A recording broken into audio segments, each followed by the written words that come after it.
What's going on, everybody? Welcome in to the 2021 NBA trade deadline stream. We already have a big one. Thank you guys for tuning in with us. We will recap, break down Nikola Vucevic going to the Chicago Bulls. A shocking trade to start off this trade deadline day. Wasn't expecting something that shocking this early on, but thank you guys for making us a part of your trade deadline day. We have the live updating Twitter feeds of Shams and Woj up there in the top left. We will have a ticker on the bottom keeping track of the trades. But welcome in. Hope your guys' mornings are going well. We have an absolute banger to start off trade deadline day. We're going to jump straight into it. Nikola Vucevic goes to the Chicago Bulls. It was rumored that he might get traded heading up to today, but nobody really thought the Chicago Bulls would be a destination. That is just a shocking team and kind of came out of left field. There was nothing tied to that. But now Vucevic is a member of the Chicago Bulls. The Magic trade Vucevic and Al-Farouq Aminu to the Bulls for Otto Porter Jr., Wendell Carter Jr., 2021 and 2023 future Chicago Bulls first-round picks. Eric, what are your thoughts on this trade? Who do you think the winner is? Who do you think is there a loser in this trade? Is this a win-win deal? What do you think about this trade from both sides, man?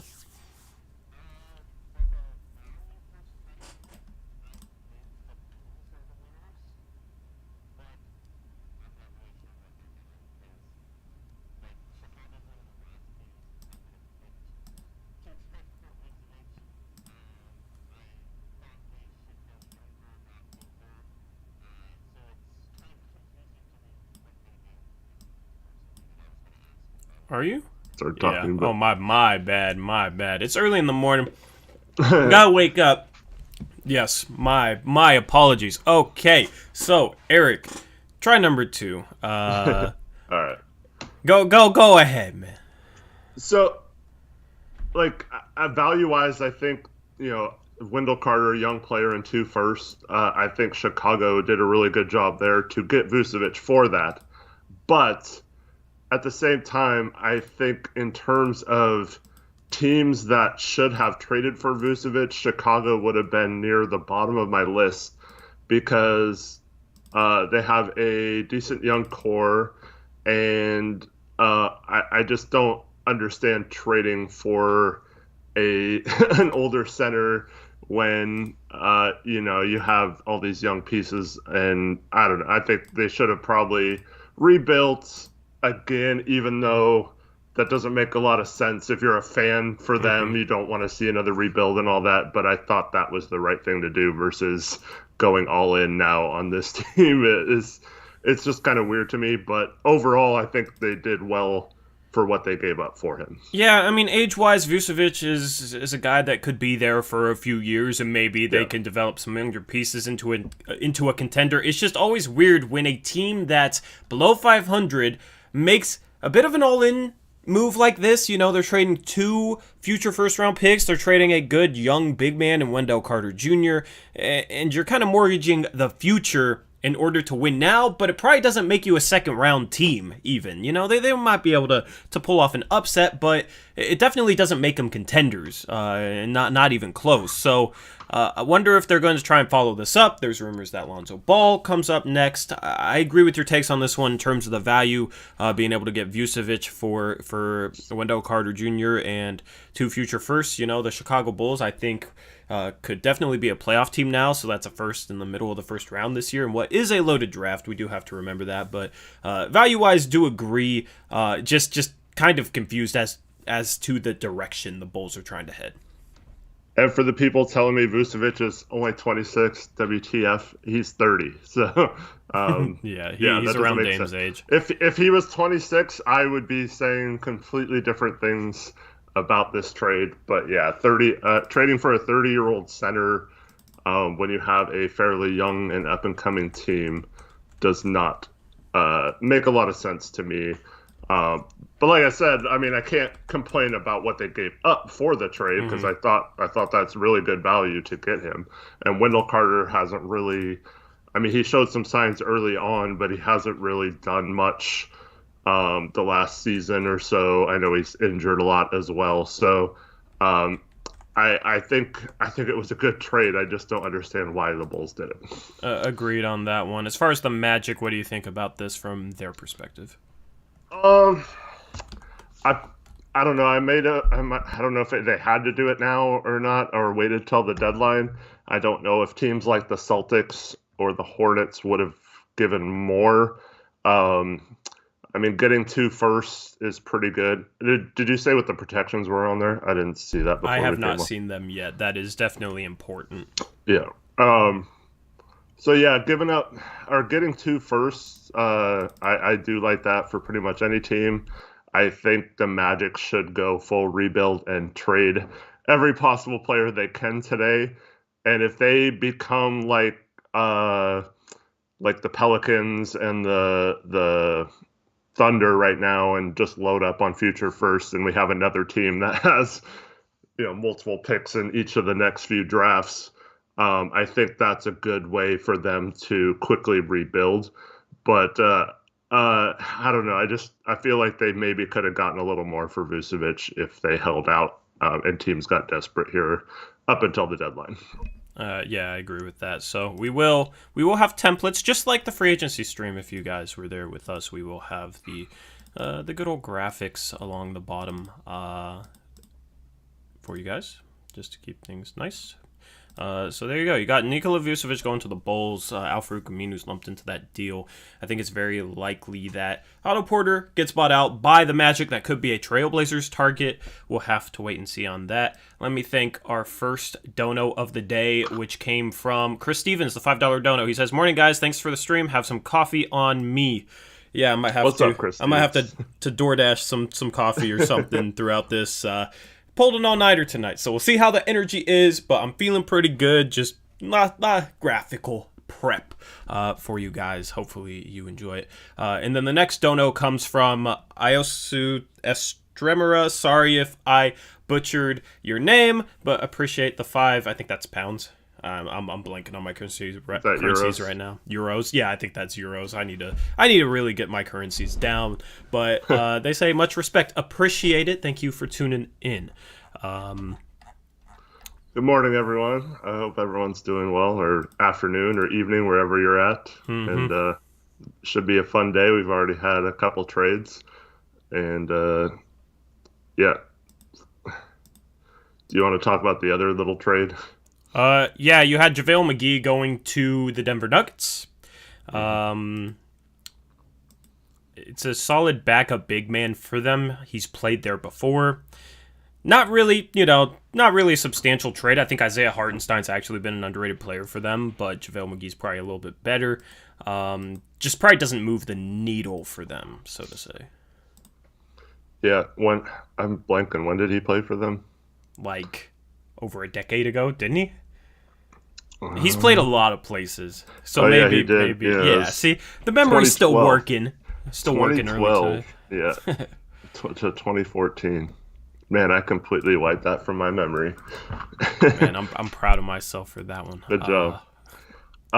Yeah. I mean, like you said, Hartenstein's not that much, but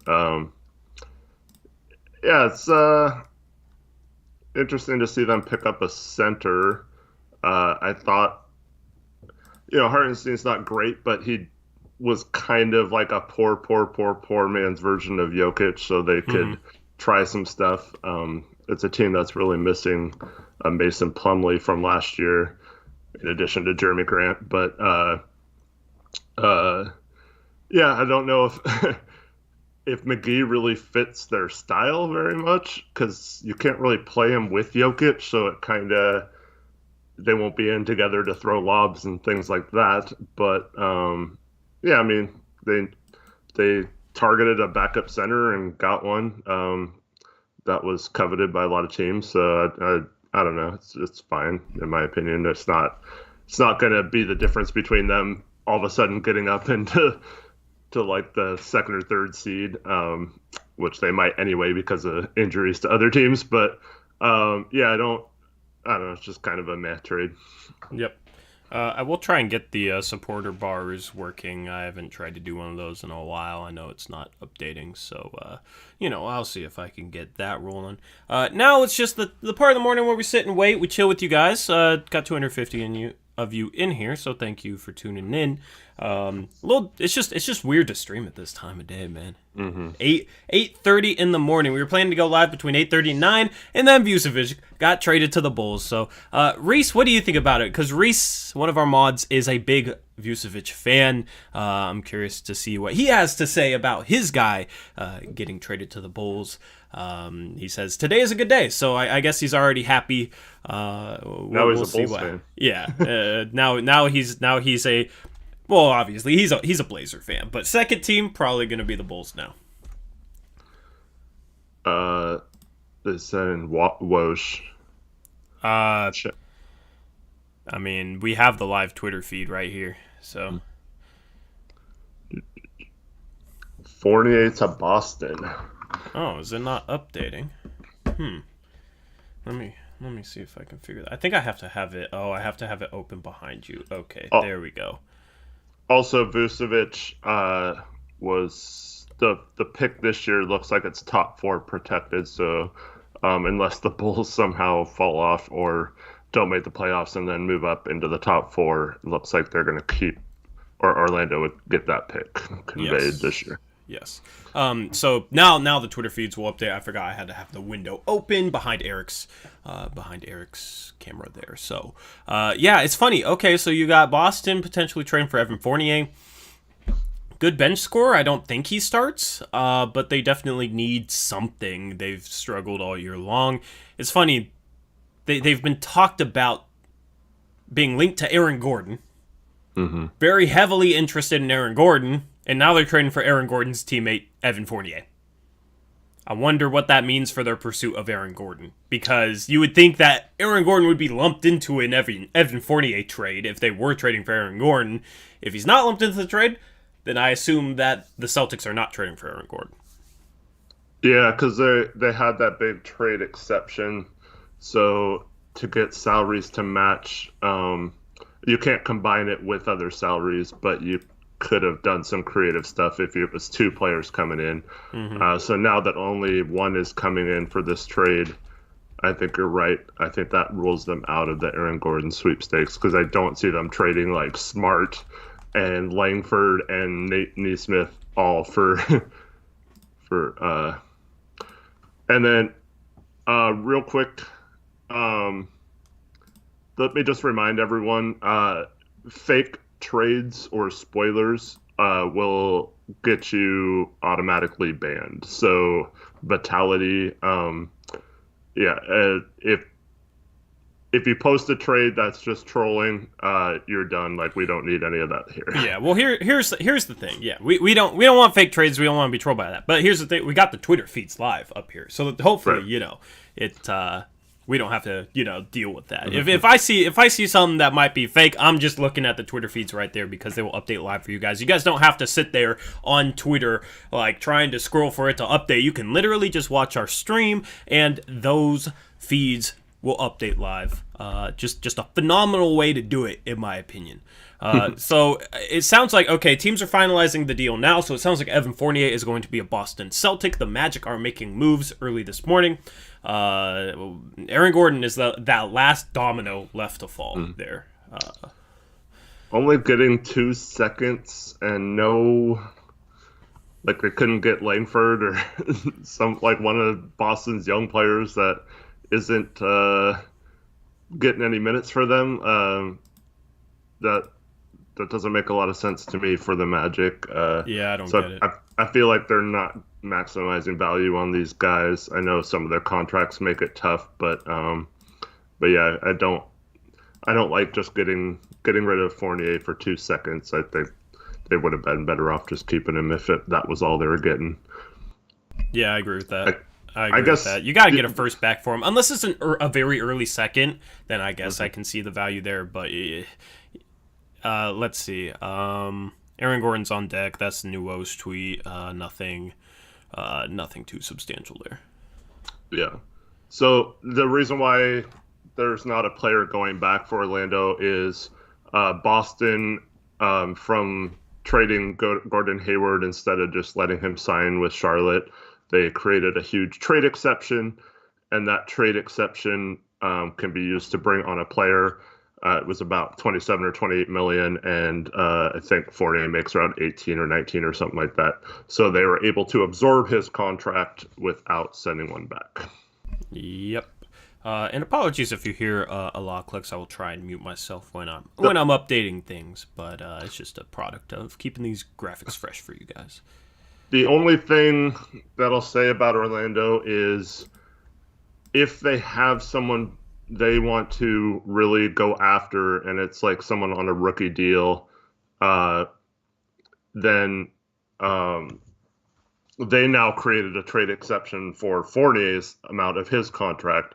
So combined with the first they pick up, their own first, these seconds, maybe they're trying to put together a package for a young player on a rookie deal from another team to add to their stockpile of younger players as well.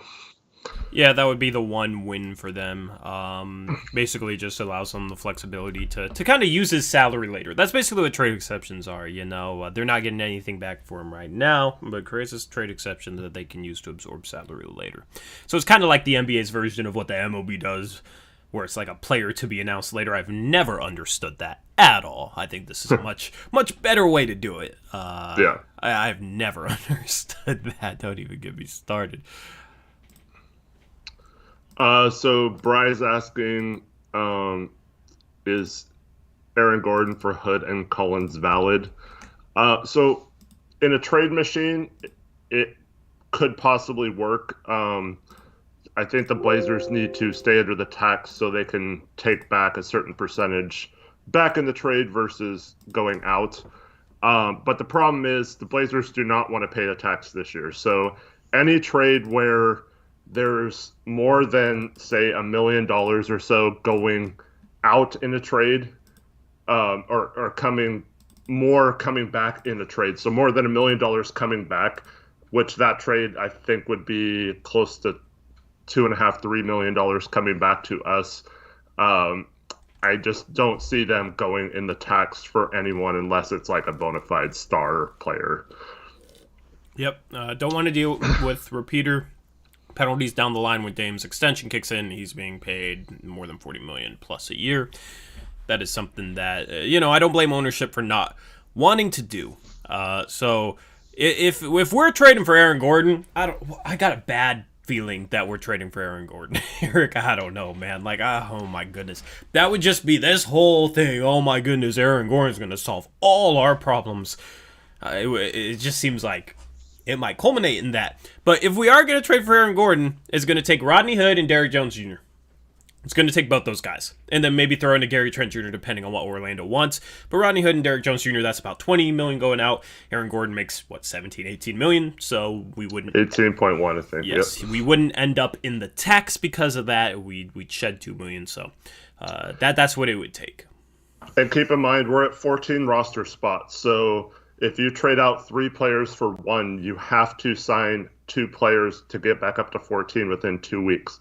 So you can do a minimum contract. I think we can use Blake Griffin's recent contract as an example. It's, I think, around $776,000 prorated for the rest of the year. So as each game goes by, that gets slightly less. So you're still talking right now, signing players to the roster would cost you about $750,000 towards the cap. So if we're sending out 2-3 players in a trade and only getting back 1, we need to be under the tax by about $1.5 million. Otherwise, we wouldn't be able to fill out the roster after the trade. Yeah, just basic math, Mm-hmm. Yeah. So now we wait and see. Orlando has really kicked off today's trade deadline with a bang, pulling off 2 major trades. Definitive One, what's up, man? He says, what's up, fellow Uprisers? Question, can Orlando now move Otto Porter Jr. if they so choose? Yes, they can.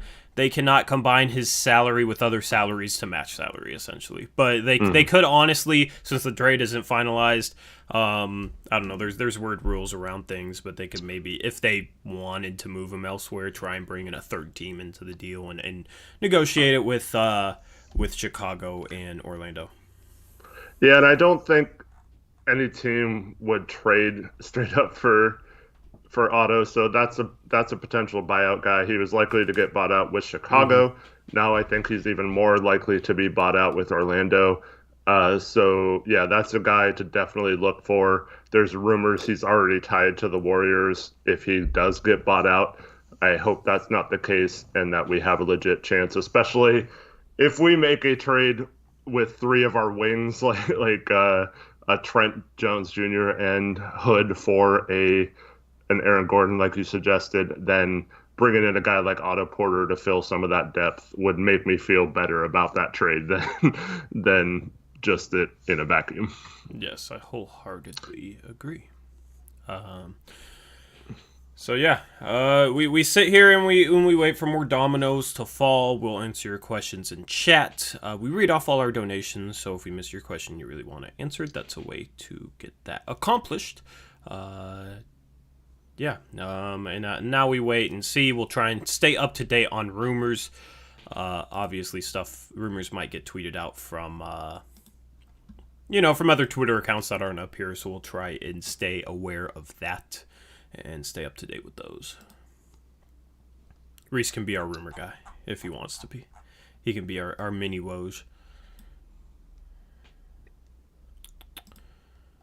Yeah, it's okay. So just to clarify something I said, it's totally okay to talk about rumors. Just preface it by saying rumor and then put what you're going to say instead of just saying like, oh, Beal to the Warriors, done deal, like that kind of stuff. Just say, just don't blatantly post troll trades. It's that simple. I mean, but we got the Twitter feeds up there, so that's not something I'm worried about. I mean, if you see something in chat, you might, think it's real. Check the Twitter feeds that are right here on the screen for you. Mm-hmm. And then, so several people have made this comment that Keith Smith is reporting that Orlando and Boston are indeed still talking Aaron Gordon, and that doesn't rule him out. Some of that might be posturing to keep his value up because the less teams that are involved, the worse it gets for Orlando, theoretically. So I think that might be a little bit of them just saying that Boston's still in it to keep teams from lowering their offers or whatever if they're down to only a couple teams left. But yeah, I don't know. I'd be surprised if they pulled off two trades to the same team without it being one big trade. Like, why finalize the Fournier trade if they were still in serious talks for Aaron Gordon? They would probably lump them together, Yeah. I don't know. I have no idea. But it would take likely Daniel Tice and Tristan Thompson. Daniel Tice, if he gets traded to Orlando for an Aaron Gordon, he could be a buyout guy potentially because isn't he in the last year on his deal on a $5 million contract? Yeah, but the Magic just traded Vucevic. They might not. Yeah, they could keep him, but if they're really going full on blow it up mode, that's a veteran big that could be on the buyout market as well as an Otto Porter Jr. And Daniel Tice would be a very underrated pickup for a playoff team. Most likely, he is one of the most underrated centers in the league, in my opinion. Yep, I like his fit especially on contending teams. But that's a guy that Orlando, I think, versus buying him out, could easily flip in that situation and trade him to a contender. He always seems like he'd be perfect on like the Spurs or a team like that. But really, his game kind of fits with kind of the modern NBA, and I think he would be a good pickup for any contender. So I could see them getting another pick or maybe a couple seconds like they got for Vucevic if they decided to move him again. I doubt Boston would trade him, though. I think they would give up, like I was saying earlier, guys like Langford and some of their young guys that haven't really panned out yet versus giving up one of their main rotation bigs. Yeah. Yep. Okay, so Yes, nothing.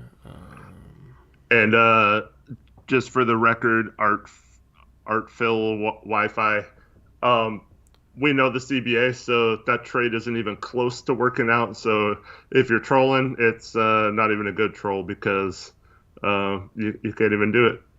That's not way too much. Going back to the Lakers, they're up against the hard tax, and or the hard cap, and can't do it. We're gonna need our mods in here for people who spam. Hopefully, are any of our mods? We got Reese in here. Reese is looking at rumors and stuff. I think Reese is the only mod in here. That's yeah. So it would be nice to have another mod in here. While we're waiting, have to mod someone right now.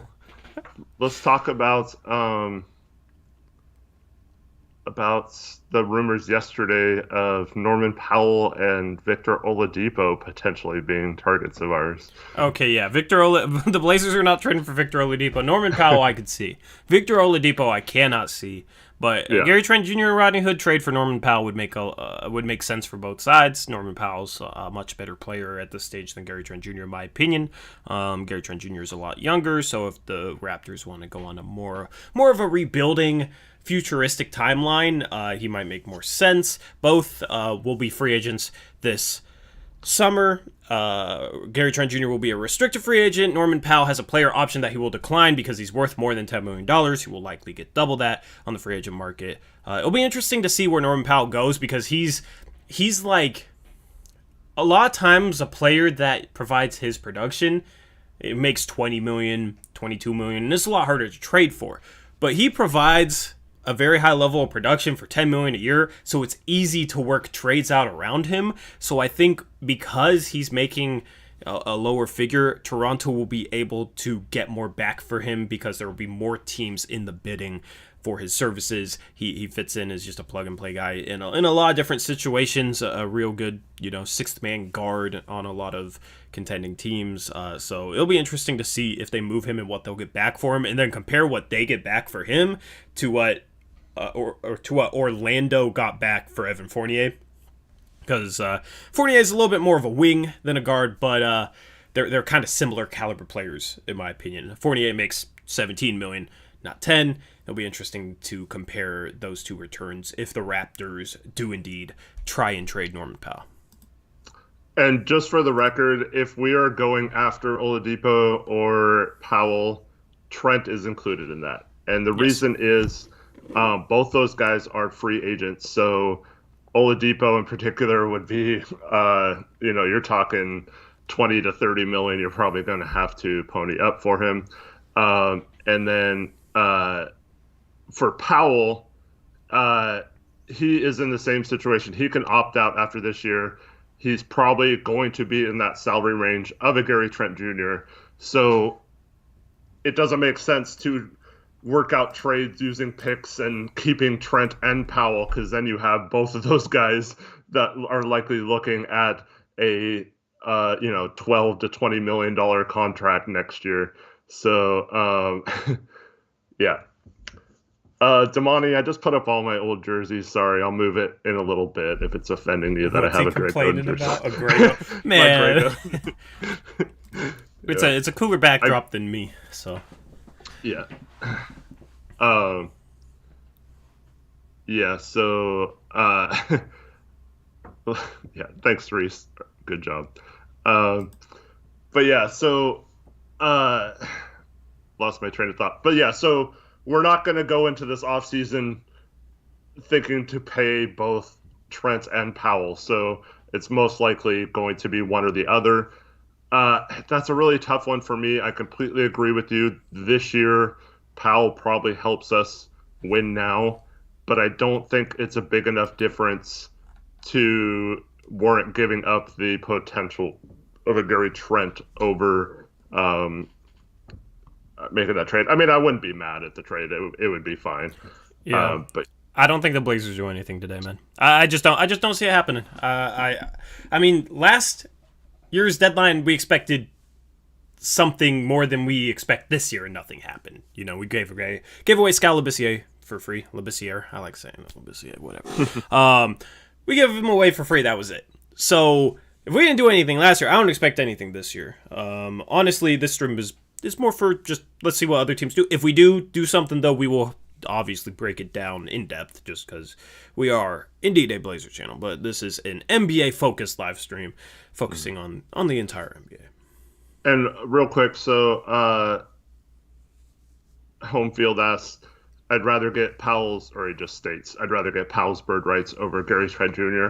So while we would have Powell's bird rights, the problem is he's an unrestricted free agent, which means he could sign with any team and just leave us high and dry, a la LaMarcus Aldridge in 2015, versus Gary Trent Jr., who we can decide to match or let go if he signs with another team. So that would be the difference between the two.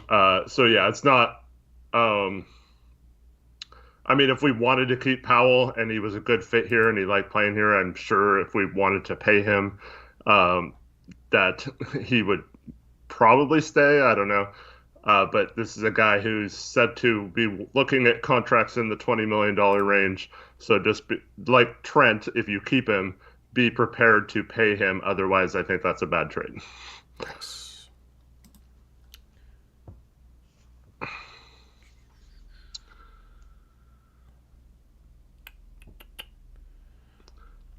Looking for questions in chat. If you guys have any, feel free to toss them our way. By the way, leave us a follow if you want. I'm at Tori Jones YT. We have our Twitter tags in our camera. Eric's wearing a white shirt though. I didn't really plan on that one. I went the wrong way. Yeah, you going the. He's at Hoopsjock. There it is. He's at Hoopsjock. I'm at Tori Jones YT. Links are in the description if you guys want to leave us a follow on Twitter. Biggest domino left to fall is obviously Kyle Lowry, unless something out of left field happens. You got Kyle Lowry, you got Aaron Gordon. Those are the two guys to watch for right now. There could be some other ancillary moves beyond that, but those are the two big ones that I am expecting. Yeah, until the game was over last night, I didn't think Lowry would be traded. But after listening to all the comments and seeing him walk off the court, they have to trade him now, right? Yeah. I mean, I'd be shocked if they didn't trade him. It makes a ton of sense. We'll see if it's the Clippers. We'll see if it's what are the other teams in the running? Because I've heard a lot of Clippers. I haven't really heard anything else. I've heard are the front runners, I think. Okay, he'd be a good pickup for the Lakers. He'd be a much better fit than Dennis Schroeder was ever going to be. Yeah. Oladipo's another name. Oladipo, Norman Powell are kind of the second tier targets. I think because Schroeder is someone they almost have to give up to get to the $30 million for Lowry's contract. So they're talking like KCP, Lowry, and then it's really hard for them to trade a lot of picks because they still owe a lot of future picks to the Pelicans, but they'd have to get creative with that. Kyle Kuzma's on a poison pill contract, meaning his trade value going out is different than coming in, so it's really hard to include him in a trade like that. So it'd probably have to be whether a team like Toronto values a young player like Talen Horton-Tucker or not. Who should the Lakers pursue, Drummond or Lowry? 100% Lowry. I think Andre Drummond is overrated. I saw somebody ask if Andre Drummond would consider Portland a buyout market. I don't see how it makes sense for him or us because we got Nurkic and Kanter. You know, we don't need a center. With hopefully Nurkic coming back soon. I mean, obviously it's kind of frustrating that his wrist is fully healed, but it's a calf strain. But I don't. Drummond wouldn't come here. Drummond is not an option for us, and he honestly shouldn't even be a target. Yeah, for us necessarily, yeah. Yeah, I don't see, because looking at it from Drummond's point of view, Nurkic is supposed to be back next week. He's got to be saying like Kanter's played well, like there's not a lot of room to play. Unlike a couple years ago when we got Kanter in the buyout market, there was a definite need for a backup center and logical minutes for him to get when he signed here. So he's got to be looking at uh, especially if the Lakers included Trez in any trades today. He's got to look at the Lakers as not only a chance to win a championship, but also a chance at playing time on a contender. So that's what he would look at. So yeah, the Nets, Clippers, and Lakers, I think, would be the front runners to sign Drummond. Here's an interesting rumor from Brian Windhorst. He is reporting that the Bulls and the Blazers have had talks about Gary Trent Jr. Don't know what we'd be getting back from the Bulls. I would assume it's Thaddeus Young. I mean, well, what else? What else, Eric? I mean, they just traded. It's not like we could have traded for Otto Porter in the first place. It's confusing to me. I don't know if I believe that. Okay, so I want to preface this by saying I know it does not make sense to trade Trent for first-round picks. But if you're trading him to a team like that, to me, like, there needs to be like a first-round pick or something involved, because while Thaddeus Young's having a great year and is kind of that playmaker that Aaron Gordon could be at a less of a price, but to me, I don't think that's worth giving up Trent for a guy that old. And it would have to be a 2025 first or later. They traded their 2021 and 2023. But that's what I'm saying, why the Bulls don't make a lot of sense to me. I guess we could be looking at like Trenton Hood for Markkanen and someone else, maybe. I don't know. I don't want that, man. We are the third worst defense in NBA history. We need to get better defensively. Trading for Lowry Markkanen is not going to accomplish that. I'm just trying to figure out like who we could possibly be targeting, because what I was going to say is, since they just traded 2 firsts, it doesn't make sense for them to trade another first for Gary Trent. So we're talking about players. So, and I guess they could be giving up on a Kobe White, or I don't know what other. I doubt they would trade Patrick Williams. So. Yeah, I don't know. That's weird. It doesn't make sense. I don't believe it. I don't believe that. I don't know. The only people that are ever on point when it comes to the Blazers are normally, actually, it's only just Woj. Nobody else is ever on point, and nothing that the Blazers ever do leaks before it happens. Like, it'll just happen like that. So I wouldn't put too much stock into this. Wendell Carter doesn't even make sense. So I was thinking like tying that into the trade or something. Mm-hmm. But I think Trent's a much better fit on Orlando than he is Chicago. Yeah. But that's just, I don't know. Chicago's looking to get better. I mean, they've been tied to Lonzo Ball. I don't know, man. Oh, so I was trying to think if there's any young players on. If they did like a Markkanen for Lonzo Ball. I mean, I guess New Orleans has a lot of picks. There could be something involved there. I don't know. And like I said, it doesn't make sense for first-round picks for Gary Trent, like if we're in win-now mode. But part of the thing is, one, getting first-round picks allows you to include assets like picks in trades that we don't really have the option of doing until we fix the protections or convey the pick to Houston. And then it also, because Gary Trent makes the minimum, so he makes like 1.6, 1.7 million. So it's really hard to match salaries and bring in a star player using Gary Trent Jr. when we don't have a lot of contracts. I mean, we see how tough it is just to trade for Aaron Gordon making 18 million, let alone someone making more than that. So. Yeah, I mean, we'll wait and see. I feel like the first one to say leading up to the deadline, like, if something surprising happens, it's going to be a Gary Trent Jr. trade. And I think it's definitely possible at this point. But, I mean, we'll have to wait and see. I don't expect anything, but it's definitely possible. And the thing about Lonzo Ball is, because that would be, I don't know what the right word is. But gross.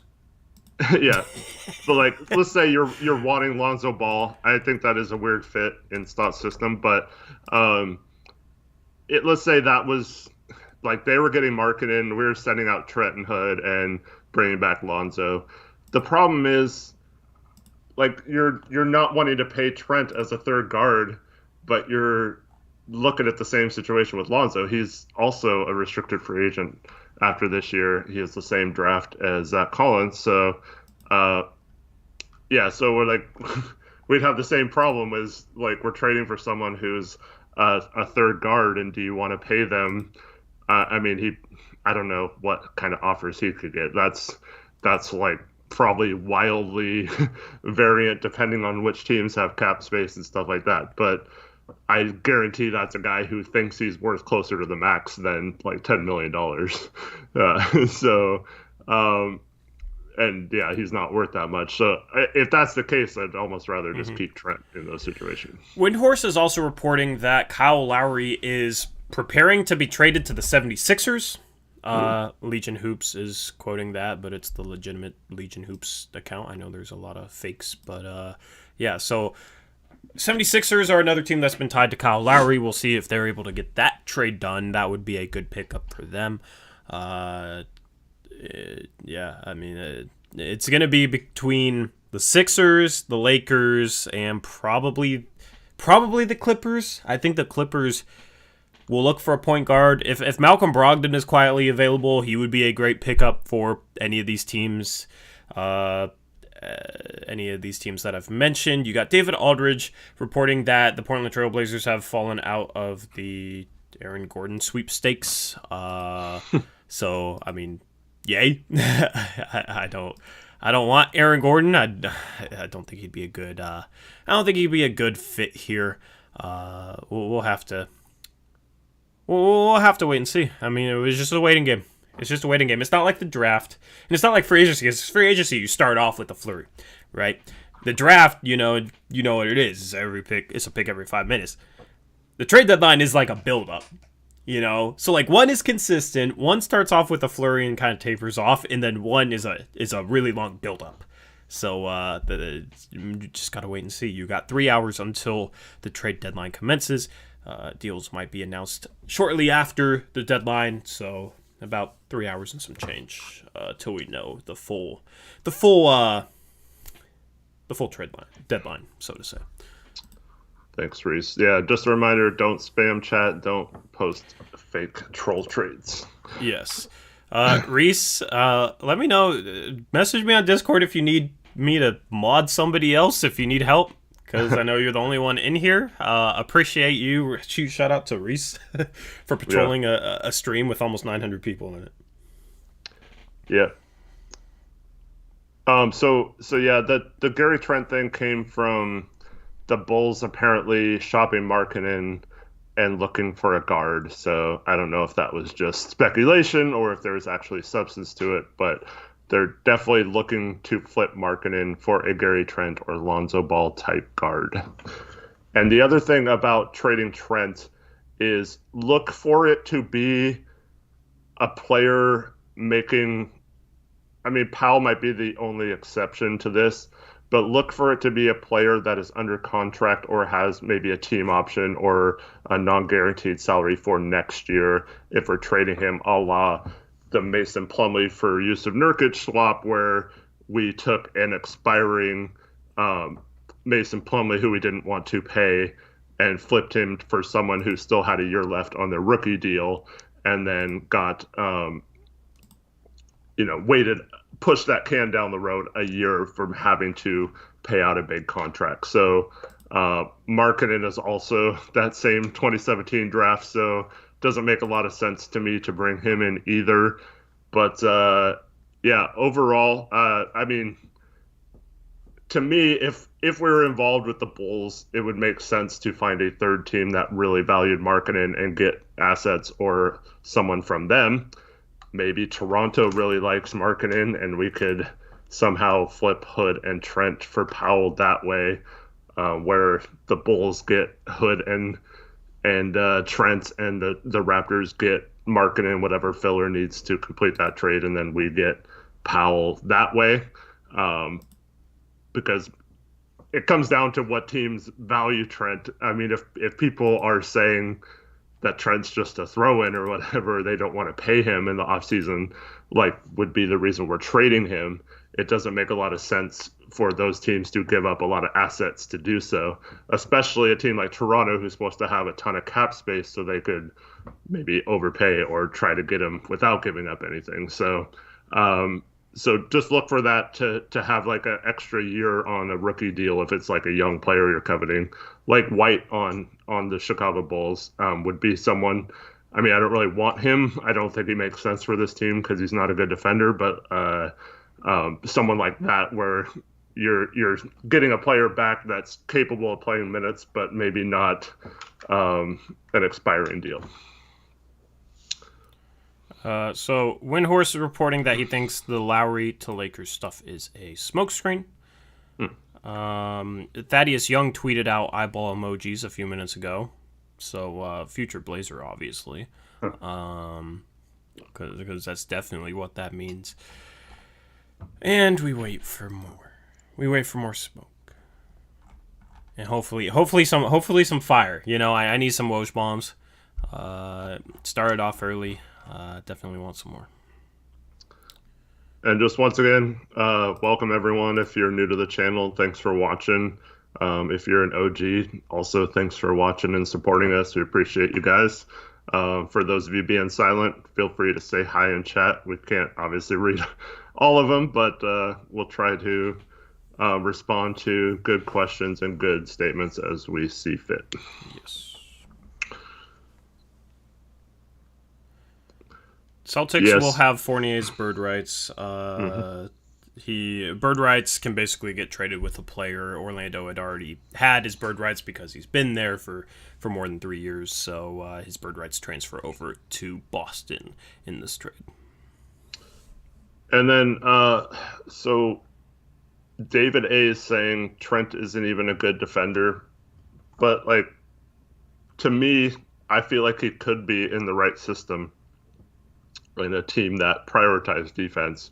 So like if you got traded to the Knicks and he had Tibbs coaching him on how to play good defense, I think that would unlock a lot of his potential on that end of the floor, plus provide shooting that's not going to go away just because he's playing better defense. So I think if you're a team that has the ability to coach defense well, I think Trent is a really good fit for your team.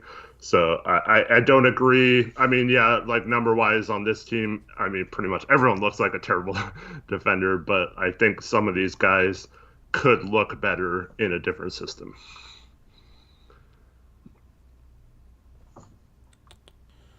And also, we don't really send him off picks or get him open. It's just all on kickouts or taking contested threes. So if he went to a team that had a little more inventive off-ball offense to get him cleaner threes at times, that might do wonders for his shooting as well. I mean, he's already, even with struggling the last few weeks, is right around 40% shooting on the year. So he's doing well even with all those things against him. So if he went to a team that tried to use him more like a JJ Redick type where he was curling off screens and getting cleaner looks, I think that might do wonders for him as well. But if he's still a Blazer after today, we have to keep him. Or, I mean, there's a possibility of a sign and trade, I guess. But yeah, like we have to either trade him or be willing to pay him around $20 million or so, if that's the case. Yes. Will Otto Porter get bought out? I would bet on that. Will Charlotte make a trade? It's hard to say. It's hard to know. I mean, I think it's they're probably going to make a deal. I don't know. But they need a center. Charlotte needs a center. That's the thing with Charlotte. Every other position, you know, they're missing LaMelo Ball, but they do have Devontae Graham and Terry Rozier, so they do have guards. You got Gordon Hayward there. You got PJ Washington as the four. Right now, I think they could use an upgrade at center if they actually want to try and make some noise in the playoffs. You know, hopefully they get LaMelo Ball back for that run. So if Montrezl Harrell's available, maybe they go after him. One center is off the board, though, with Vucevic and another one in JaVale McGee, who probably wouldn't have made as much sense for them because that's not much of an upgrade over the guys they got. He's also off the board, though, so I don't know. What other center targets are available? Am I blanking on someone right now? Centers on the market. Drummond is one. Yeah. Wait, you mentioned Trez. Yeah, there's a lot of, filler type centers minimum. Mm-hmm. Like a Whiteside. Rashawn Holmes was rumored to be available. Yeah, I don't know if you consider Markkanen a center or power forward, but yeah. Apparently, John Wall and the Houston Rockets are discussing a buyout. That would be interesting. Doesn't he have multiple years left on his deal? He has 2 years left. I think he has 3. Does he have 3? A buyout would make no sense for them. Let me double check that.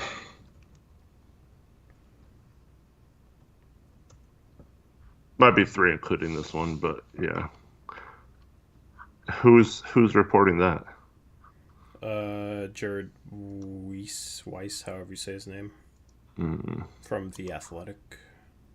Yeah. Oh, he's got 2 after this one. The second year is a player option for $47.36 million. So there's no way he's turned. I don't know.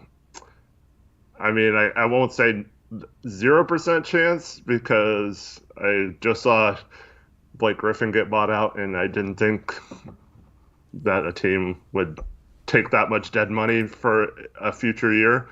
But yeah, it's kind of interesting because I don't know why would Houston put that much dead money on their books for that long? And if you stretch it, you're paying over $10 million a year, more like probably closer to 15, even if you stretched him for like 7 years. So yeah, I don't see them leaving that much dead cap space on the books.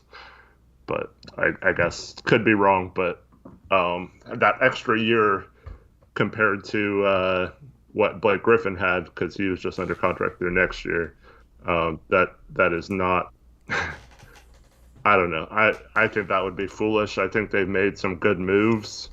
So I would be surprised if they kind of ruined their rebuild in that deal.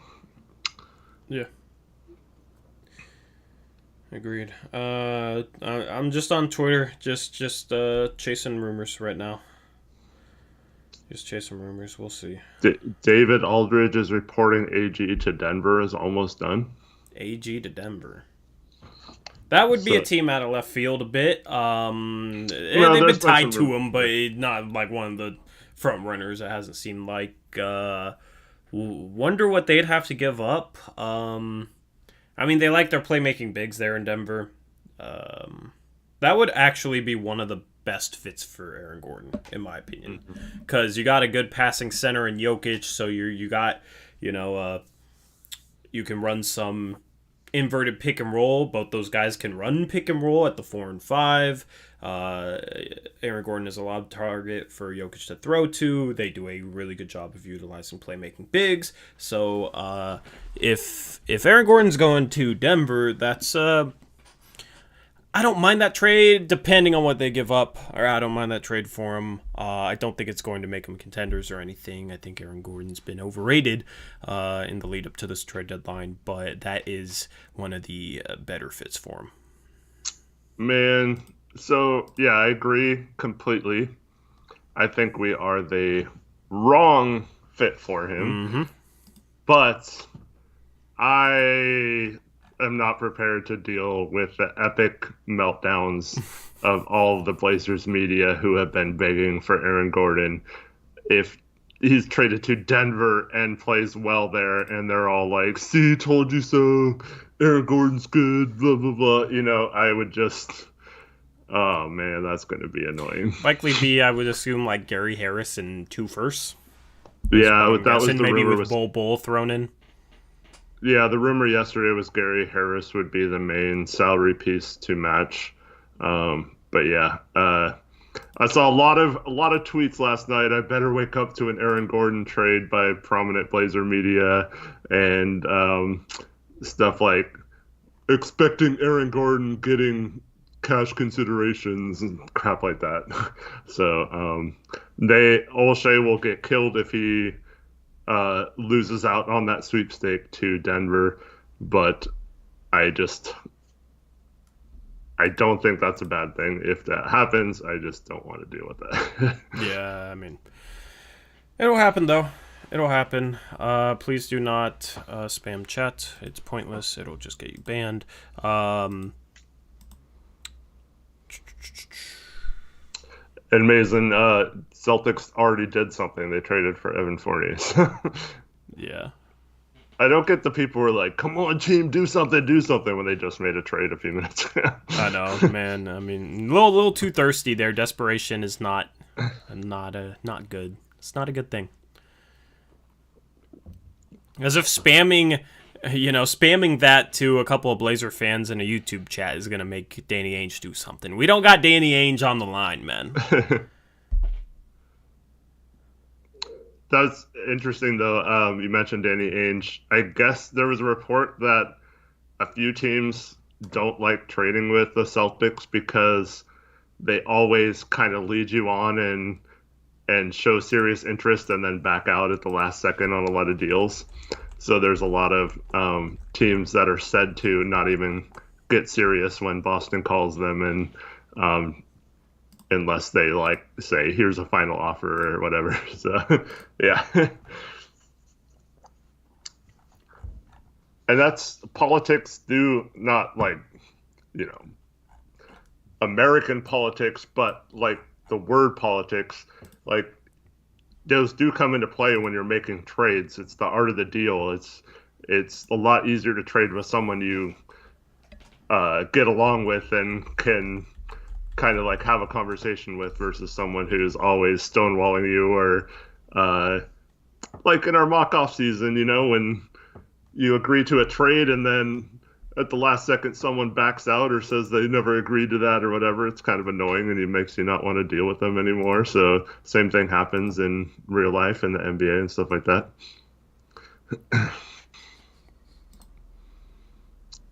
What are you doing? I'm just on Twitter, man. I'm just refreshing on Twitter, man. Yeah. Sorry, I'm kind of blanking out and whatnot. Shout out Spacely Sprockets for the $2 dono. Up too early home skillet. Where's the pancakes? Don't even talk about pancakes, man. Don't even make me hungry. Yeah, I'm on an all-nighter. I pulled an all-nighter, so energy's feeling okay. We'll see.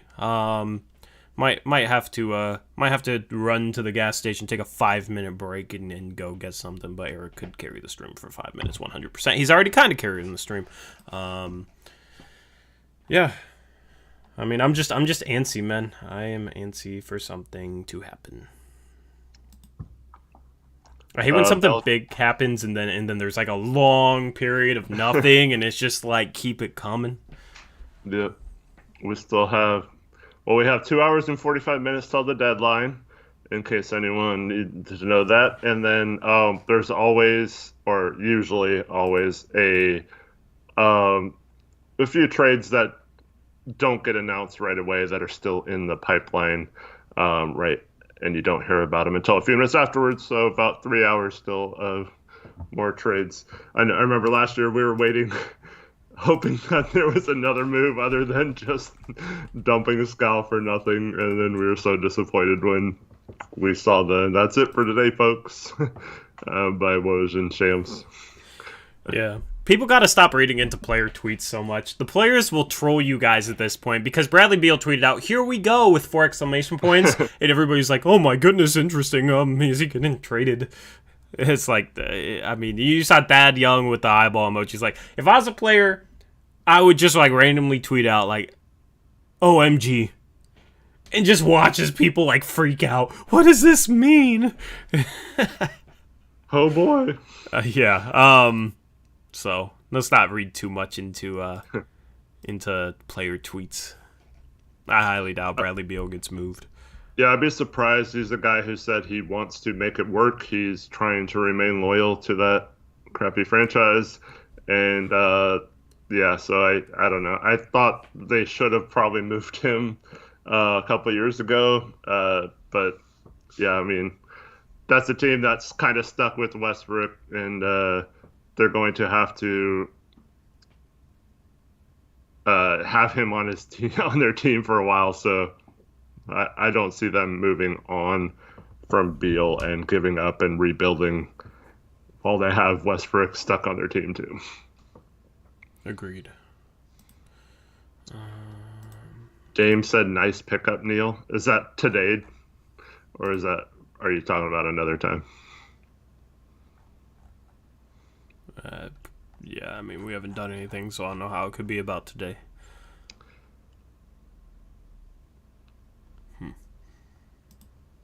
Yep, I sure do. CJ the GOAT, thanks for bringing that up. It's very easy to troll me. That's why we don't. Oh, free agency is different. Trades are a lot harder because like I know my stuff on trades, but like if you just say like this team signed this person or whatever, like yeah, how am I supposed to know that's not true? You know? Yeah, and honestly, not every free agent signing gets reported by Woj and Shams. I feel like they're pretty much on top of every trade though. Mm-hmm. Where's the other mods when I need them? Sorry, Reese, man. It seems like you're hanging in there pretty well. It seems like you're doing just fine. Block Boy says, now folks calling for Terrence Ross that we're out of Aaron Gordon's sweepstake, apparently. But Terrence Ross is a horrible fit. I'd rather just roll with our team now than give up anything for Terrence Ross. Doesn't make any sense. Shout out Alex R, $2 dono. He says, Tori and Eric, you guys are the real MVPs. Appreciate it, Alex. Appreciate What's it. up, Alex? Sorry the supporter graphic isn't working. I don't know what's up with that. That's just confusing to me. I don't understand. Let's see if I can fix that while we wait for more stuff to happen. Let's see. Yeah, I'll try and fix that for you guys.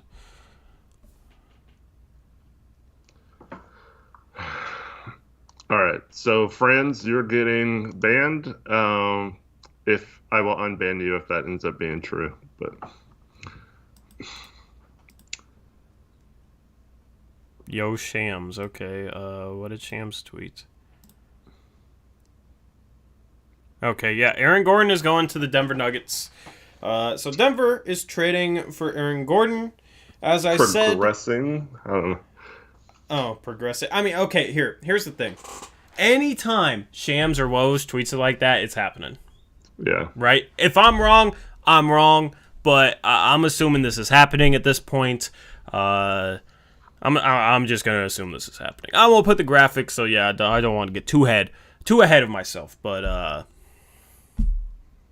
rarely, I mean, Danilo Gallinari at last year's trade deadline is pretty much the only time I could think of where it was like a done deal and then it wasn't. But that was because of contractual stuff that Aaron Gordon won't have to deal with. That was an extension-based thing. I do want to go on Twitter and watch everybody freak out, though. I will. Oh, we already have some. Nuggets just won the West. F-man, I hate Neil. Oh, my God. Who tweeted that? Don't shout him out. They don't deserve it. No, there's someone in chat.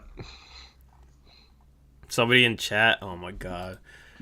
Why do people want an inefficient big that's overrated on defense? I don't get it. It just... the love affair for him. Can't wait for people to say, "Oh, we should have traded 2 second-round picks." That we don't have control over our future first, guys. We traded for Robert Covington, who everybody wanted in the past. So, I mean, that's what you get when you make a move for a guy like a Robert Covington. I don't know what you expected. Aaron Gordon wasn't going to fix our issues, though. Yeah, okay, I get a team like Denver that can do some things and maybe scheme-wise have the pieces to like make Aaron Gordon work. But we've seen this way too many times. We've seen it with Derek Jones this year. We saw it with Evan Turner in the past, who, if you look at Evan Turner's 2 years in Boston, like massively better playmaker and passer than Aaron Gordon was in the last couple of years in Orlando. Yet, all those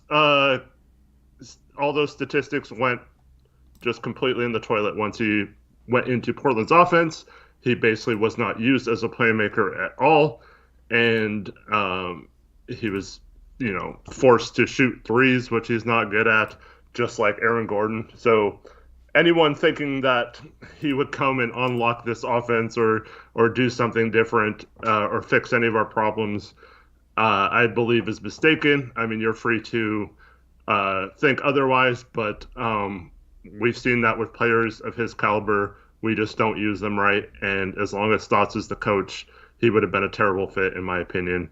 We have good wing defenders, and we don't even have a good defense anyway. So, like, what does adding another one to that mix do? It doesn't really make sense. Hey, we got Trevin in here.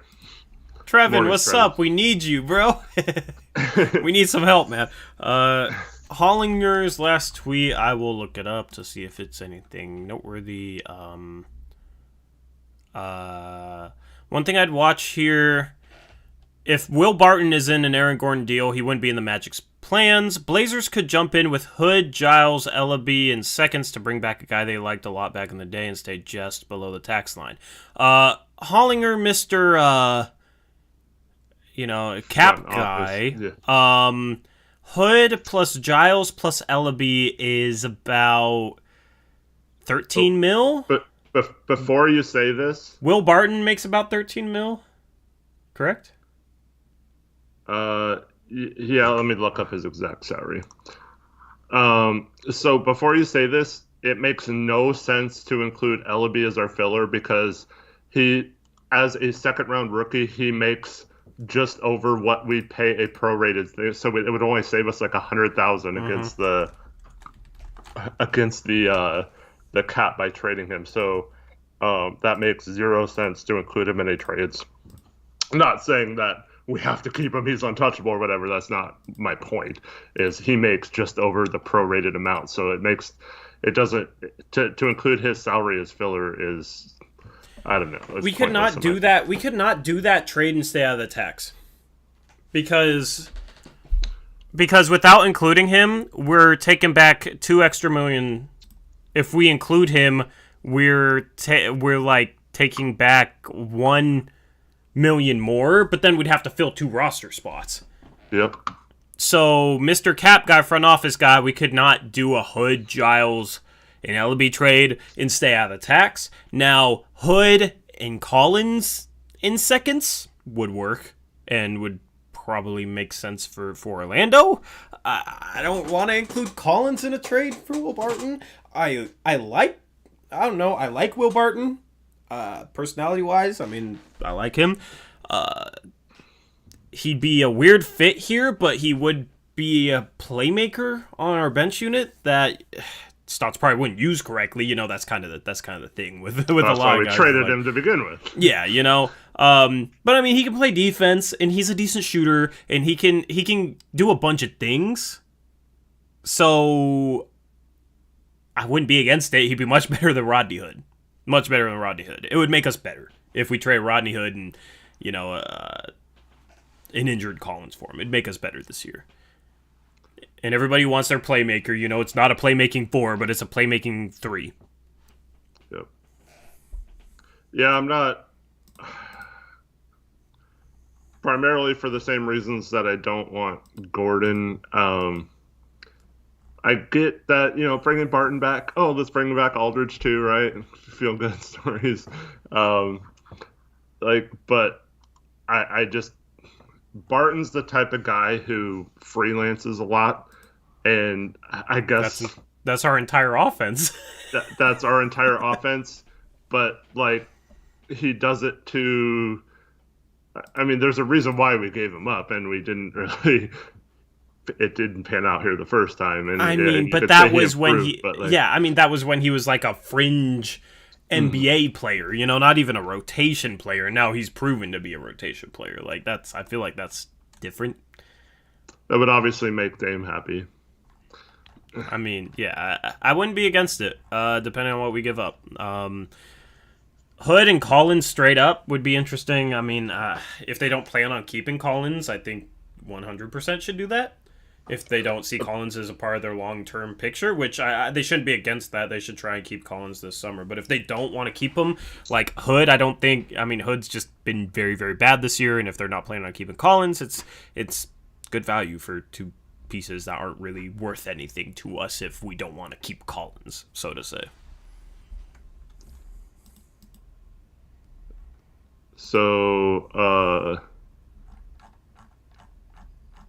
yeah, Woj is now reporting that it's being finalized or on the brink of happening. Washington is trading Troy Brown Jr. and Mo Wagner to the Chicago Bulls for Daniel Gafford and Chandler Hutchison. That's why. He spelled his name wrong in the tweet, but yeah. What that's a very pointless trade. Okay. Troy Brown Jr. That I like. If only the Wizards picked up Wagner's player option and he would still have 2 years left on his rookie deal, right? Yeah, I mean, or still have another year after this one. All four of those guys are good young prospects that have shown to be serviceable at times during their careers. Troy Brown's struggling this season, but like Mo Wagner's had some impressive moments. Daniel Gafford has. Chandler Hutchison's a guy I've always liked. You know, I like Wagner, I like Hutchison, I like Gafford. I mean, I like all those prospects. I don't know what the reason is to swap them, but cool, I guess. Troy Brown was someone who I was not super high on early in his career, but towards the end of last year was really starting to break out and show something. And then this year didn't really get a chance. But yeah, so yeah, it's I like that trade for the Bulls actually. Someone saying Barton's likely to be rerouted, so there we go. I feel like a Barton two things at once. I feel like a Barton trade is very possible for Portland given the need for a playmaker off the bench. Here's the deal too. With Barton, it'll make Dame happy, and that seems to be something we always consider when we make moves. So, yeah. But so someone said Barton and a second round pick. There's no way that's right, is there? No, there's no way it's only Barton and a second round pick. There's absolutely no way. I can guarantee you it's not just that. Like, if it's just that, I am shocked. If it's just that, Orlando, yeah, that's, I don't know what they're doing, but shout out real quick to Devin Gray for the $5 donation. What's up, Devin? He says, when it comes to Gary Trent Jr., it comes down to me, are we able to keep him? If not, look to trade him. My worry will he cause a bid war and drive the price up. Yeah, so especially since he's with Clutch Sports, that is a definite worry. So I completely agree. Said that earlier. If we keep him, we need to be willing to pay him regardless of the price. If we trade him, I think that's a clear indicator that we weren't comfortable paying three guards that kind of money. Okay, that's better. It's not Will Barton. What's not Will Barton? It's Gary Harris, R.J. Hampton, and a first-round pick. That's it? Yep.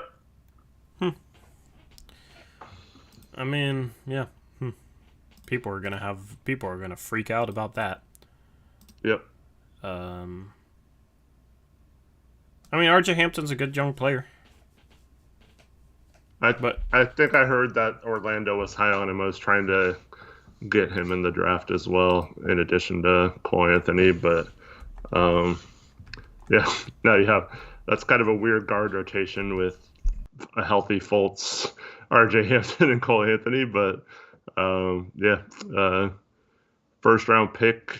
I'm assuming it's going to be a 2021, so that's not. I mean, it's not a super high pick either, somewhere in the 20s. So, yeah, we're going to have, like I said, we're going to have to deal with that the rest of the year, especially if Aaron Gordon does well. Yep. The same people that just will not hold our coaching responsible for anything will freak out at any move a Western Conference team does for anybody they kind of like. Mm-hmm. It's a little ironic to me. I gotta update this bottom ticker. I also hold on real quick. Let's see what.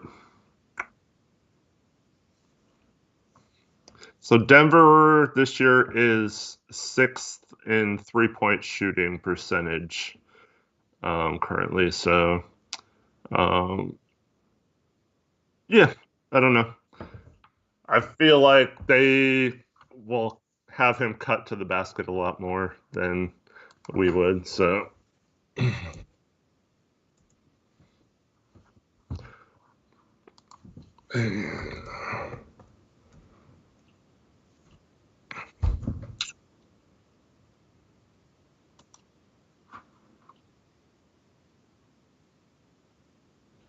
Alright, there we go. That's updated. Cool. I'm always surprised at this, but the Nuggets don't play. I think they're one of the worst teams in the league in terms of pace of play. Well, not necessarily worst, but like slowest teams. That's not necessarily a bad thing, but so yeah, that'll be interesting because I thought in order to truly unlock Gordon's potential, that a playmaking or like a fast breaking type team, like if you put him with Alonzo Ball or someone like that, or a LaMelo Ball, I meant to say, as kind of a fast break type team, I think that would have been a little more exciting. But I don't know. I think it'll be interesting to see how he does. Yeah. And yeah, we're be prepared for if you don't like Aaron Gordon. The first round pick is a protected 2025 first round pick, says JJ LaFont. Orlando, I don't get it, man. Orlando is not getting good value back. They get 3 future firsts and 2 seconds and RJ Hampton. Basically, like everything else, kind of irrelevant for all Vucevic, Gordon, and Fournier. Not a good return there for Orlando. And they're in rebuild mode again. I guess they're justifying it as Hampton's a first-round pick, I guess. I don't know. Yeah, I guess. 4 firsts, I guess. Yeah. I mean, if they want a Hampton, they want a Hampton, I'm just glad to be past the Aaron Gordon stuff, man. Now it's going to be, if only we traded for Aaron Gordon. I don't even want to go on Twitter right now, but I'll take a look. Good old Twitter, man. Yeah, so anyway, there's another big domino to fall. I wonder what that Will Barton stuff was. Yeah, that's kind of random. It's kind of random to just throw out there like that. Yep, here we go. Wow, tax concerns, complicated matters, but this seems like a price Portland could have met.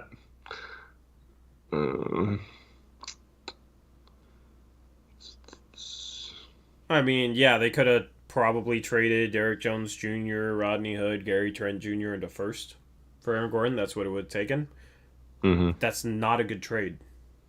Nope. That's not a good trade for Portland. You got a bunch of people out here that overrate Aaron Gordon. And it's insane to me how much he's overrated. Like, he can play make, okay, but he's not a good three-point shooter. I don't care what he's shooting this season. He always starts off hot and then regresses, okay? Small sample size. The first 20 games of his season last year, he shot like 40% from 3. Finished the season shooting 31%, right? Defensively, he's solid, but I wouldn't say he's good. So really, his only real good skill is playmaking, because he's not a good rebounder. Defensively, he's probably above average, but he's not like that good. Yeah, he's definitely not better than Derek Jones Jr. in my opinion. And shooting wise, he's not like, you can't trust that three-point shot. If he shoots 36, 37, 38% for a couple years, okay, then you can trust the three-point shot, but you can't trust that three-point shot. He hasn't shot at a league average level or above for a long enough period of time. And then you think about how Stotts use him and just stick him in the corner, just like he's done to Derrick Jones Jr. I mean, last game, Derrick Jones Jr. shot 14 shots for us, and 8 of them were threes. I mean, that's what Aaron Gordon's going to come here and do. He's going to sit in the corner and shoot threes and spot up. That's how Stotts would utilize him. So everybody that wants Aaron Gordon, it's just crazy to me. It's crazy to me. You know, I understand that they think Stotts can't do anything unless he has a great playmaking four. Otherwise, we have to be last in the league in assists.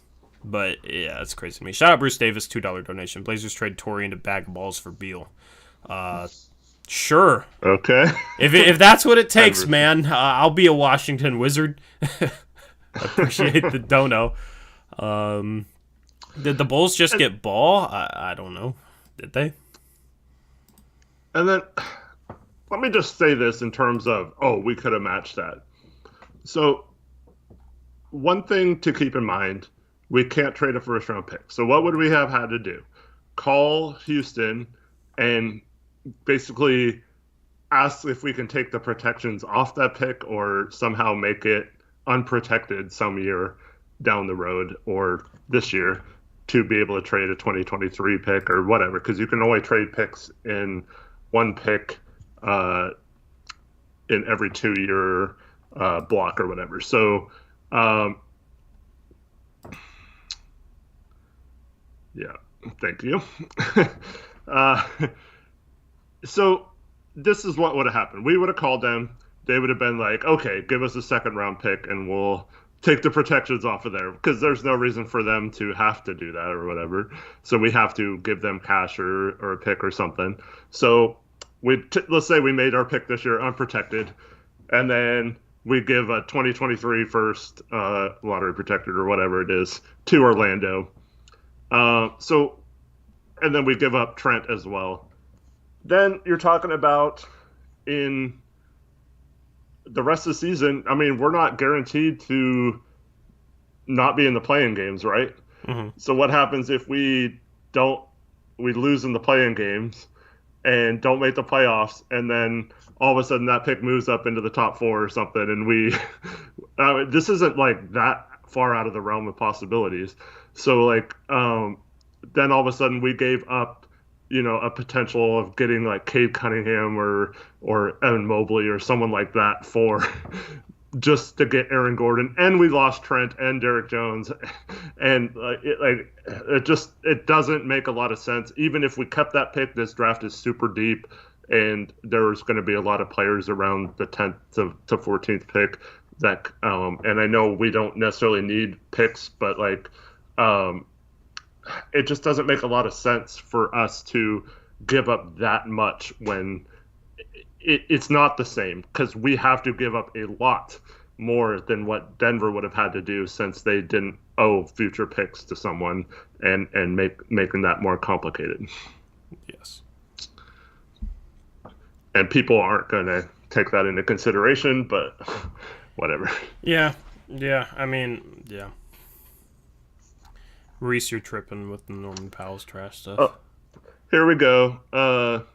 If the rumors are true that Dame wanted Neil to go all in on getting Aaron Gordon, and then Dame sees what he just got traded to Denver for, how do we think Dame is feeling right now? Oh my God, I don't even want to give that any attention right now. We'll deal with that for the rest of the year. I don't want to start now. I'll start tomorrow. I don't want to hear that right now. Oh my goodness.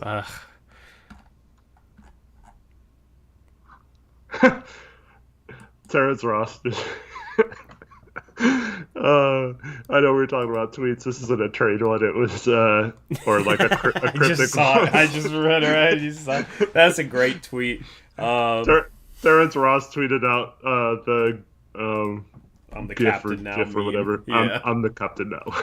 Yes. That's he basically awesome. is. I mean, yeah. That's yikes. awesome. We play Orlando soon, so that's good. Is that Friday? Yeah, so that's good for us. Okay. Tomorrow? Yeah. Yeah, I like that. Okay, cool. That's dope. Thank you, Orlando. Watch, we'll find a way to lose.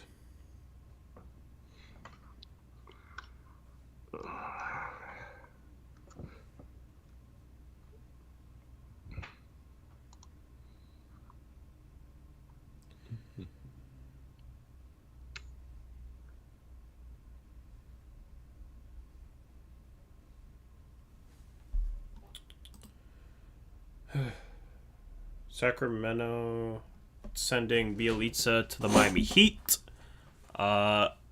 Interesting pickup from Miami.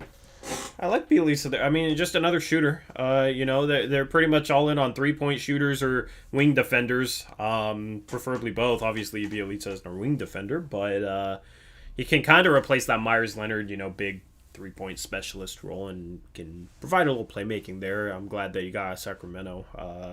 He was having a rough season, but I don't think it's indicative of who he is as a player. That's a good pickup for Miami, depending on what they give up, obviously, but I don't think it's that much. Yeah, I think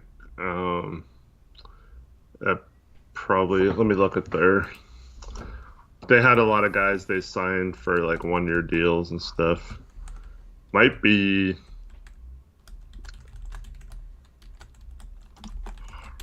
Let's see. Could be Olenek. It could be. I don't know if that matches quite right. Salary wise, I don't know. There's not a lot of deals that make sense. Maybe there's more involved in it. I think like Harkless and one of their young players, but why would they give up like an asset or something to get Bjelica when has basically no value right now? So, and what's up, Zachary? Good morning. What's up, Zach? We got our full crew in here now. Yeah, we got our full crew. We need our full crew, man.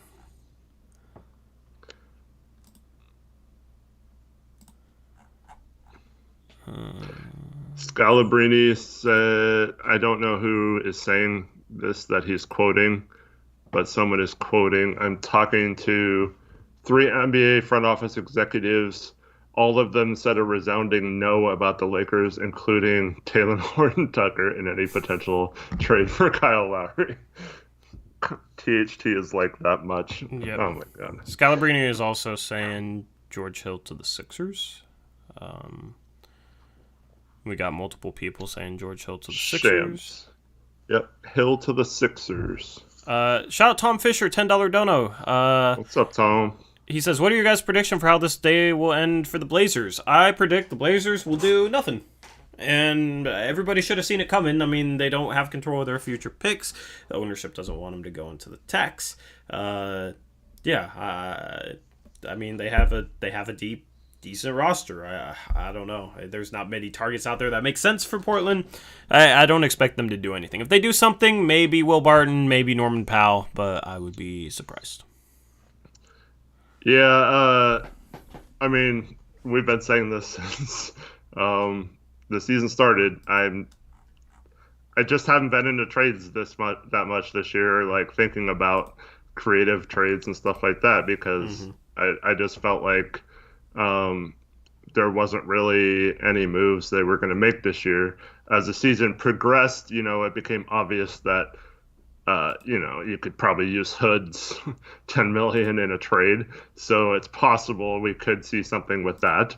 But other than that, I don't really see a lot of options for the Blazers to trade that makes sense for what you're sending out and coming in. So, yeah, so I don't know. I was going to be surprised.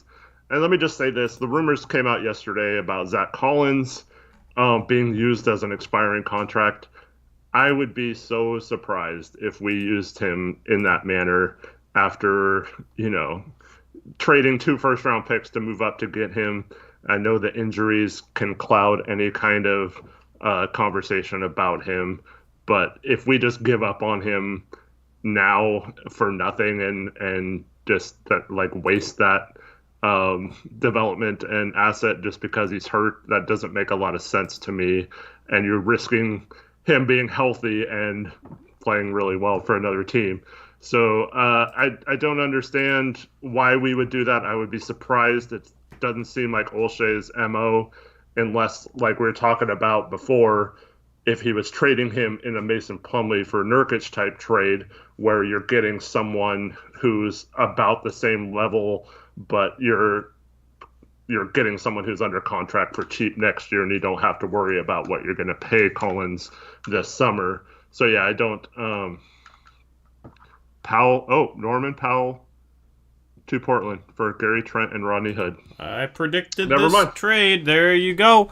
Gary Trent Jr. is no longer a Portland Trailblazer. Neither is Rodney Hood. I teased this deal in the days leading up to this trade deadline, and there it is. The Blazers upgrade their backup guard position. Sucks to see Gary Trent Jr. go.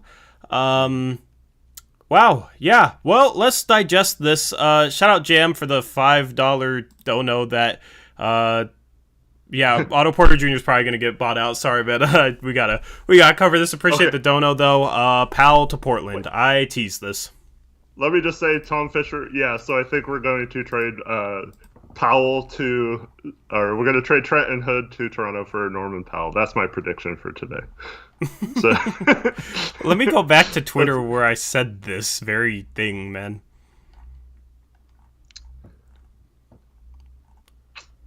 Yeah, so this... I literally just said this to Tom, too. This is going to be very, very... controversial for Portland fans. There are a lot of guys who are very high on Gary Trent. I am surprised. I mean, we talked about this deal a few days ago. We've mentioned Norman Powell before. Let me just say this. Right now, he is much better than Gary Trent Jr. Right now. Futuristically, this might come back to bite him, but he is much better than... Norman Powell's much better than Gary Trent Jr. Norman Powell's extremely underrated. I've been a fan of Norman Powell's for a while. Rodney Hood didn't have much use for this team. If we don't trade any future seconds for this, I think this is a dub. Okay, you do have to deal with Norman Powell's free agency, but you do have to deal with Gary Trent Jr.'s free agency. Nobody was talking about Gary Trent Jr. possibly getting traded until recently. But it was after I said, if there's going to be something surprising, if Portland's going to make a move, watch for a Gary Trent Jr. trade, because they might not feel comfortable with paying him upwards of $20 million in this year's free agency. Now, Norman Powell might command that, but Norman Powell is already, kind of worth that, in my opinion. While Gary Trent Jr., the idea of Gary Trent Jr. is what gets him paid that. Right now, he is not worth that, and we don't know if he will end up being worth that. So that's why I was teasing, a potential Gary Trent Jr. trade, and then going up to the deadline with Norman Powell available. It made sense if Toronto's going younger. It happened. It happened. I teased this all the way up to this very move. Yep. And Tom said he missed our whole talk about his dono because he was on with credit card fraud department making sure that $10 dono was real. But yeah, basically just forget everything we said because right after we got done saying it, there was a trade. And Okay, I tweeted this out earlier. Let me read this out because I was comparing Norman Powell and Gary Trent Jr. Statistically. Let me see if I can find it. I've tweeted a lot today. Well, you do that. Let me just say, when the group chat, we had this conversation yesterday about this very trade, and if you would do it, Reese is pissed. But yeah, so we talked about it a little bit earlier too. Most people that want to win now think Powell is better. Understandable. I don't know. I think Trent's close enough to Powell right now that the almost 5-year age difference is. I don't know if I would have done this, but like I said, I'm not too upset about it. I think it's a fine trade, and I think Powell will come in, and I mean, Reese will disagree with this. Apparently, Powell is a terrible off-ball defender, good on-ball defender. So and he just got that from like the advanced Raptor stats he looks at, and that's it, huh? And obviously, we have the exact opposite in Rocco, who is better off the ball than he is on the ball. So maybe that's a perfect combination, right? But I mean, whether or not you back this up, perception is a lot of the thing, right? So like a lot of people perceive Powell to be a good defender, right? So if he comes in and our defense is still struggling, despite him playing big minutes, that's once again a reflection on our coaching staff, I think. So I don't think that'll be bad in that regard. So hopefully he does improve our defense. And I think this is a thing where now you have Powell, Derrick Jones, and Covington that you can roll out in defensive lineups. So I think with that kind of personnel, I don't think there's much excuse for us to be bad on the perimeter.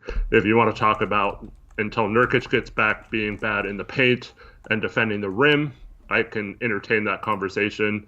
But there is no excuse for our perimeter defense and our particularly three-point shooting defense to be bad anymore. And I don't think that was Gary Trent or Rodney Hood's fault at all on that end.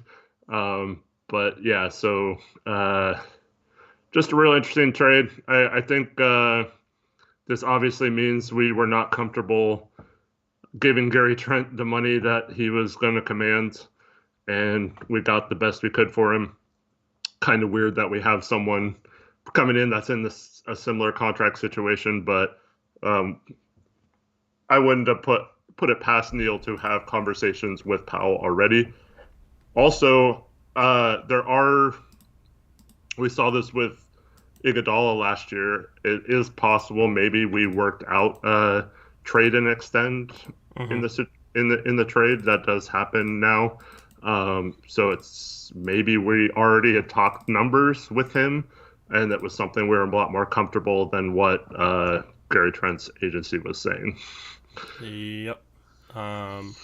Yeah, I mean, okay. Let me give you the statistical comparison between Gary Trent Jr. and Norman Powell. All right, 2-point percentage this year. Norman Powell is shooting 11 percentage points better. Norman Powell shooting 55%. Gary Trent Jr. is shooting 44%. 3-point percentage this year, Eric. Norman Powell is shooting 4% better at 44%. Gary Trent Jr. is a shade under 40%. True shooting percentage. Norman Powell is 10 percentage points better. Gary Trent Jr. is at 55%. Norman Powell's at 65%. Points per 36 minutes. Norman Powell scores almost 5 more points per 36 minutes. So not only is he much more efficient, he also scores at a higher volume. Rebounding percentage, Norman Powell has the advantage 1.5%. Assist percentage, Norman Powell has the advantage 3.1%. Free throw rate, Norman Powell has a 14.5% advantage in free throw rate. It's actually doubles what Gary Trent Jr.'s is. Gary Trent Jr.'s free throw rate's around 14. Norman Powell's free throw rate is around 28. If you are a fan of box plus minus, it definitely is a flawed stat, but Norman Powell has a 1.8 advantage in both offensive box plus minus and defensive box plus minus in terms of combined box plus minus. Norman Powell has a 3.6 point advantage over Gary Trent Jr. He's a better defender at this point. He is, I think, honestly, you look at his height and you wouldn't think he's more equipped to play the 3, but he has a 8'6.5" standing reach. He has a 6'11" wingspan. Okay, Gary Trent Jr.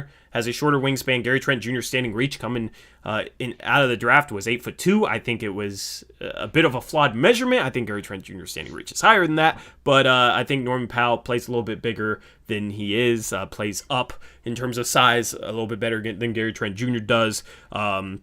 And physically, I think he's more equipped to play at the 3, so small ball lineups with Dame, CJ, and Norman Powell I think would be deadly. That's the comparison between Norman Powell and Gary Trent Jr. Norman Powell is much better right now. I feel like an optimistic outlook for Gary Trent Jr. is someday he becomes what Norman Powell is right now. But it's like if you could get, who Norman Powell is right now, Why not go out and get him? Compared to betting, probably the same amount of money that you would re-sign Norman Powell for this offseason. Like the alternative is betting that on Gary Trent Jr. because Gary Trent Jr. is going to get a bag, and then hoping Gary Trent Jr. could turn into what Norman Powell is. So it makes us better now. He's still 27 years old, so he fits our timeline in the future. He's a good fit as a third guard. It makes sense. It makes sense. Some people won't like it because they love Gary Trent Jr., but it makes sense. Mm-hmm. And as several people, including Deacon and Cash, point out that he does have a championship experience too. He won a ring with Toronto a couple years ago, and that's something that this team. I guess Hood had that, but did Hood win a ring in 2016? Or did he get traded the year after? No, he didn't win. He didn't win a ring in Cleveland. It was the year after, yeah. So never mind. I mean, he made it to a finals, I guess. But that's someone who brings championship experience. And in terms of Hood, it takes out the problem of having to force him minutes. I do feel bad that we traded him. He's a really good guy. I hope that Toronto ends up being a good situation for him or wherever he goes next offseason. I wish Hood the best. That's also someone who, we could reunite with in the future, too. It's not out of the realm of possibility, I don't think. And unfortunately, this is a business, and Hood just was not cutting it this year. So I think that's kind of an addition by subtraction for this year. Seeing that Hood was really taking minutes from players that he shouldn't have been taking them from. So we get better in that regard too. Our rotation gets a little cleaner in terms of who clear cut deserves minutes. And Powell can play make a little bit. He can ISO a little bit. He can get to the rim. He's a good shooter. At least he has been the last couple of years. And I think he's a really good fit on this team. This kind of, it's different because it's two rotation guys for us, but this kind of reminds me of the Hood pickup of a couple of years ago, getting a guy who is going to come right in and help us both score on offense and play better defense than the people he was traded for. So I think overall, whether you are like Reese and think he's overrated and stuff, I still think he's a better option than the players we gave out for this year. Yeah, I don't know how you think Norman Powell is overrated. If anything, he's extremely underrated. You could make the case that Norman Powell is as good as CJ. I said this yesterday. He's more efficient than CJ. He's a better defender than CJ. He plays 30 minutes a game, gives you 20 points per game on just insane efficiency, right? If he was playing CJ minutes, he'd be giving you 24 points per game. Okay? He is like close to he and CJ are at a close level. I'm not saying he's better than CJ, but you could make the argument, and I'm not saying I'm making this argument, but you could make the argument, a justified argument, that he's as good as CJ. Okay? Like, he's good. He's not overrated. If anything, he's very underrated. I've said that. Eric, I've said that for a while. So, yeah, I'm cool with this. I'm definitely cool with this. One thing to keep in mind, a lot of people are saying, at least what I was reading yesterday, is that he's much better as a starter than a backup. Like, he doesn't come off the bench well. A little bit to me is your role when you start.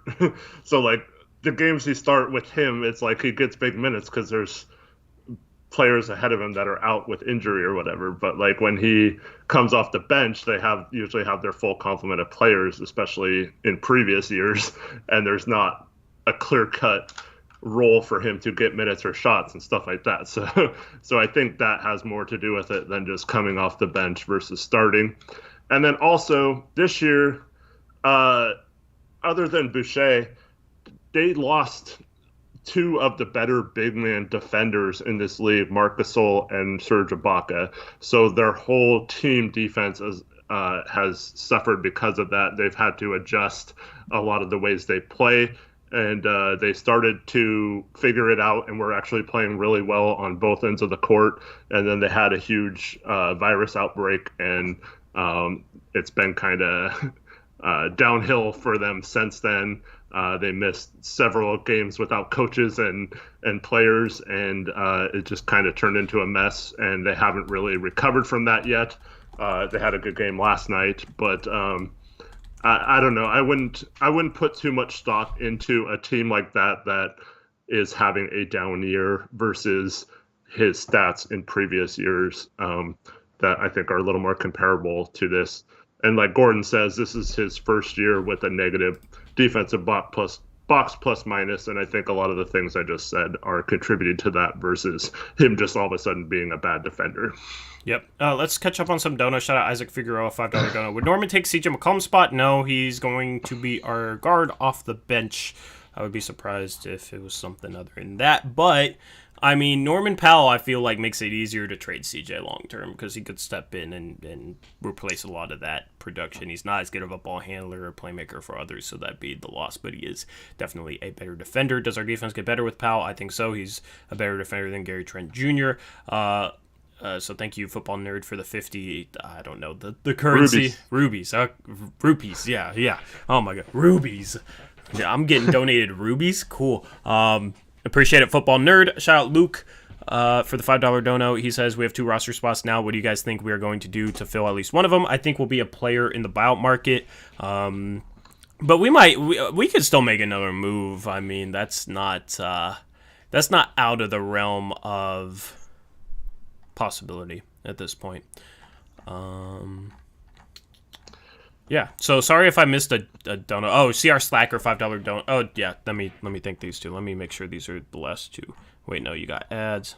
You guys killing it. Appreciate it. Shout out ads for the $5 dono. He says, how do we get rid of Melo now? I don't want to get rid of Melo. For as much as I've criticized Melo, I don't just want to get rid of him for nothing. Like, he's a serviceable player a lot of nights. He's been very solid lately, so I don't think we should get rid of him. I mean, I think we could utilize him better. That's what we need to try and do. Appreciate the dono from ads, though. Shout out GL Swenson, $2 dono. We got Pal's bird rights as well. That is correct. We will be able to assign him for any amount, even though we're over the salary cap going into this offseason. And then shout out CR Slacker for the $5 dono. Now that we have an extra roster spot, do you think we will sign a veteran who gets bought out? Does it keep us under the tax? Yes, it does. Norman Powell makes about $10 million or so. It's 10.8, I think it was. Yeah, Rodney Hood made exactly like 10.3, and Gary Trent Jr. made 1.8. So we're trading out about $12 million for 10.8. So we actually save a little bit of money in this deal. So yes, we will be able to stay under the tax. 10.87 for Powell, and like I said earlier, Trent makes like 1.66. And Hood makes right around 10 million. Mm-hmm. So yeah, slightly more going out than in, which is something I said to look for. And then, so that cushion gives us enough room to actually, I think we can use both roster spots in the buyout market if we saw a need to do so. So I think that's good. And yeah, I think keeping Collins, I think that is an important part of this as well. Yes. Yeah, I got a quote tweet from Peeps and Plaids. Shout out those guys. They said, I'm the most tapped in Blazers fan, no question. I mean, I had this trade throwing it out there over the media. The people that cover this team, that you think would be able to get a scoop, but they never do. They weren't discussing this, were they? I don't know. Not that I recall. I didn't see it. It was just me. I'll take this and I'll say they weren't discussing it until it came up yesterday on Woj had a appearance. So I forgot what show it was, but a trade deadline primer with Woj yesterday, and he mentioned that Portland was very active, in particular looking for Powell and Oladipo, and then from that point forward, everyone was on this. But if you flip back to a few post-game shows ago, we actually talked about Norman Powell specifically at length, along with Siakam, but like we we determined that Powell was a more likely trade target. So yeah, this is something that we've been on to since before that rumor came out yesterday, and yeah, it's I'm surprised Neil pulled the trigger on it. Like I said, he must have just not have been comfortable with what Trent was expecting to get this offseason.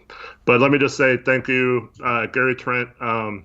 Man, that guy put in the work. He got, he was in a slump, so it kind of tailed off towards the end. But that guy put in some work to become a rotation level player, and I always respect guys like that who, I wouldn't say it was all on his own, but that guy seemed to put in the work behind the scenes needed to become a good player in the NBA. And I wish him well in Toronto, and I hope it works out for him. And as for Hood, I mean, that guy, it was unfortunate with the injury, but before he got injured, we couldn't have asked for more from a player we got for a couple second-round picks and scrub throw-ins. And he helped get us to the Western Conference Finals. And, yeah, he was playing great before he tore his Achilles last year. The injury was unfortunate, but yeah, it just became a point where we probably needed a breakup, even though I really like him as a person, and I wish him the best. I hope he could recover and become somewhat of the player he was. But thank you to those two guys for what you did for Portland, and good luck in Toronto. Yep. Shane Hafner had a thing about Powell too. He said, just got a shooter out of 64 NBA players that have tried at least 200 threes this season. Norman Powell currently ranks third in three-point percentage. He's made 43.9% of 269 attempts from beyond the arc. Yep, he's shooting the lights out, and he can create a little better than Trent. I think he'll be a really good fit, especially if we utilize him off the second unit, and if we play the way we play and don't change much of our sets and things like that, Powell is definitely a better fit at this time. Yep. Let me thank two donations. Jam, $5 donor. He says, Gary Trent Jr. was second favorite player. Love his game. I get the trade, but it's still hard to swallow. Yeah, I mean, you can sit here and say it's a good move looking at it logically, but like emotionally, it's tough to part with players, obviously. Like, it's kind of tough. Rodney Hood, who gave us some good moments. Gary Trent Jr. did as well, and his development has been fun to watch. Now he'll get the chance to go to Toronto, where he'll likely start, and we'll get to see him coached by Nick Nurse, Eric. We'll get to see how Gary Trent Jr. evolves under Nick Nurse. That's going to be interesting to watch and see what he can do there in Toronto and see what type of player he can become. Yeah, it's definitely tough to swallow, but overall I think it's a good move. Football Nerd had a 50 rupee donation. We have 2 roster spots left. Who are we at? And I wanted to get to this one second because it brings up a topic of conversation. Who's going to be our backup small forward heading forward? Is it going to be Nasir Little, or is it going to be somebody else that we bring in? What do you think? Well, obviously, short term, it'll definitely be Little. Hopefully he's okay after being out with health and safety protocols.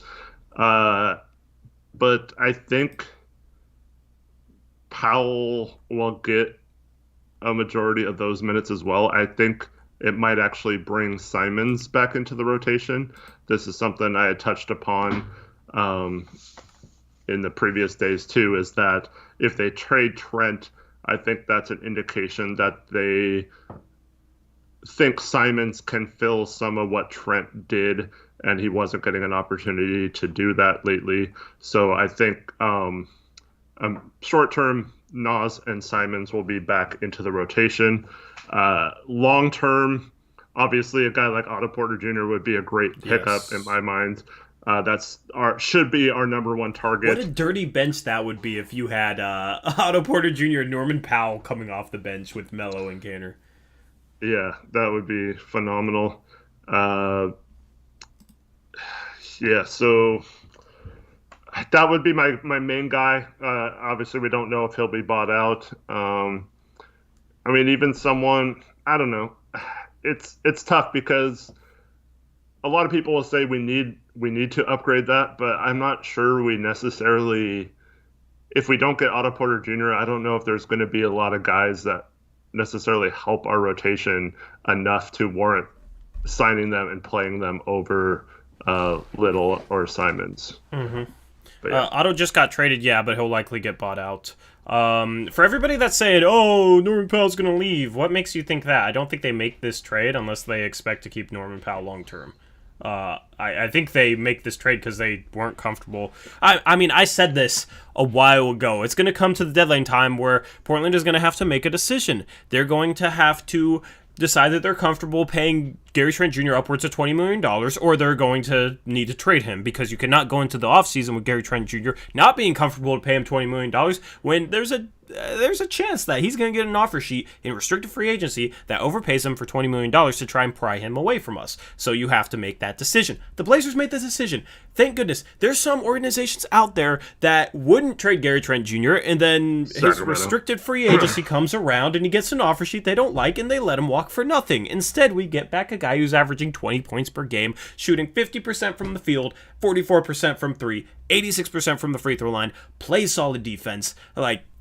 I mean, it could be a lot worse. We could have let him walk for nothing. I mean, I don't think Norman Powell leaves. What players want to leave Portland after being here? I mean, let's just be honest. I mean, players want to stay here. That is one thing that this organization does well, is it just has a culture that players want to be in once they've experienced it. You know, it might not be able to sell it on guys in free agency who haven't been here, but once people experience it, guys want to stay here. So everybody's saying, oh, well, he's a free agent.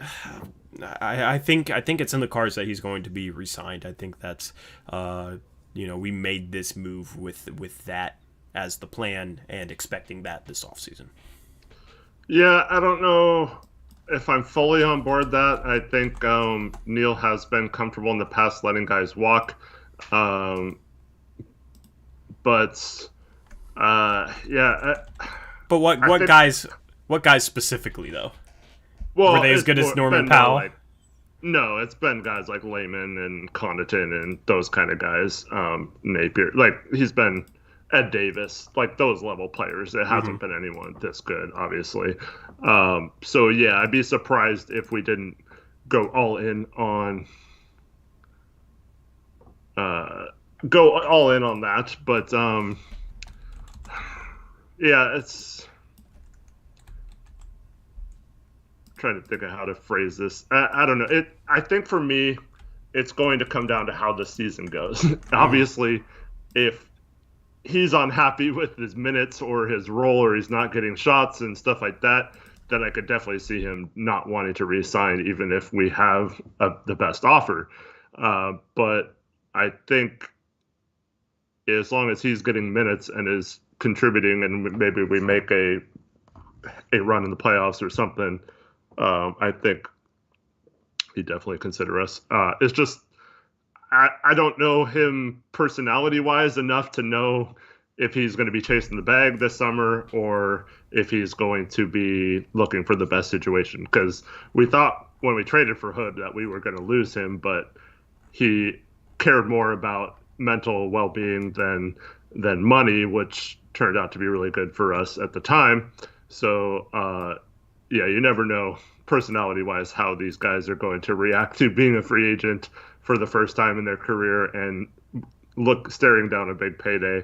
But yeah, I don't see any reason why we would trade for an expiring contract of his caliber player without at least some idea of what it's going to cost to re-sign him and whether or not we are willing to pay that price. Yes. Okay, we have don't spam, man, please. But we had a Raptors fan in here who wants to know how to feel. You're going to love Gary Trent. He's going to be perfect for Nick Nurse, especially if you trade Lowry. Him and Van Vliet is going to be a very, very good backcourt for years. And assuming you resign Trent. And that's going to be – I'm excited to see what Nurse does with those two, because Van Vliet's actually really improved offensively in his career, and he's having a great year statistic-wise on both ends. And I think adding a guy like Trent who can space the floor and I think can be unlocked a little bit of his defensive potential in that system, I think that's going to be a huge bonus for the Raptors. And Gordon mentions we play them on Sunday. That'll be interesting. Ooh, that could be their debuts. Yeah. Ooh, that's gonna be fun. Looking forward to that. And so obviously Powell won't be able to play tonight. So that leaves us really shorthanded, especially if Simons and Little are out. So yeah, major minutes for everyone available tonight. But yeah. Nas is now available. That's good. Oh, is he? Yeah. So Nas should play, and then Ant's also available. So that's good that we got those guys back. Gordon, Nick Nurse, coach Gary Trent, was that like an AAU situation or what? Yeah. By the way, posted a poll. Yeah, elaborate on that, Gordon. I'm curious. Posted a poll on Twitter asking for you to grade the Blazers' move where they trade Gary Trent Jr. and Rodney Hood for Norman Powell. I'm curious to see what people grade it as. If you want to follow me on Twitter or just see that poll, there is the link to my Twitter. I'll also post the link to Eric's Twitter as well. So go leave us some follows. We'd appreciate it. Would mean a lot to us. Any more Portland trades on the way? I mean, probably not, but you can't rule anything out. GLS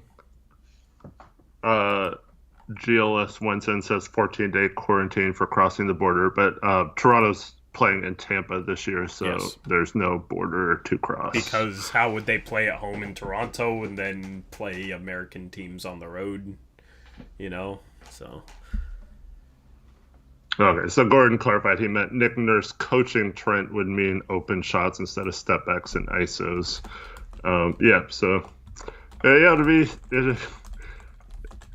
We'll see his percentage of contested shots probably go down, and likely his percentage of contested shots going to go up, right? Or I'm talking about Trent. Oh yes. Yeah, so Trent's is going to go up.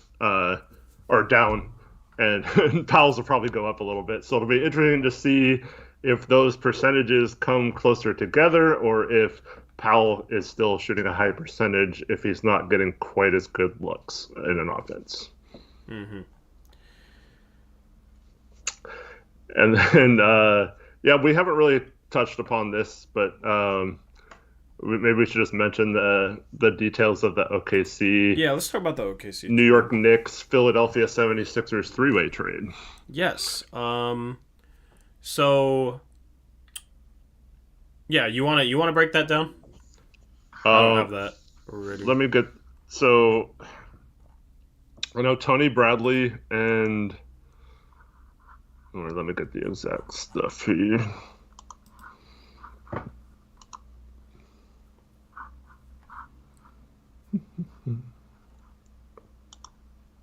By the way, I got the donation part updating. The latest sub's been the same person. I assume we've probably gained some subs at this point, so I don't think that's updating. All right, so Philadelphia is acquiring George Hill for Tony Bradley, Terrence Ferguson, and 2 second-round picks. But the Knicks are also sending Brazdeikis to Philly, and I'm not sure what Ferguson's going to New York instead of OKC. I don't think he could go back to OKC because they traded him to Philly initially. So I'm not sure what the Knicks get out of it other than just taking a flyer on Ferguson, maybe. But yeah, so Oklahoma City in the next 7 years now has a projected 34 draft picks, 17 first and 17 seconds. Oh my goodness, that's actually insane. Yeah. So an average of almost 2.5 firsts per year and 2.5 seconds per year. That's actually insane. Yeah. They need to chill. And they also have trade exceptions. They could basically target in this next offseason anyone they covet and give a package that is basically impossible for any team to match. It's kind of scary. It's kind of scary to say the least. It'll be interesting to see what they do with those assets. Yep. And so this is a situation where you have to make the right moves with those. It's so far their plan. It's kind of like a 2K plan to just trade everyone for picks and rebuild that way. But at some point you have to make it work. So we'll see if they keep those picks and just try to get lottery picks like they've rebuilt with KD and Westbrook and Harden, or if they end up making a big move for a player that they identify as a good fit next to Shai Gilgeous-Alexander. But yeah, there's a lot of ways they can go with that. But it's definitely, if you're sitting at it now, you say, okay, Presti has done an amazing job to get all these assets. Now he's set himself up for failure, though, if he doesn't take advantage of having all those assets. Yes, agreed. I don't think they would give up Dort. They just picked up his next 2 years, even though they didn't even have to. They were non-guaranteed. So he's on basically a minimal contract, and they have him locked up for, I think, 2 more years after this one. Dort's not going anywhere. They like him there, and that was a good pickup for them. Someone that Torrey, right after the draft, was saying that we should pick up on a 2-way. But Yep. Yep. Oh man, because he was projected like late first in that draft, and then he went undrafted, and it was just like, why? Didn't make sense. Yeah, he definitely should have been a first round pick. It was mind boggling at the time, and I wanted to pick him up. You get a guy who's a good defender who has some offensive potential. I mean, who's built like he is. You take that. Good pickup from OKC. They've done a good job. They got Moses Brown now on a 2-way contract. All right, maybe he's on a normal contract, but that's another guy who's been balling out for them lately. Who we had on a 2-way contract last year and just let walk for free. Some teams are good working around like the very fringes and finding diamonds in the rough like that, and some teams aren't. We definitely aren't. Our best like diamonds in the roughs are like early second round picks. Where some teams, Miami will take a couple undrafted free agents like a Kendrick Nunn and Duncan Robinson and make them key integral parts of a team that makes the finals. Something that Portland has to do better. Some teams do a good job of it, some teams don't. And it's a way you can get good assets for free. It's the best way to increase just the assets you have, because a lot of times trade wise, you're trading future assets for present assets. If you're trading picks for a guy that can help you win now, you're getting better in the present, but you're trading away the future for that. So in terms of your overall assets, you're not really gaining anything. If you can find diamonds in the rough like that, you're gaining an asset for free. Yep, and then this year there's special rules where they were eligible for 50 out of the 72 games, and then that recently got changed to now they can be available for all 72 games and the playoffs. They're eligible to play in for 2 ways. Basically like normal roster spots this year. Yep. So that makes it even worse that we did not keep someone like Moses Brown or Jalen Horde, and then we're like, oh, we don't have a guy over 6'8" to back up Canner, for 2 weeks or whatever it was. Definitely agree that we need to do a better job of filling those two-way spots and finding, because everyone says like, oh, what does it matter? You need guys who can play now, right? You can't like wait for these guys to pan out or whatever. But we just mentioned Lou Dort. Like, you don't think he could contribute to this rotation right now? And that's a guy is in his second year in the league. So, yeah, it's not a situation where you should be wasting those spots. And I feel like we've done that. Especially like last year, I feel like we picked up two decent guys who were developmental, and then we don't keep either of them. And we could have easily brought either one back on a two-way contract. But yeah, I don't understand. But that's secondary, I guess, to the trade from today. Yep. So now you have a little lull right now in terms of overall trades. That poll that I posted on my Twitter account, links to our Twitter accounts are in the description, has 217 votes. It's grading the trade for the Blazers. 30% say A, 53% say B. So 83% total say A or B, 12% say C, and 6% say D or F. So it sounds like it's a pretty well-received trade. There's definitely some certain people's opinions that I'm just curious to see on Twitter that I'll have to find later.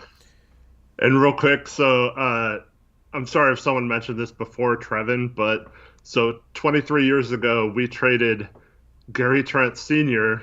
along with Kenny Anderson and I think it was like Alvin Williams and picks for Damon Stoudemire. So to Toronto.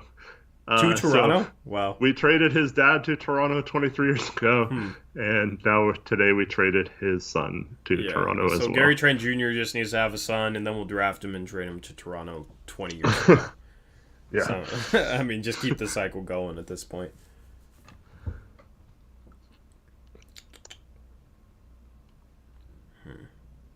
All right. I just real quick, I like that trade for the Raptors a lot. I think that's a good pickup for them, and I think they're especially if they trade Lowry, I think they're making the right decision to kind of punt on this year, but set themselves up to bounce right back next year. And I think they'll be fine. They just need to find a big other than Boucher who can be in that big rotation. And yeah, I think the rest of their lineup, like I said, I like their backcourt now. I still am really high on Siakam. I know a lot of people aren't, but I think he is a really good player and plays both sides of the ball and can distribute and stuff like that. But yeah, so I think Toronto's setting themselves up, especially after we see what they get for Lowry to bounce back next year. Yep. Timeline-wise, Gary Trent Jr. makes more sense for them than Norman Powell. It sounds like they're trying to go younger. They could still stay kind of competitive with the Gary Trent Jr. You know, it's not like you're trading for like a project or anything. The dude has shown that he can play. So, but obviously he's young. Did Harkless get traded? I heard Harkless. Was Harkless the one who got traded? I think he was involved in the Kings. Yeah. Okay. So right now it's 10. About to turn 10:30 in the morning Pacific Standard Time, 1:30 Eastern Time. Trade deadline is still in an hour and a half, so still got an hour and a half, Eric, to see what happens. Lowry has not been moved yet. Oladipo hasn't been moved yet, so we still got some dominoes left to fall. Yeah. Y'all Blazer fans don't realize how good Norm is. I mean, my co-host here has been talking about Powell for years. So I've been saying he's underrated for a very long time. Very, very long time. He's been really good this year. And also, keep in mind, all the people who said, Siakam isn't a number one or whatever, it was Powell that stepped up a lot of the times and took that scoring burden in the playoffs. So that's a guy who can definitely get you buckets in the postseason. Yep.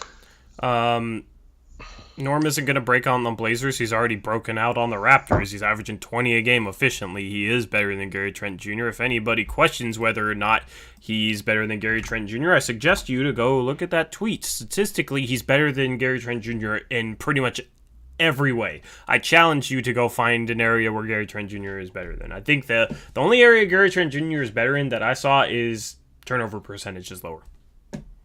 But, Norman Powell's assist percentage is higher, so that's kind of a given. That's the only stat that I could find in Gary Trent Jr.'s favor. Everything else is in Powell's favor.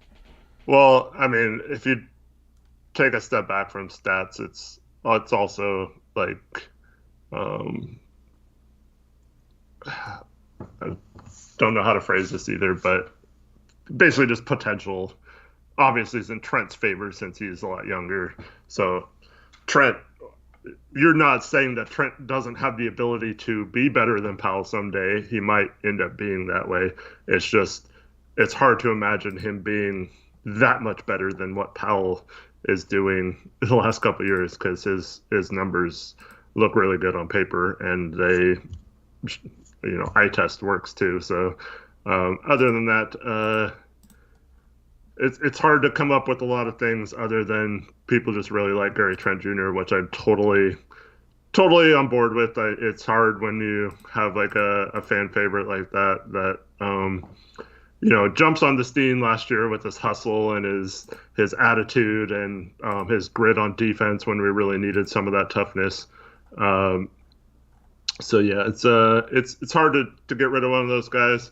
Had a lot of funny moments too with the bathroom photos and on the team plane and like his he's got cool hair and all that stuff. Like it's a lot of people really took a liking to him, and from all accounts he's a good person and it was a good teammate and all that kind of stuff. This year I saw in particular him really cheering on his teammates more than in past years as well.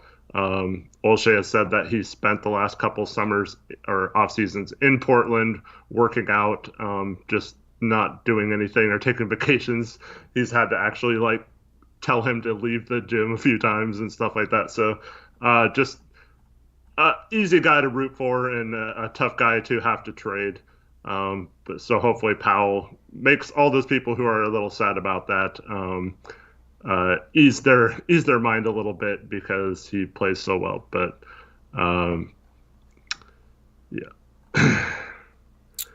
Gordon, we've talked about that several times. You keep putting it, but yeah, we know we're under the cap for 2 more minutes. Yeah. I just like LaMarcus Aldridge just doesn't make sense with Cantor. Like, if you're gonna trade Cantor, like if you're confident they could get Aldridge as the backup center, then package Cantor and Derek Jones Jr., I guess, and see what you can get. Like, I can't think of anything, but like, I mean. Okay, I want to ask you this, all right? Just a hypothetical. And Blazer fans in chat, let me know yes or no whether you would do this or not, okay? Trade Derek Jones Jr. and Enes Kanter and... I already know what your answer is probably going to be. And 2 future seconds for Will Barton, and then sign Otto Porter Jr. and LaMarcus Aldridge off the buyout market. Your starting lineup is Dame, CJ, Otto Porter Jr., Rocco, and Nurkic. And then your bench... CJ is the point guard off the bench. Then you got Norman Powell, Will Barton, Carmelo Anthony, and LaMarcus Aldridge. Yes or no? Obviously, just a random hypothetical. That's insanely unlikely. Just a random hypothetical. Yeah, see, I don't know. That's tough because, like, sitting here, the trade deadline is right now. We don't know yet if we can even sign Yes, Aldridge. I'm just saying, like, I know, could, but that this is the problem. It's like, a hypothetical. Yeah, I know. Think too deeply. If we were guaranteed to get Aldridge, I probably wait. Who did you say? Derek Jones and. Yeah, because like you'd sign Otto Porter Jr. off the buyout market too to replace Derek Jones Jr. and you trade Derek Jones Jr. and Enes Kanter, who are being replaced by Otto Porter Jr. and LaMarcus Aldridge, and you trade those 2 for Will Barton. See, I'd almost rather have Kanter than Aldridge. I think Kanter at this point is providing just as much, if not more, in areas we need than Aldridge, and neither of them are good enough defenders to pick Aldridge over Kanter. And then at the same time, I don't know. I'd almost rather have Jones than Barton. So I'll probably lean towards Jones and Cantor, and you probably knew that already, like you said. But I'd But does almost Otto Porter Jr. outweigh that? uh yeah, maybe, but um So yeah, yeah, I I knew mean, it would be a if tough we're one. guaranteed to get Otto Porter and Aldridge, I guess I'd be fine with it. But yeah, the fact that we can't, I'd probably say no. I'd rather have those the two that we'd be trading out. But Yeah. Chat seemed leaning towards no.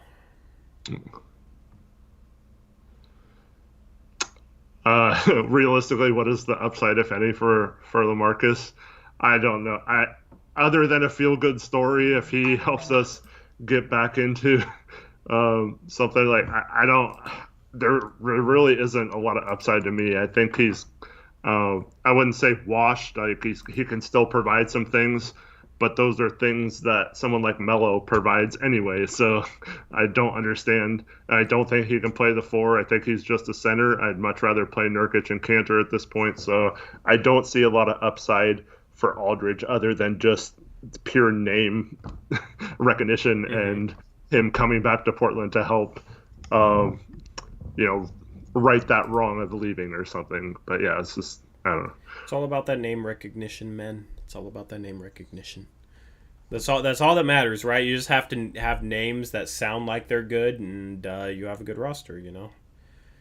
That's for all the people that base their analysis off a piece of paper. Yeah. So this deadline died. Like, when was the last time we had something? An hour ago? Let me if I'm gonna try to look it up, but if anyone has the specifics of the Kings Heat trade, we can touch upon that real quick. All I see is Mo Harkless and Chris Silva. I wonder if the Kings must have had a trade exception or something.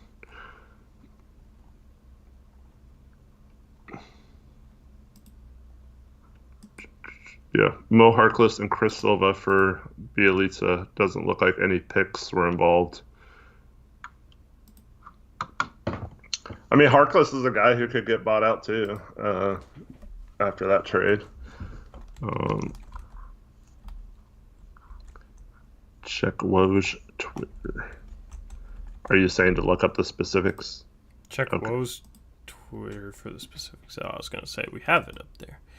Allison, it doesn't look like we gave up any picks in the trade. It looks like it was just a straight up swap Powell for Hood and Trent, which I think, yeah, I would have been really mad if we gave up a pick on top of that. A second round pick you would have been mad about? Not necessarily a second, maybe, but I mean, we only have two in the future we can trade anyway. So, and like, it's just, I guess mad isn't the right word, but it just kind of sucks that like next year we don't have a draft pick if we make the playoffs in either round.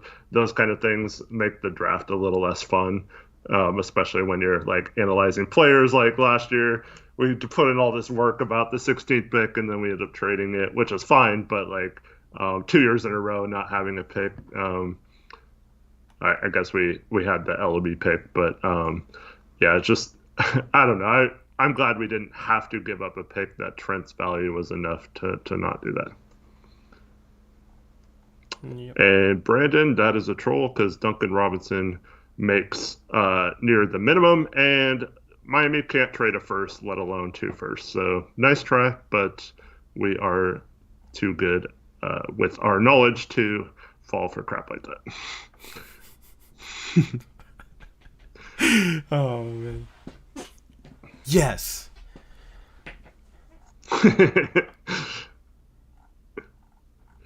I'm just scrolling through Twitter, man. Man, Reese was really just having a meltdown over this trade, Eric. Yeah. Well, he was, like I said, we discussed this at length yesterday. He apparently knows some Raptors fans who was saying what what a bad, like, overrated defender he was, and that he's really lazy off ball and all that kind of stuff. Which, We were all well, saying that. Okay, let me just say this. We were all saying that about Gary Trent Jr., right? But our standard for good defense, as fans of the Portland Trailblazers, is much lower than Raptors fans' standard of good defense. They just saw their team win a championship a couple years ago with a really good defense. So if they say he's like overrated and whatnot, and their standards up here, he's probably above our standards, you know? And if Gary Trent Jr. was overrated for us, I mean, there's probably a good gap there. I'm just saying. Yeah, this is an underrated thing about salaries, especially for second round picks. So Gary Trent Jr., this is his third year, so he's not. You'll have full bird rights on him as opposed to like a DeAnthony Melton last year, who was only on 2 years, and you were limited to the mid-level exception as the most he can make in the first 2 seasons, whereas Trent can be given a max contract or whatever this year, but his hold is only around 2. It might go up a little bit because of there's certain things, like if you start a certain amount of games, your cap hold goes up slightly. That's what happened with Alan Crabb. Yeah, so it's going to be about $3 million cap hold. So they're going to have cap space and be able to sign Trent on top of that if they utilize that properly. So that might be a huge win for them. Whereas Norman Powell's cap hold would have been, I think, around 15 million or so off the top of my head. And they wouldn't have been able to use that cap space. So even if they sign for similar amounts, that will allow Toronto to sign someone else using that cap space before re-signing Trent, similar to what we did with Evan Turner and Alan Crabb. Hopefully they use it better than we did, but yeah. Okay, so somebody asked about, like, can somebody tell me who Norman Powell is? Trent shoots threes. Powell's a better three-point shooter than Gary Trent Jr., much better attacking the rim, much better finisher. He's a better defender, a better rebounder, probably a little better passer, better athlete, just better in pretty much every way. He doesn't rebound a lot, kind of similar to Trent, so that won't help. But here's an important stat, though, for our offense. Reese says Norman Powell's in the 85th percentile in three-point shot creation, which means he's 85% better than most of the NBA, creating their own three-point looks unassisted, which we demand of our guards at a extremely high rate, far too high of a rate. Shout out Reese for the stats he's throwing out there, man. Reese is the MVP of this stream, from holding it down as the only mod in here with 1,000 people earlier to throwing out all these stats, man. Shout out to Reese. Also, maybe it's like the fact that we made a trade will ease some of the Aaron Gordon stuff, I think. Hopefully.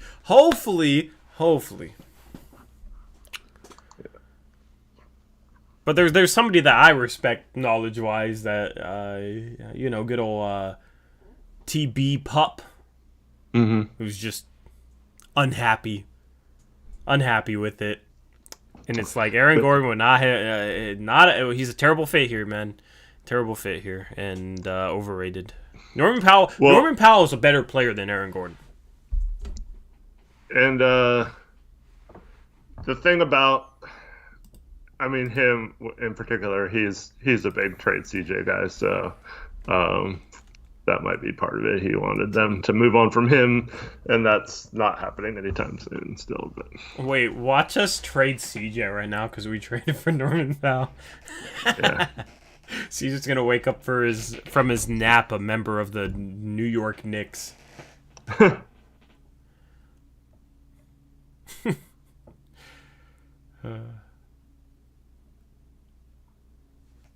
Let's see here. Can something happen, bro? Like, is Kyle Lowry gonna get traded? Is Oladipo gonna get traded? Can something happen, please?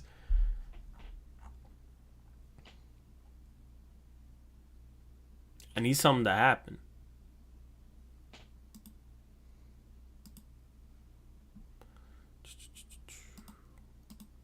I'm getting restless.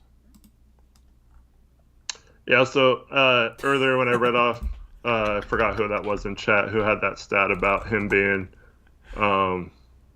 third in 3-point percentage of players that have attempted 200 or more this season. The only two players better than him are Joe Ingles and Joe Harris. So that's a pretty good company in terms of 3-point shooting to be with. Damani, I'm going to tell him you said that.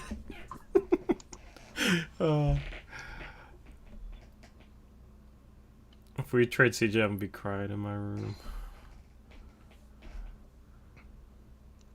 You will? No, I was just reading chat. I will. Yeah, I guess I sound like I was saying that. Nah. I mean, I'd probably be as upset as I am like trading Trent. You know what I mean? I don't know. I don't know.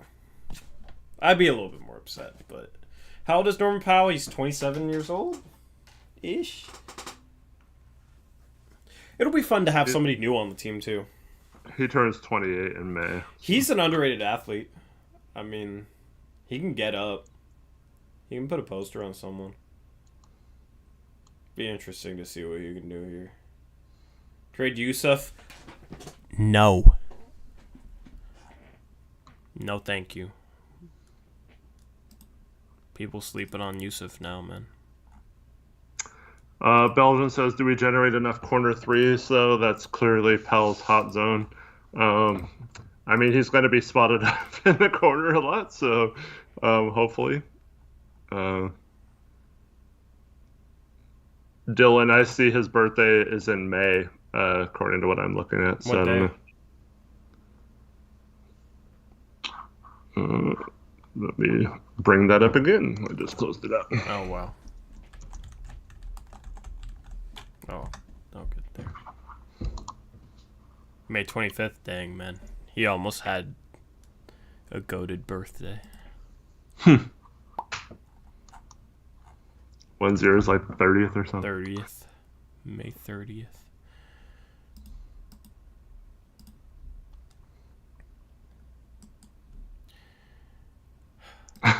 Flip Powell for Mo and Chief. Come on, CJ the GOAT. Flip Powell for what? I know it's your birthday. Happy birthday, man. Happy birthday to Gordon, too, but don't. No. Come on.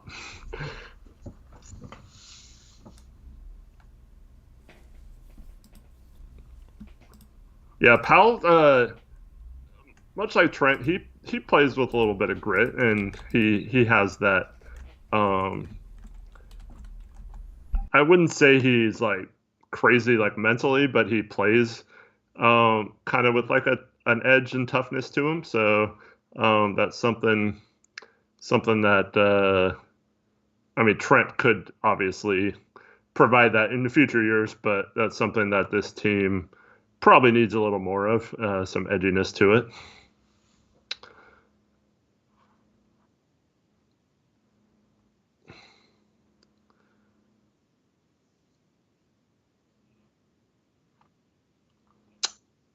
Ex-Mustang man, why do the Blazers need LaMarcus Aldridge? Where is he going to play? Fast forward a few minutes to our conversation, or rewind back a few minutes to our conversation.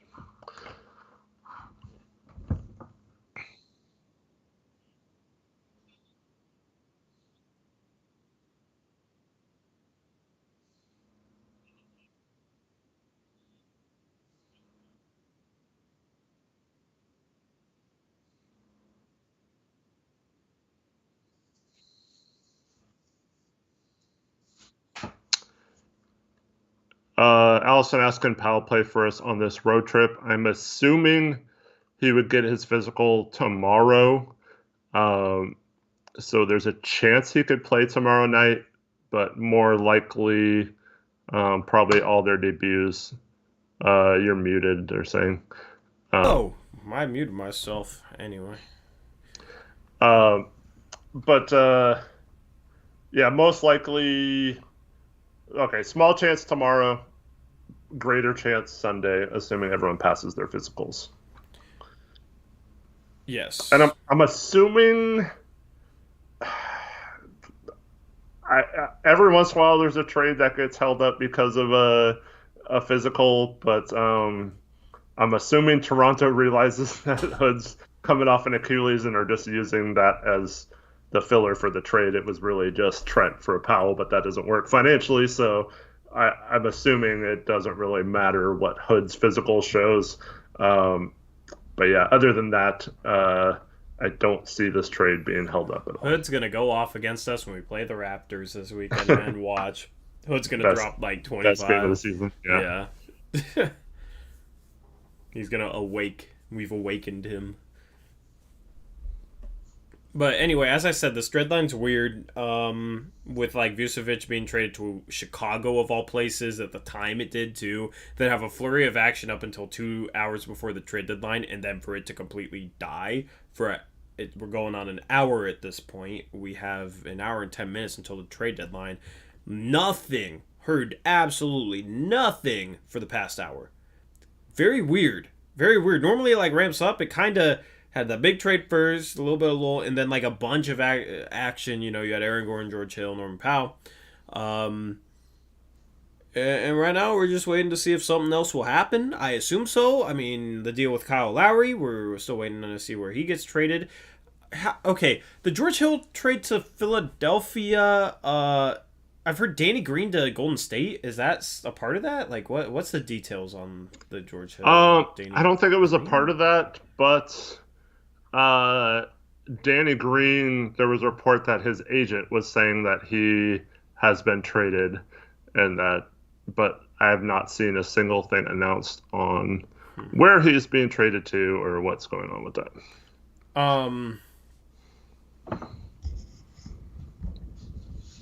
Yeah, but like, so people are saying Lowry won't be traded. Are we sure? Where have we heard that?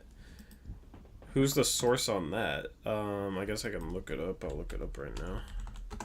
While you're doing that, Reese and Gordon are dropping some absolute great stats on Norman Powell's offense.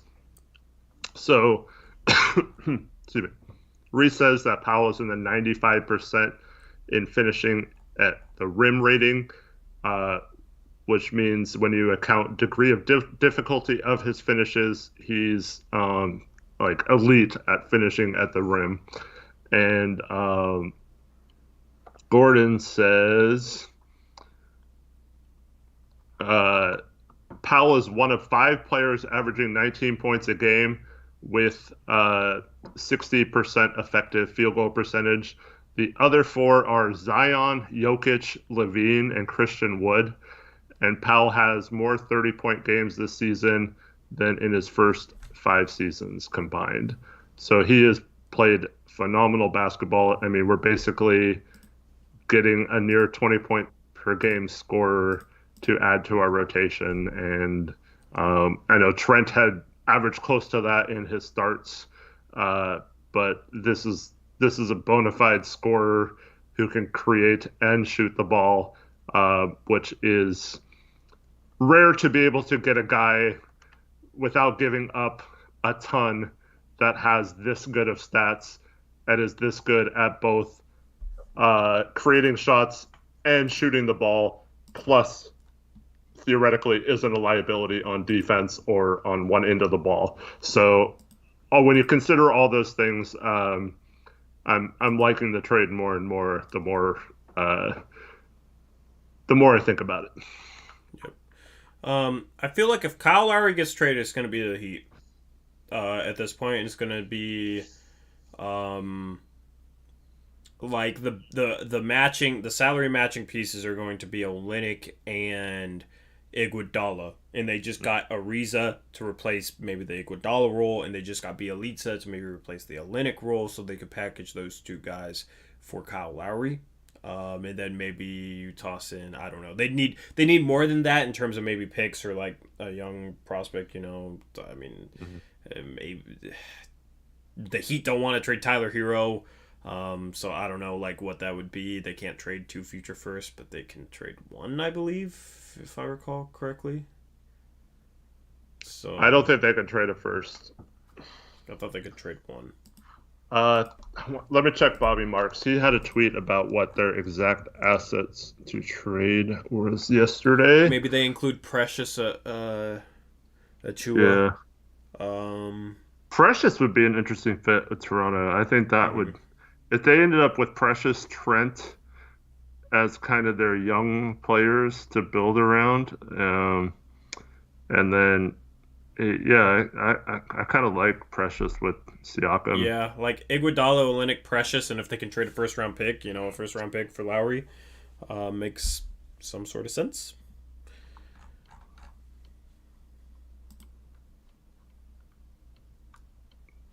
Watch that trade come on the Twitter feed like right now. You guys would start realizing that I got sources or something.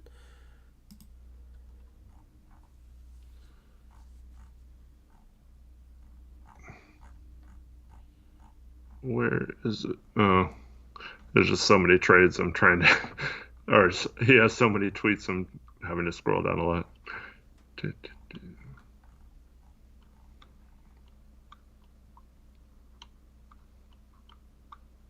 All right, so Miami at the deadline.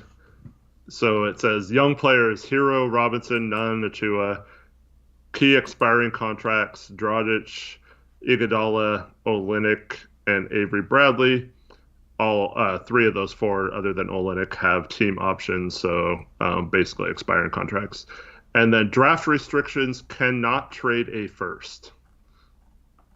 Okay, well, I don't think Precious is enough to get it done.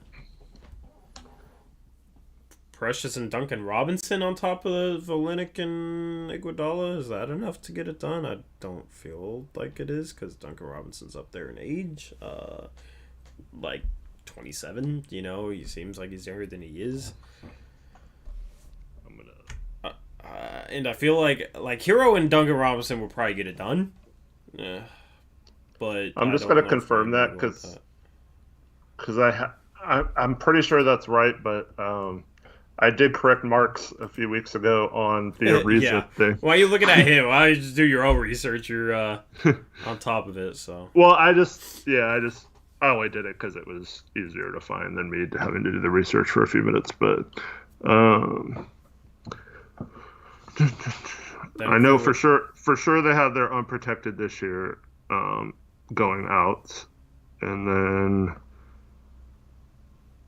yeah, so their 2023 first round pick, which they gave to the Clippers just to take Harkless on in the Whiteside trade. Um, so they could get. It seems like why would you do that? But it was to get Jimmy Butler to clear enough space for that. So they had to give up a first in order to get Jimmy Butler in the sign and trade.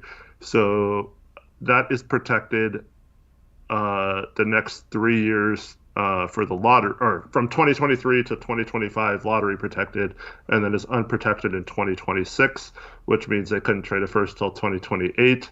And 2027 right now is the last draft you can trade because you can only trade up to 7 future drafts. So yeah, they cannot trade a first. And it looks like most of their seconds are gone as well. yeah, so probably have to be Tyler Hero included. So actually, it's gonna be hard to make it happen. But I'm pretty sure the Clippers are basically in the same boat though. So um, and the Lakers, both all three of them, I think, would have a tough time trading a first uh, because of all the picks they owe New Orleans and OKC respectively. So yeah, it's looking at like assets, not or like actual player assets, not pick assets. Mm-hmm.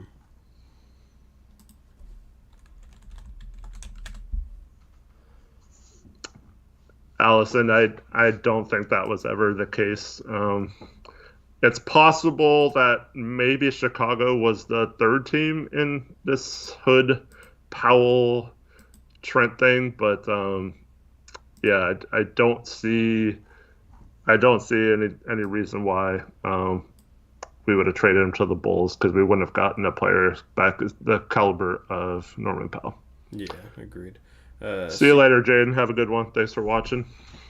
Mm-hmm.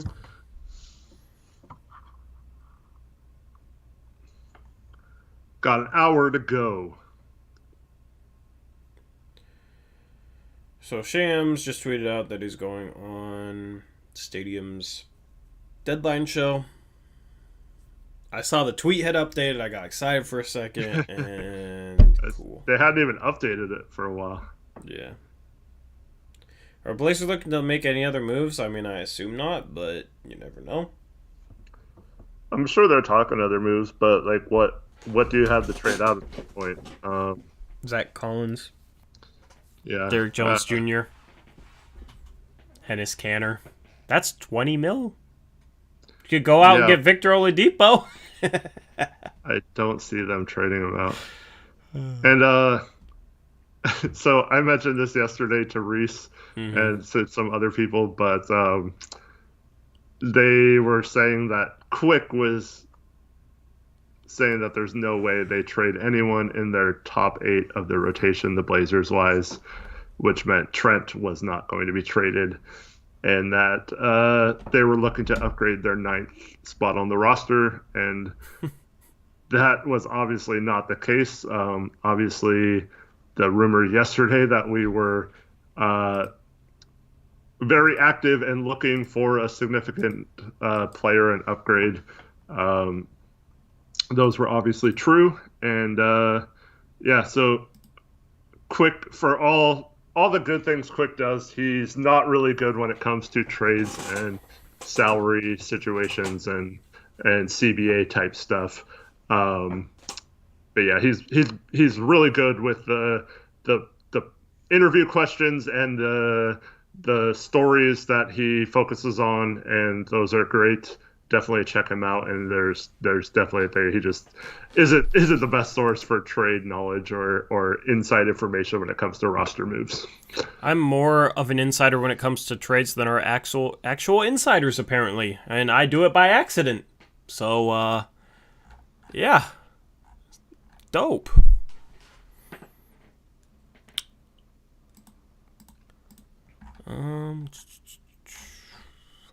I want something to happen, man. And for the record, since Simons still has another year left on his contract, Little still has 2 more years, I don't see us giving up on either of those guys right now, unless, once again, it's for someone who is like a clear upgrade. But like your Barton scenario, I don't see us including like a Little or a Simons for a player like that. I feel like it's more something that since we have those guys locked up for additional years, that those are guys that we will definitely wait to see if they pan out and then maybe trade in their final year like we did with Trent this year. Yep. 100% of the NBA players named Gary were traded today. The two. Facts. What's up, Nicholas? Blazer fans, hold this L. Hold what L? What? Huh? I need coffee. I do need coffee. I need an energy drink. I drank one earlier.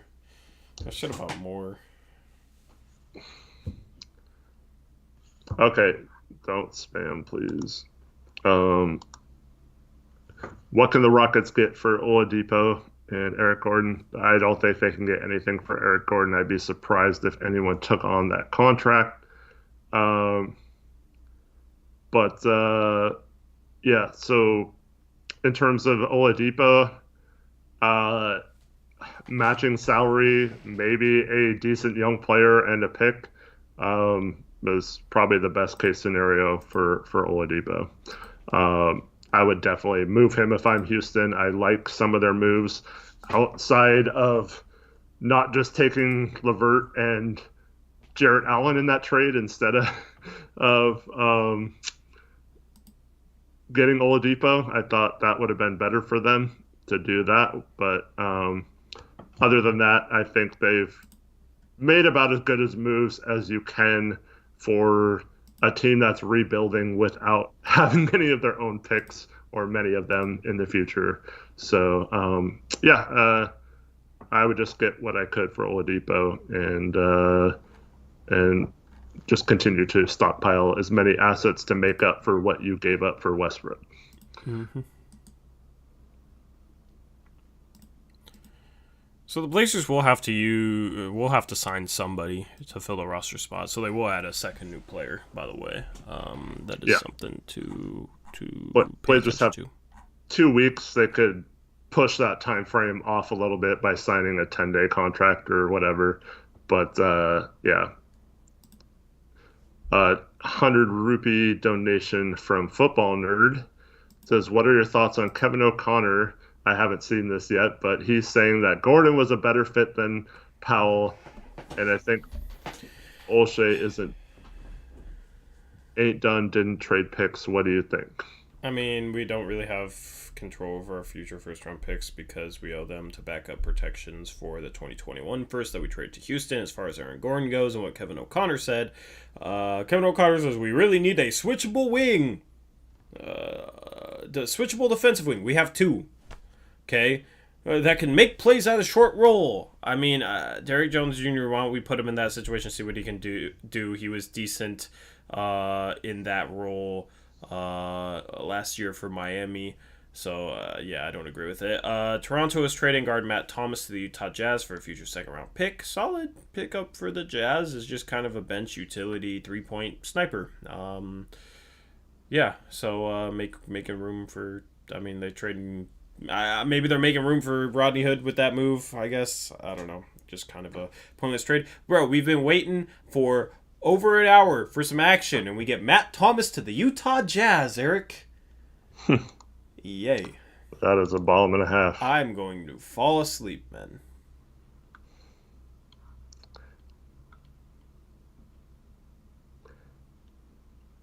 The thing with Kevin O'Connor is, like, he wants so desperately to be right about the Blazers this year. So he's doubling down on that. He's predicted us to not make the playoffs, says our personnel is way overrated, all that kind of stuff. So this guy just continues to double down, and this is another thing. I mean, Powell is... I mean, position-wise, you could say Aaron Gordon maybe is more of a position of need, but, I mean, we have Rocco and Melo playing those positions right now anyway, so, and I don't like Gordon at small forward. I'd prefer to play Rocco at power forward. I think you can play small forward, but I think his best position is power forward as well. So I don't know. It's so, people overrate Aaron Gordon, and I don't know. Like, we talked about all these stats with Powell. Like, how is he not a good fit? He can shoot the 3, so if all we do is spot him up in the corner like we would have done with Aaron Gordon, he's better at that. He can play make, so if you put him in a position to get the ball when Dane's trapped, he can make plays for your team. I mean, it might not be passing-wise, but I don't know. It's weird to me that people are that... And two, like, we didn't give up a pick. So, like, Denver had to give up a first in that trade and a rookie. So, I mean, Trent probably has more value than RJ Hampton, maybe not to Orlando or whatever. But, like, we offered apparently Ariza and a young player and 2 first-round picks to Orlando in the offseason before we traded for Rocco, and they declined that. So I don't know.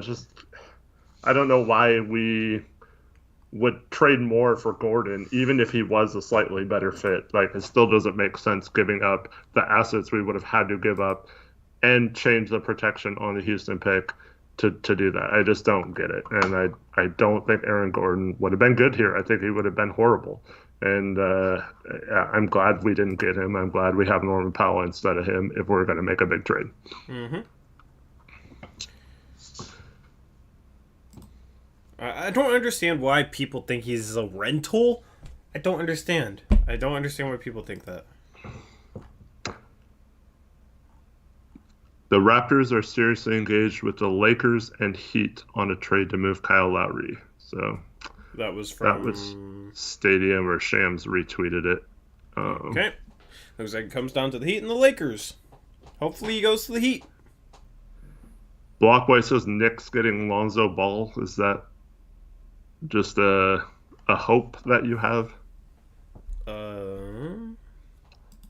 The Heat have offered Duncan Robinson in a trade package for Kyle Lowry. Oh, yeah, my goodness. Duncan Robinson? That's a guy that's like, he's good, but he doesn't have a lot of trade value. Like, you know, like you just saw, I mean, obviously he's better than Matt Thomas, but like you just saw a guy like that get traded for a second-round pick. It's not, that's not going to be the difference between getting Lowry or not because you're willing to include Duncan Robinson in a trade. Mm-hmm.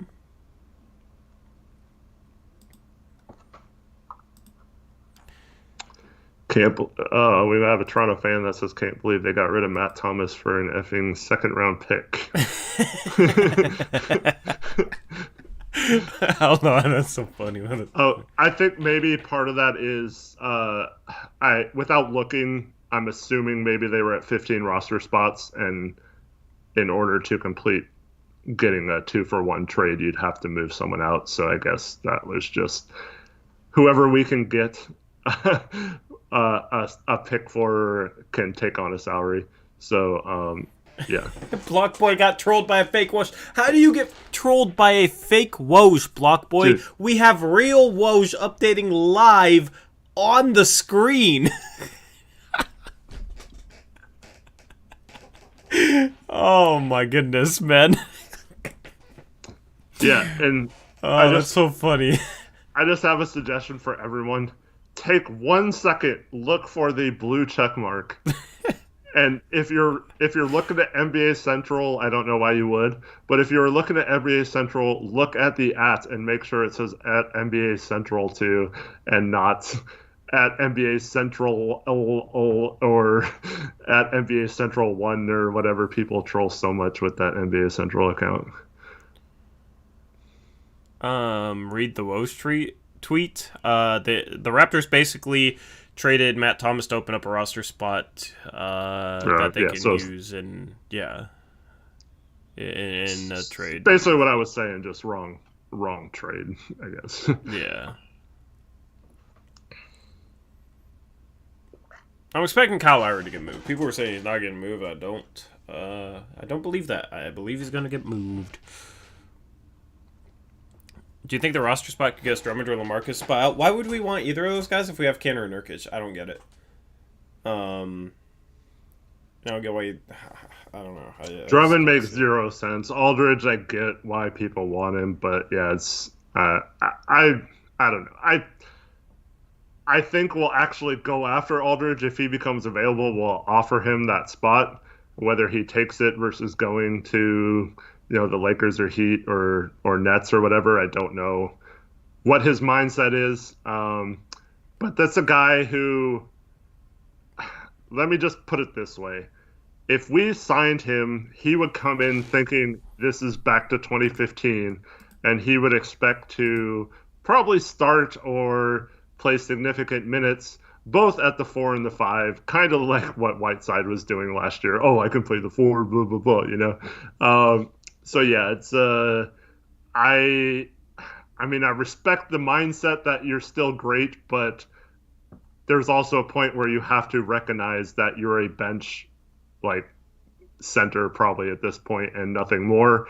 And I just don't see any way, with the way knowing how Aldridge's mind works a little bit, is that I just don't see any way he comes in and is happy playing 20 minutes off the bench and not being a huge focal point of this team. And he'll think it's Damon me again. We're the stars. I just think that's the wrong type of person to add to this team. I don't think we need necessarily what he brings. So the holdup on the Kyle Lowry sweepstakes is the Lakers' willingness to include Talen Horton-Tucker and the Heat's willingness to include Tyler Hero. Tyler Hero is a better prospect than Talen Horton-Tucker. I don't know why the Lakers are so enamored with Talen Horton-Tucker. Reminds me of when they were so enamored with Kyle freaking Kuzma. I don't get it.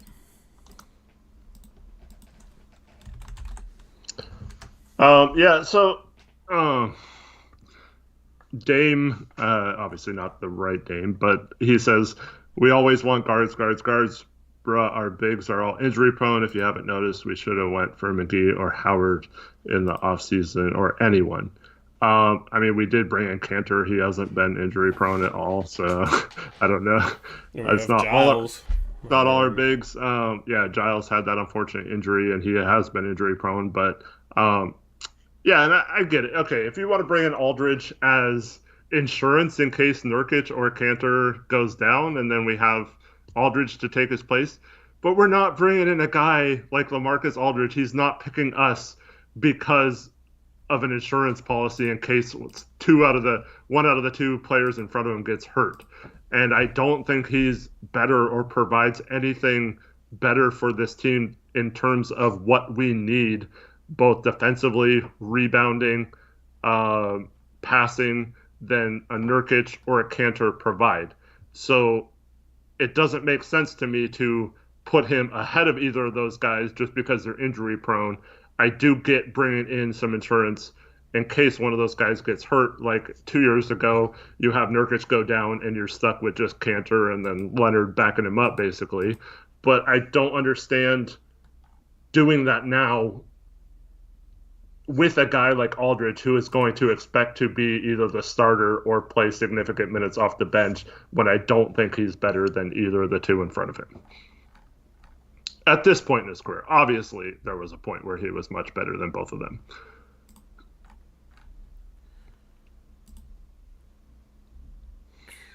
Is there any other trades that could happen other than this Kyle Lowry thing? I mean, you have Oladipo, I guess, but there hasn't been much talk on him. I mean, what else is even Lonzo Ball, maybe? Lonzo Ball. What else is... Markkanen was rumored to be... Nance. Yeah. I think their asking price is too much for him. Yeah. Boston still has about $10 million left of their trade exception. I mean, I'm just trying to think of other players that are on the trade market. I'd be surprised if Atlanta didn't make a move. They've been looking to upgrade there. I've seen a lot of them already wanting to trade Bogdanovich. Yeah. Will Barton maybe, but probably not. Pinwheel and Rip City Project talking about Norman Powell's lack of size. God.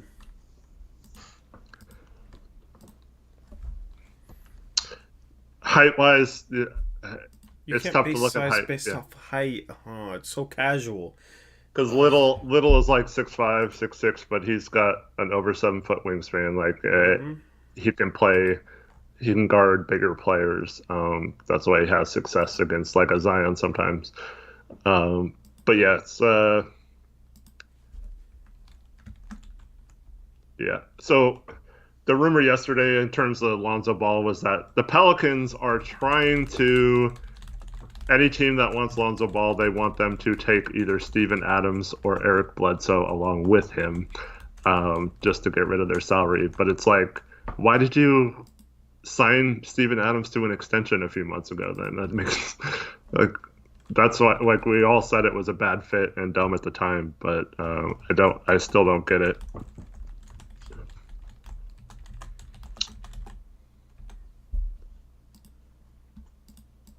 Bro, there's some people that just want to hate this trade, and it's frustrating. Yeah, it's like we've mentioned all the things. I mean, he's a decent defender. Like, you can argue whether he's good or bad, but like overall, he's an above average defender. I don't think anyone can argue with that.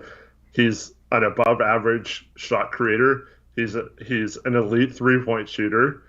I mean, it's hard not to. I don't. It's hard to find things that are wrong with this trade other than trading uh, a guy with the potential of Gary Trent Jr. But at the same time, be careful with these guys because they're the same people who will tell you, "Oh, you gotta risk an all in for an all in move. You could trade all our future draft picks, trade 8,000 picks to get, you know, James Harden or Paul George or whatever." Like, these are the guys who are saying you can't keep draft picks in the Dame era, and then they're mad when we trade someone for someone with championship experience and who is a good player. Yeah. Yeah. Oh, we don't need another draft pick guard. And then 3 years later, we trade said draft pick guard for a guy averaging 20 a game on 50% from the field, 44% from three, can play defense, can play the 2 or the 3. And people are pissed. Like, oh my god, man. The consistency is lacking. There. It's funny. But, it just goes to show people just want to hate our GM. Like, that's just the way it goes. Hawks and Clippers are discussing a deal for Rajon Rondo.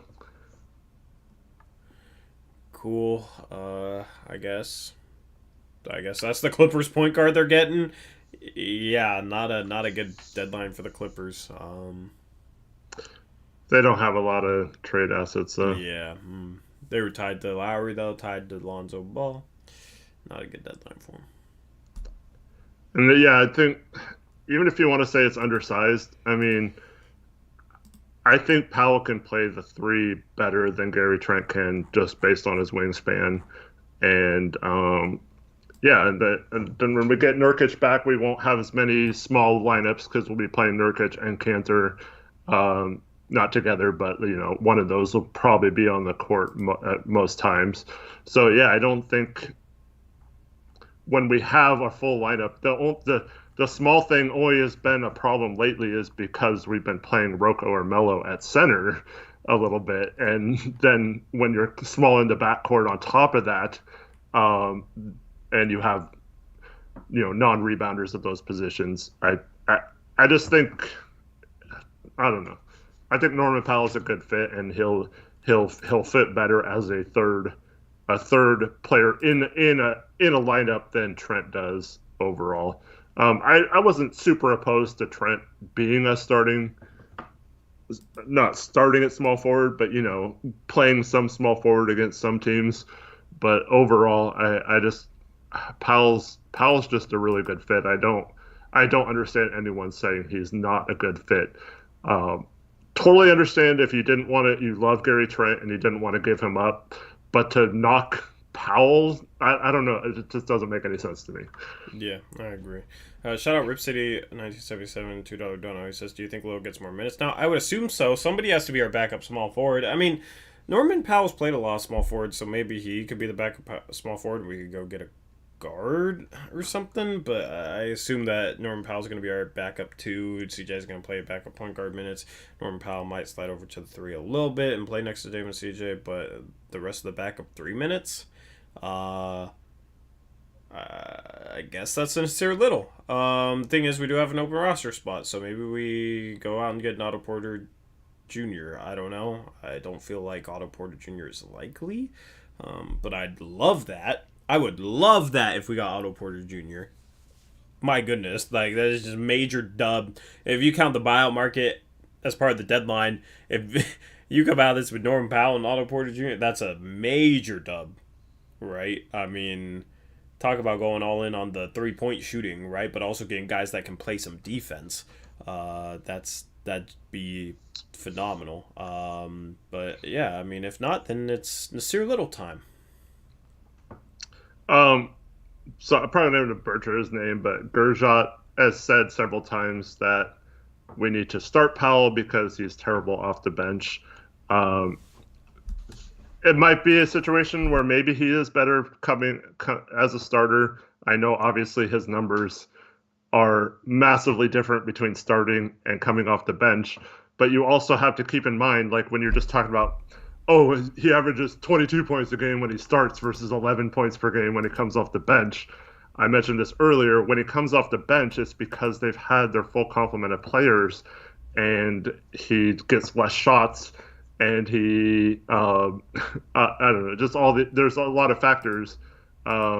He's not the main guy. Whereas in the games he starts, they've had some games where they have had a lot of guys injured, and he's basically been their entire offense in some games.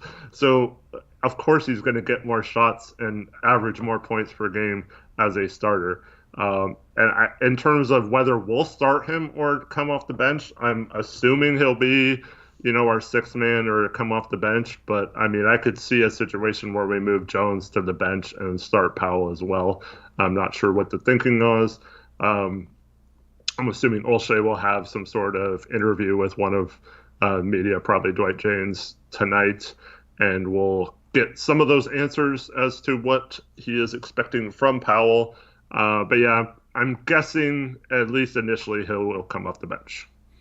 And with our team, like Trent was getting 30 minutes recently, except for games where he was struggling really bad. So yeah, we can get him plenty of minutes, starter type minutes off the bench with our team right now. So apparently the Clippers are discussing Lou Williams for Rajon Rondo. I don't understand that, but I mean, I guess I don't know. I'm not super high on Rajon Rondo. Rondo and Patrick Beverley, that seems like such a weird point guard rotation. Oh, man. Talk about hateable point guard rotation. It's just like, Rondo's not better than Lou Williams. What are they trying to accomplish? I don't get it, man. Lou Williams would Lou Williams might not be a buyout target because they're in the playoffs, so. I just don't see how Rondo is better than Lou Williams. Rondo's not better than Lou Williams. I don't get it. You know what's funny, though?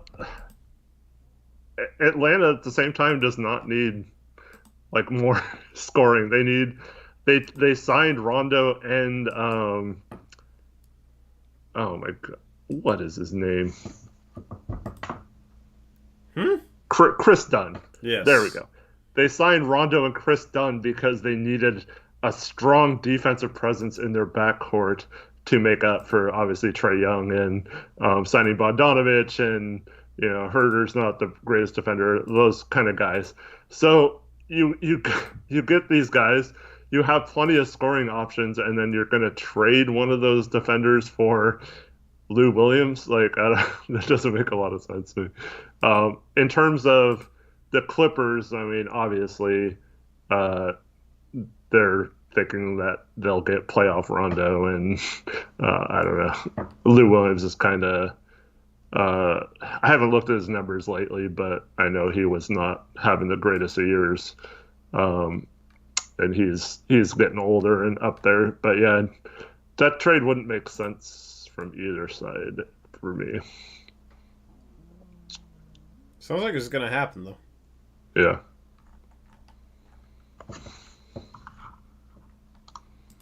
I'll be right back.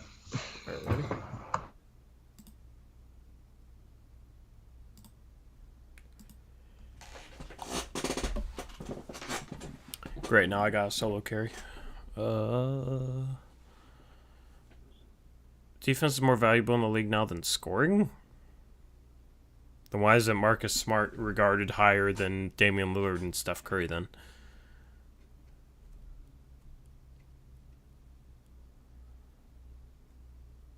Portland, to me, though, needs a ball. Thomas, Satoransky, or Lowry. You can run the system and have Dame at the 2. You can have CJ run some offense and have Dame off ball. You don't need one of those guys to do it. Okay, it looks like this Hawks trade is official. You do have Rondo being traded to the Clippers for Lou Williams. Interesting. I believe Lou Williams started his career in Atlanta, if I recall correctly. At least spent some time there. So yeah, 2 second-round picks as well for the Clippers going to the Hawks. So the Clippers trade Lou Williams and 2 second-round picks for Rajon Rondo. Major L for the Los Angeles Clippers. Major L for the Clippers. Lou Williams is better than Rajon Rondo. And they also give up 2 seconds. That's an L. Don't like that move from the Clippers. That's the point guard they get. That's a big yikes. Yeah, probably a good move from the Hawks though. I assume they're gonna keep Lou Williams, I guess. Where do I think Nurkic is gonna be back? I have no idea, man. No idea. No clue.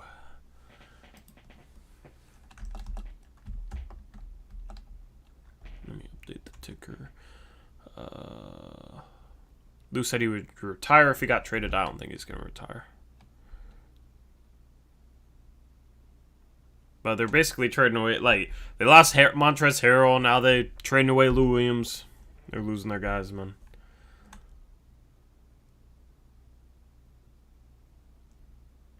Eric's rearranging his jerseys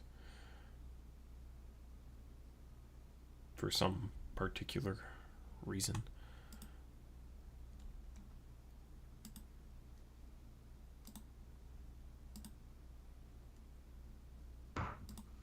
There we go. I fixed it for Damani. Oh, you got the Odin one off the screen? Yeah. It's a dub. So this trade is official, by the way. The Rondo for Lou Williams. The Clippers are trading Lou Williams in 2 seconds for Rajon Rondo. The Clippers are giving up 2 seconds as well? Yes. All right. I said L for the Clippers. Major L for the Clippers. I mean, that's good though, right?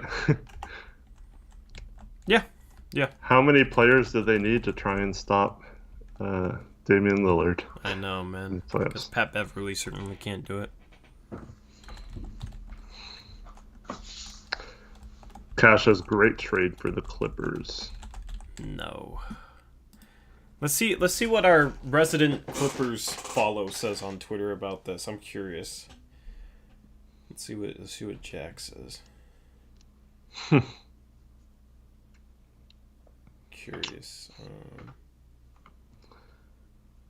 I gotta search his Twitter.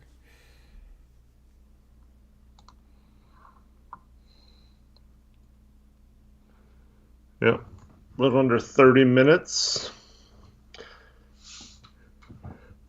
While we're in this lull, anyone who likes the Blazers or maybe we're playing the Blazers, or maybe you're a fan of a team that is playing the Blazers coming up. We do post-game shows after every game, so check that out if you want to talk hoops after any Blazer game. And then also we do twice weekly live shows on this channel. Have a fun segment where we pick spreads and we involve chat in that, pick all the games of that day. And then we talk about any NBA news and Blazer-related stuff. So if you like the Blazers, give us a subscribe if you want and check out our shows. It's greatly appreciated. And thank you, everyone, for tuning in today. Yep. Good plug. Good job, Eric. Normally I'm the person plugging, but I'm running on fumes at the moment. I pulled my all-nighter putting this stream together, so I'm on fumes.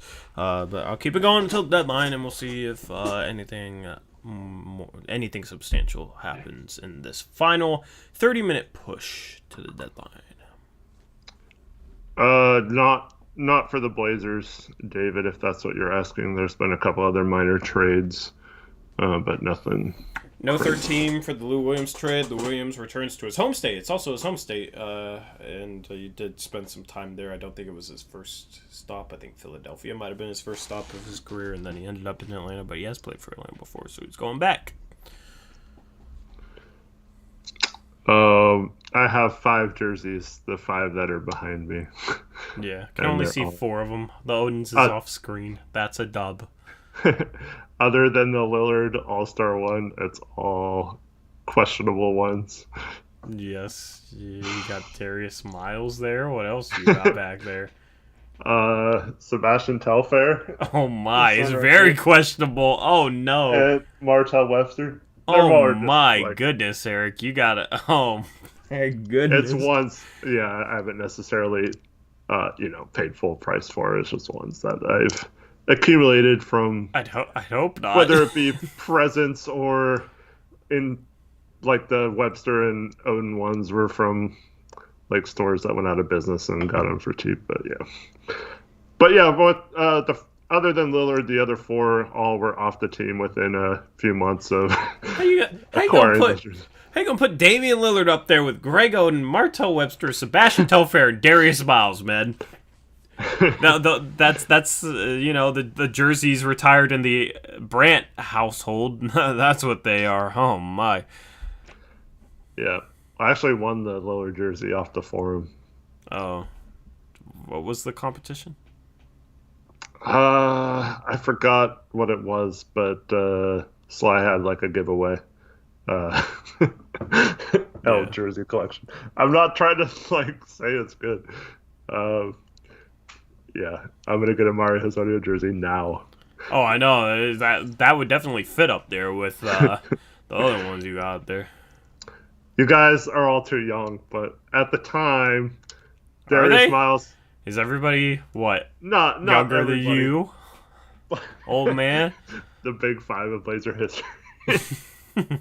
Oh no, okay. So at the time when we traded for Darius Miles, he played really well. He's an exciting, high-flying player. So younger Eric was, enamored by his, potential, and much like, younger, more foolish people are enamored by Aaron Gordon right now. But but yeah, so I was a big Darius Miles guy for like a year, and then that turned south really quick. Obviously, when we drafted Telfair, he had a huge amount of hype. He was like a New York legend and supposed to be the next great point guard. We actually passed on for this guy, Martell Webster. To get him, we passed up on Chris Paul and Darren Williams to acquire him. So so there was definitely a lot of hype around him at the time. That turned out to be a really bad decision. But yeah,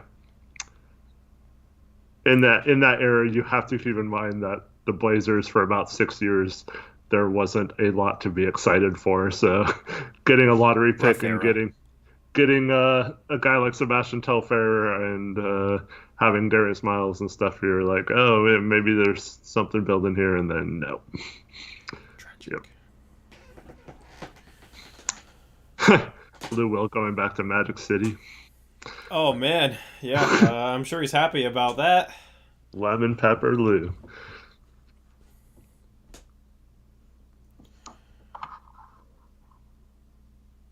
Okay, so we got 21 minutes. Still deadline. Still waiting on Kyle Lowry. Logan, you're going to be very disappointed. Yeah. You need to get a Wade Baldwin jersey up there, bro. Yeah, so obviously, like the Odin one, I think is the last one I got, other than the Lillard one, which is like a giveaway. So you need a Papa Giannis one up there, man. Papa Giannis. Who is Wade Baldwin? Trent would fit better now that we traded him. Yeah, it would have made sense if I bought one like a week ago, and then we traded him today. I was thinking about getting a Trent jersey, and I was like, well, let's wait to see if we resign him. And he's gone. Yeah, Melo would fit.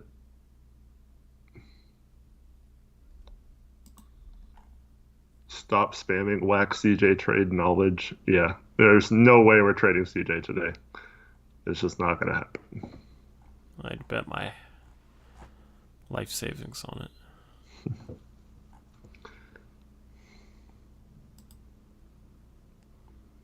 Pascal could get moved today. Don't know why. I just have a feeling. I highly doubt Pascal gets moved.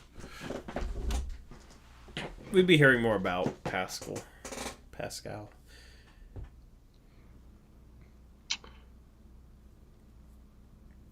Oh, Victor Claver. There you go. Saskasty. Oh my I goodness. I like my jersey collection. I don't care. I'm Yeah. not like a I'm not like a huge jersey guy, so I mean, I have I have one jersey that is my prized possession, and it's signed by the greatest athlete of all time. who Question. is who? My favorite athlete of all time. I'll put it that way. Not the Who? greatest. Who? Someone that played for a team that we both love. Yeah. Oh, is it a football jersey? Yep. Okay. This isn't a football channel, so Yeah. we're gonna cut that. It's Jerry Rice. Good old Jerry Rice, man. And I met him and got it autographed. So that's my prize. That's pretty good. I mean, that kind of makes up for all the garbage you have Yeah. up there behind you. That's the only other jersey I have, though, other than like my jersey. The Heat and Rockets are discussing a trade for Victor Oladipo. That would make me think they're out on Kyle Lowry, which makes me think Kyle Lowry is going to be a Laker. I feel like we're going to get a flurry. I'm ready for it. Jalen Adams, yeah, shit.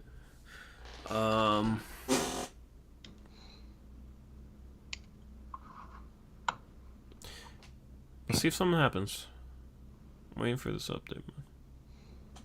Aren't you glad though that like we're not raging? Remember last year, man? Last deadline?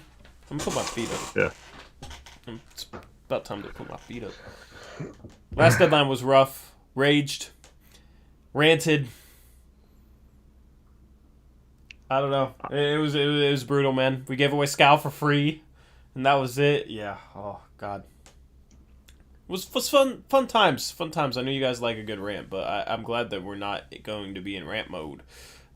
Pretty much, I don't think they could have done anything that would have put us in rant mode other than maybe give up the whole farm for Aaron Gordon. Yeah. No memes from this stream. So sad. Who is Star Ninja? It says Eric hop on Warzone. Why would I hop on Warzone? I'm in the middle of my favorite time of the year. People, man. People. Oh, it feels so good to put my feet up, man. Maybe later, though. I don't know who Star Ninja is, though. Yeah, I'm going to go to bed. I'm going to turn off the stream and be asleep 5 minutes after the stream is done. Arnav says, I'm a Raps fan, so I do not like this. You don't like the... How do Raptors fans feel about the trade? Do you have a pulse on, like, the fan base? Are you guys, like, divided on it? Are you guys, like, united in not liking it? Like, what is the reaction there? I'm curious. I think that's one of the rare good trades for both teams, in my opinion. Yeah. And that's what I said beforehand. Then it happened. Made sense.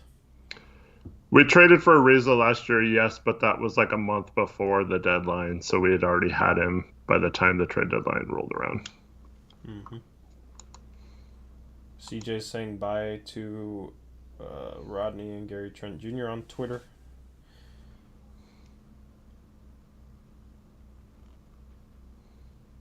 So, yeah. Damani asked if Mo and Chief both got bought out, who would you want more?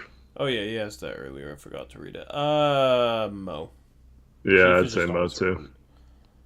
Yeah. I feel like Mo fits better with our current roster too. Yeah. Technically, we could sign both, but that'd be so hilarious. Then one of the Aminu and Harkless truthers that weren't truthers back then gonna say if we got both of those guys in addition to Harkless or Derek Jones, Powell, and Covington all on defense. How could they explain our defense still being crappy after that? Mike Rice just tweeted out 11:42, so 18 minutes to the deadline. He says 30 minutes to the end of the trade deadline. Has Woj mentioned the Blazers yet? Denver has made the big move to catch Lakers and Clips getting Gordon. It looks like the Clips got leadership in Rondo. Oladipo and Lowry will stay in the East. Oladipo's in the West, Mike Rice. He says Oladipo and Lowry will stay in the East. Maybe Heat gets Lowry if they give up Huron.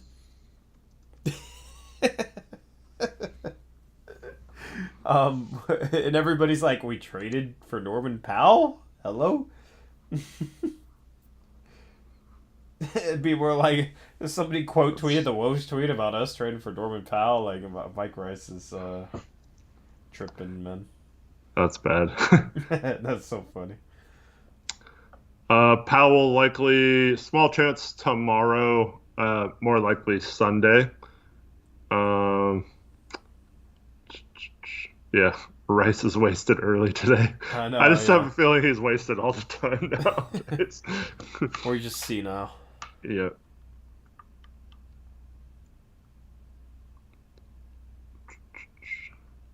I mean, we're just waiting for this final big domino to fall. Or dominoes, Oladipo and Lowry. Other than that, I don't expect anything else.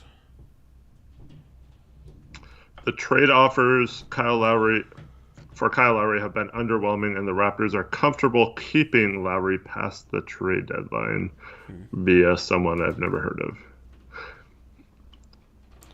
Yeah, I mean, if they're not getting Hero from the Heat, it doesn't make sense. If they're not getting Taylor Horton, like, those two teams are just, they don't have the assets that make sense that they're willing to give. So if the Heat's final offer is like Achua, like Okpala and Filler, would you say no or keep Lowry? And then possibly lose them for nothing. Restate that? I'm blanking. If you had just like Filler, what it was, Iguodala, Olenek, whoever it is, and then Okpala and Precious. And then, yeah. I'd probably do it. I mean, what do you gain by keeping them? They're kind of like, I mean, they're what, 17 and 25 or something like that. You could easily leave them for agency. You get a guy like Precious, get a guy like Okpala, you take that. You 100% take that. Yeah. Yeah, I think they just have to say right now they're comfortable keeping him just to try and get the most out. So Scott Brady also says that the Sixers are still in it.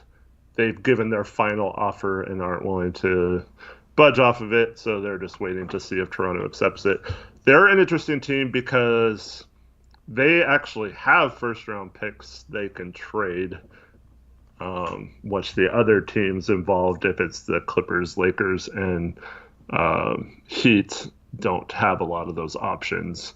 And they also have a few young players, like a Thibault,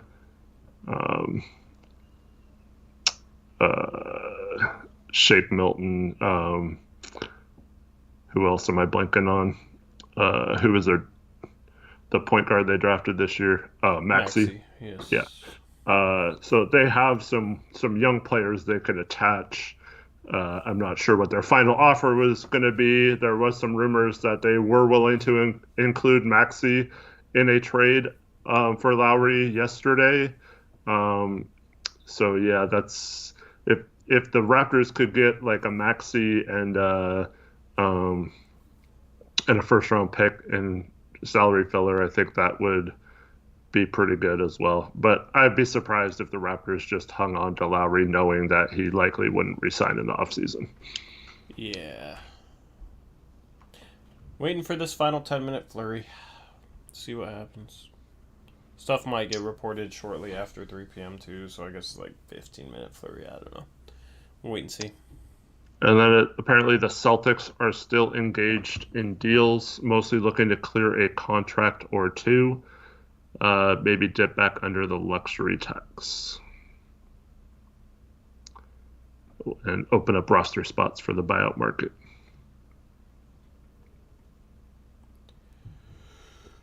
Oh, man. Per Brian Windhorst, take this with a grain of salt. Yeah. Raptors have told everyone to submit their best and final offer, and they'll make their decision based. You could easily make up that tweet and sound Yeah. like you're an insider, man. Reese, that's how you get started. Just make up like obvious things and then say, "Oh, see, I claimed it," or pull a Trevin and just post like 4 different outcomes and then just delete the 3 that don't end up happening. Mm-hmm.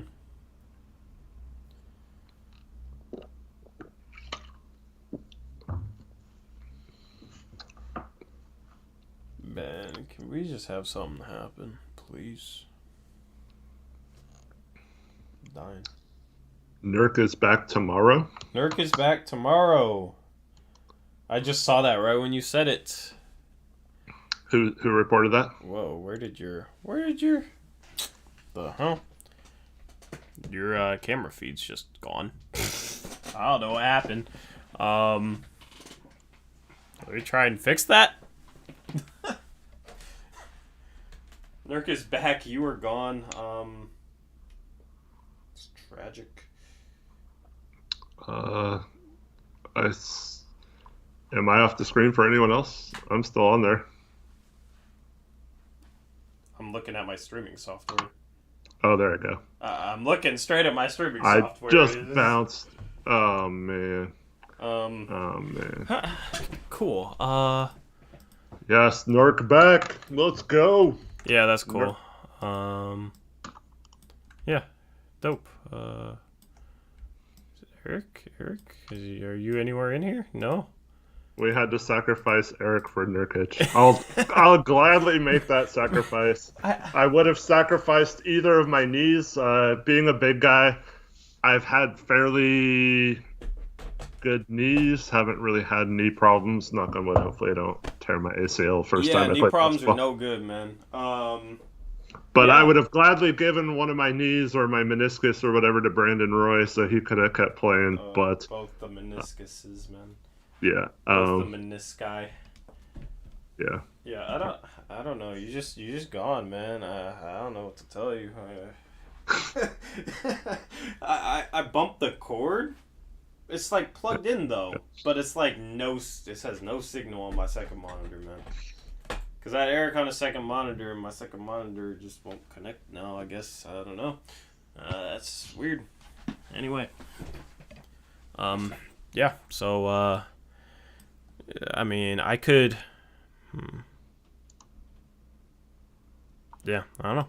Anyway, weird. Well. Toronto is trading Terrence Davis to Sacramento for a future second-round pick. Well, I don't know what they're doing. Seems like they're prepping for a Lowry trade. Yeah. Let's see if I can actually fix this. I don't know. I don't know if I can.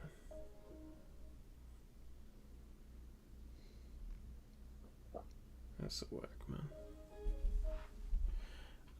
Let's see here. Let me try and get you back somehow. Is Terrence Davis the one that had the off-court issues in the off-season? Yes. Oh, look, there you are.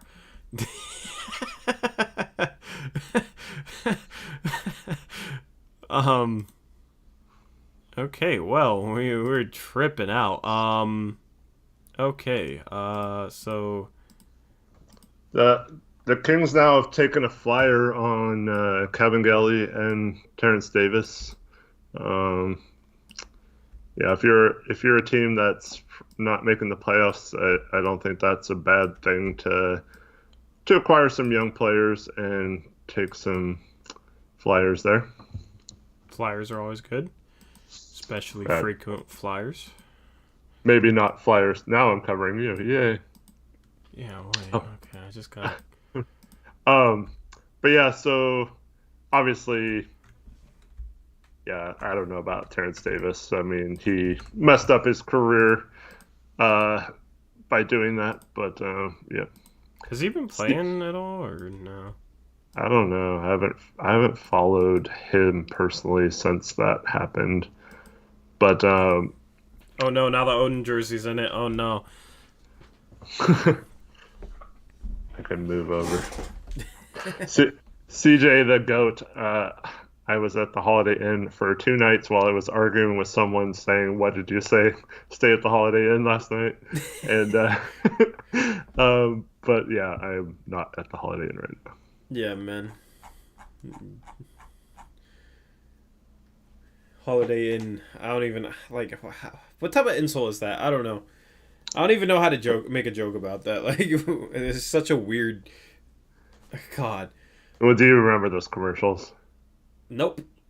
Okay, so yeah, you don't get the joke then. So they used to have a joke, like it would be like someone performing a surgery and they're like, "Are you a doctor?" And he's like, "No, but I stayed at a Holiday Inn, Oh, okay, yeah, I know. Holiday Inn Express last night or whatever." Yeah. So yeah, he made the joke like, "Don't be some like wannabe that is only knowledgeable because you stayed at a Holiday Inn Express last night." And I was like, "That's funny because I'm literally at a Holiday Inn Express right now."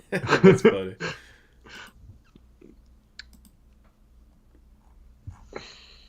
I don't have the energy to laugh, but I'm laughing on the inside right now. Yeah.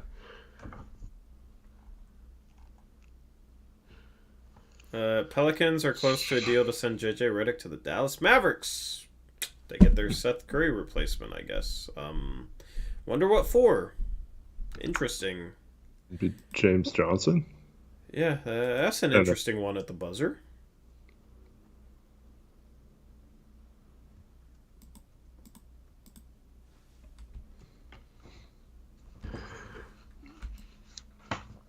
I mean, Reddick's been hurt, and I mean, he's getting up there in age. That prevents him from joining, like one of the teams ahead of us in the standings too. So, in the buyout market, that might be good. Yeah. Lonzo is apparently staying in New Orleans. Shout out Polly Ross $5 dono because y'all awesome. Let's get Ed Davis back. Sure, let's do it. Just for you, because you're awesome. See Ed, yeah.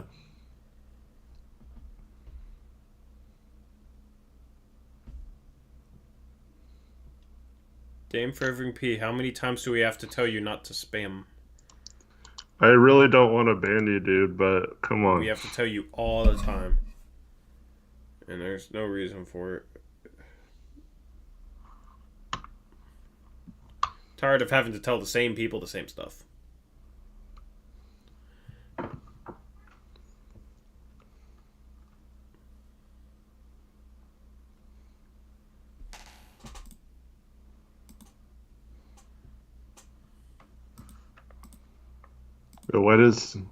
I don't understand why some messages get held for review. Like Mac Mole just put Reddick to Mavs, and that held for review. I don't get it, man. It's YouTube. I wonder if it's sometimes like certain people who say things. I don't know. Yeah, it's good old YouTube. Okay, so we have 50 seconds until the trade deadline is here. We'll see if Lowry gets moved. Stuff can filter in after the deadline.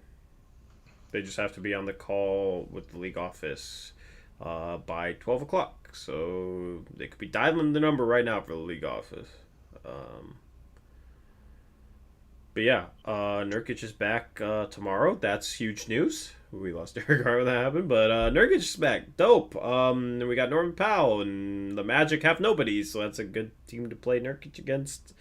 Yeah. Good stuff today. Good news today. Satisfying day. We're not 100% sure if we'll have Powell. Yeah, well, we just got him on the team. Yeah. Guy I've always thought was very underrated. No, he's a Portland Trailblazer. So Andre Drummond is likely to get bought out. That was to be expected. Blazers fans should not want him. Yeah, Reddick gets held, but not Reed with 1D. Yeah, okay. So it is now past the trade deadline. Guess there's no Lowry trade. I'd be surprised if they traded Thomas and Yeah. Davis for second round picks to open up roster spots and then left that roster spot unavailable because they're not going to be like a huge buyout team. So Yep. I'm gonna butcher your name, so I apologize. But our Brar Hack says, "Good stream, boys. Thanks for keeping us updated. Glad we got some Blazers action today. Appreciate the donation. We will have thanks, you covered Sabra. after the Blazer game later tonight too. So it's a lot of streaming in one day. Appreciate the donation. Appreciate the support from all y'all.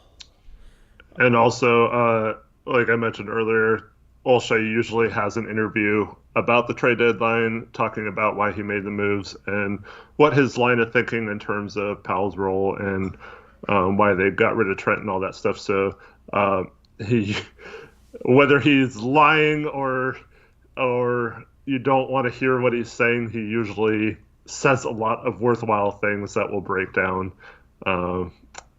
because yeah, it's last year I was pretty frustrated. If you want to go back and look at the post game show when we talked about that trade deadline last year, I was livid after listening to him spew a bunch of garbage about how Whiteside's the best center in the league and they never even thought of trading him and they traded Scal to be healthier, which makes no sense considering a second later he says they're not going to fill that roster spot and all that kind of stuff. Like, just a bunch of crap. But yeah, it's should be entertaining depending on what he says. So now, apparently Trey Lyles is getting traded to Dallas in a multi-team deal involving the Spurs. I don't get it. Shout out MK Everett, $5 donor. Thanks, guys. Watch your streams all the time and love your work. Appreciate it. Appreciate it a ton. Thanks, MK. Yeah, so Trey Lyles just after the buzzer coming across the ticker. So, yeah, I'm assuming maybe like second round picks or something going out from the Mavericks. They're another team that would have trouble trading a first round pick. And I doubt JJ Redick would be worth trading for a first round pick considering he was a buyout candidate. But James Johnson, I think, makes around 16, 17 million, and Redick's somewhere around 12 and a half or so. So fitting Trey Lyles in there as well. So if Johnson's going out, those two salaries match pretty closely. Mm-hmm. But not sure what's going to the other teams. I'm assuming it's James Johnson. I don't know. I guess it could be someone else. Yeah. Lowry? Hello? Yeah, so right now we're waiting on the deadline's over, but usually Shams and Woj will say that's it, no more trades in the line to discuss or whatever. So I'm sure. Tice? What? Check Twitter.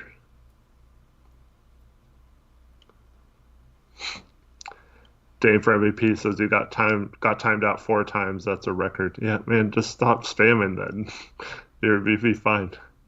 Don't purposely try to get timed out too. Yeah, we'll just ban you permanently. Wizards attempted to trade for Chicago's starting Markkanen. Chicago wanted a first in return, and Washington refused. That's an interesting nugget that I just read. Markkanen would have been interesting on the Wizards, but I mean they have Bertans, and yeah, I don't know. That wouldn't have made a lot of sense, I guess. But I don't see why the Bulls would give him up for anything less than a lottery protected first or something, you know? Mm-hmm.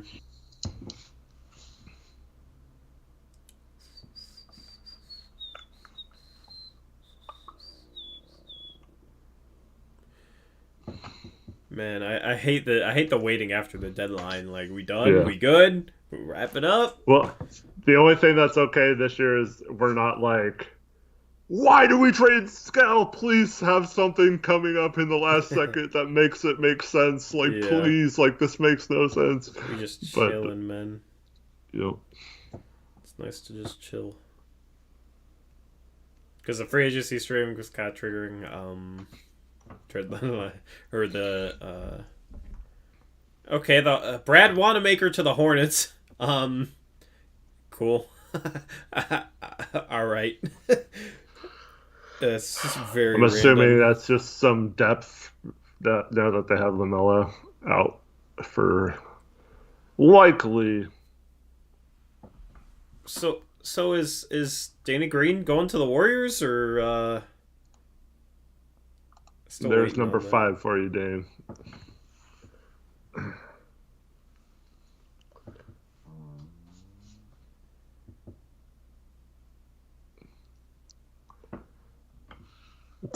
So we had some Warrior fans in here. There's your big move. You traded Brad Wanamaker.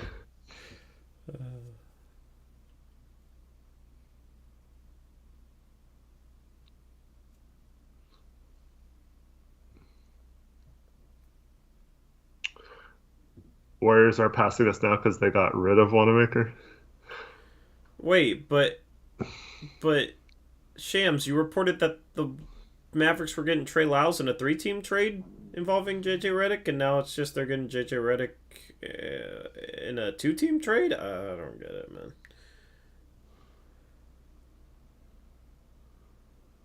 Direct trade, no 3rd team. Okay. The So Bulls no are in Trey Lyles. talks to trade Mo Wagner to the Celtics for Daniel Tice. I mean, solid backup center to win. Mo Wagner to the Celtics. I don't know why. I don't know why either team does. What? Like the Bulls just got Vucevic. What?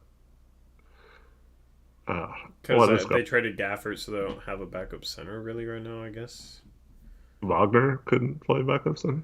He could, but like Tice is better. But yeah. But then the Celtics are. I don't know. That doesn't make sense. Not a lot makes sense, man. Life doesn't make sense.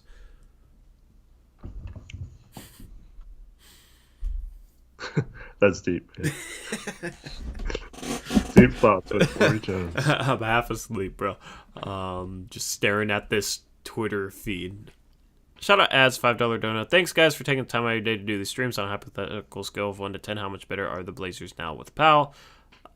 Hard to say, like, rating wise. I mean, they're better, you know. I mean, it's an upgrade for now. Yeah. And a lot of it's going to depend on contracts and stuff like that. Whoa, okay, here you go. Houston is trading Victor Oladipo to Miami. All right. There you go. There's something. That's what we've been waiting for. Appreciate the donation from ads. And then Cameron Weaver, $5 donut. Great stream as always. I'm excited to see the addition of Powell with the healthy roster. Should be interesting. Yeah, I'm excited to watch him play in a Portland uniform. Yeah, no, the trade deadline wasn't over. You got Victor Oladipo going to Miami now. So after the buzzer, it's 12:09, and you have that drop. Victor Oladipo is headed to the Miami Heat. Let me just update one more graphic just to do so, because it's my last chance to do so. Can't wait to see what this involves. Yes. Maybe Olynyk and... I don't know. Actually, it'd probably be a Iguodala, just salary-wise, to match. It's one of those two. Maybe both.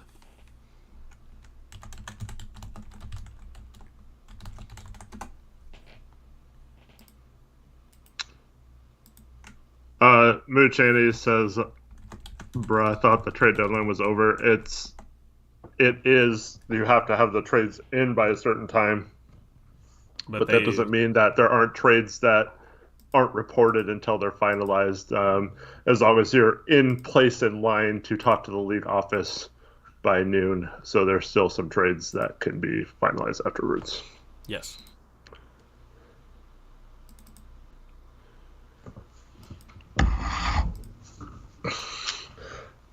So yeah, that'll be interesting, as Blockboy mentioned, since we're playing them tonight, who they will not have because they will not have Oladipo. Yeah, there's a game tonight. Yeah. Yeah. Do you want me to do a post-game solo? Nope. I won't if you want me to. I'll be fine. I'm delirious though. I'm losing it. Okay. I'm not even muting my mic, screw it. But here's a graphic for you guys that like graphics.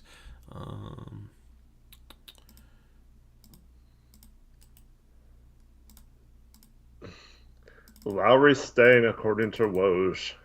Lowry, that domino is still standing. It didn't fall. We'll see. What happens in free agency? It sucks that they couldn't get something for him, to be honest. I like the Trent trade for them less now. Yeah. Yes. Shout out Gray Hughes investigates $10 dono. Keep up the good work. Support the channel. Appreciate it, Gray. Gray is one of our biggest supporters. Means a lot. Appreciate the dono. Yeah. So I'm assuming there's nothing else trade wise. We'll see. The Trey Lyles thing was weird. Like, what's the detail with that? I'm curious. Mm-hmm. We are 4 minutes away from this being a 4-hour stream, by the way.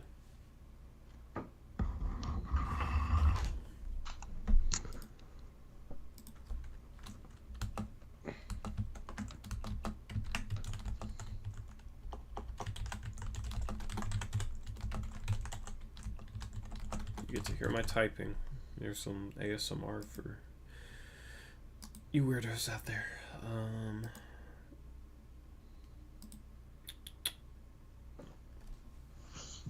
So I'm guessing that's it. I mean, Oladipo is an interesting pickup.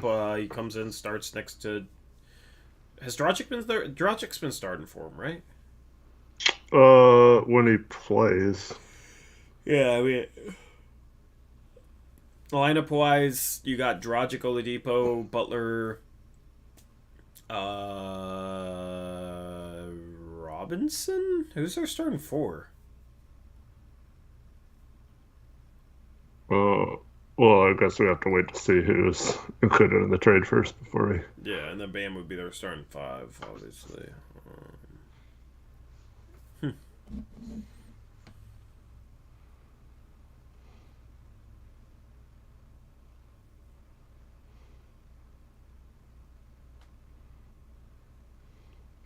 Crunch Time podcast, I'm assuming they're Raptors.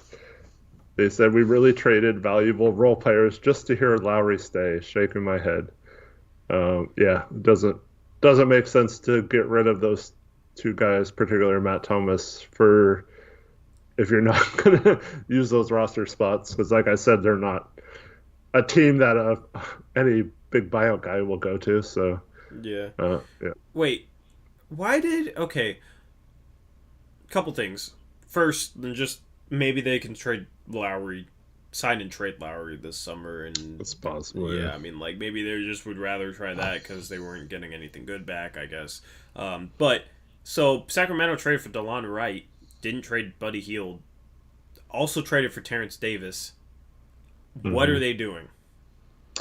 I don't know, because that's another one of those trades that if you just look at it like, oh, they got DeLon Wright for this, like I think that was a great trade, but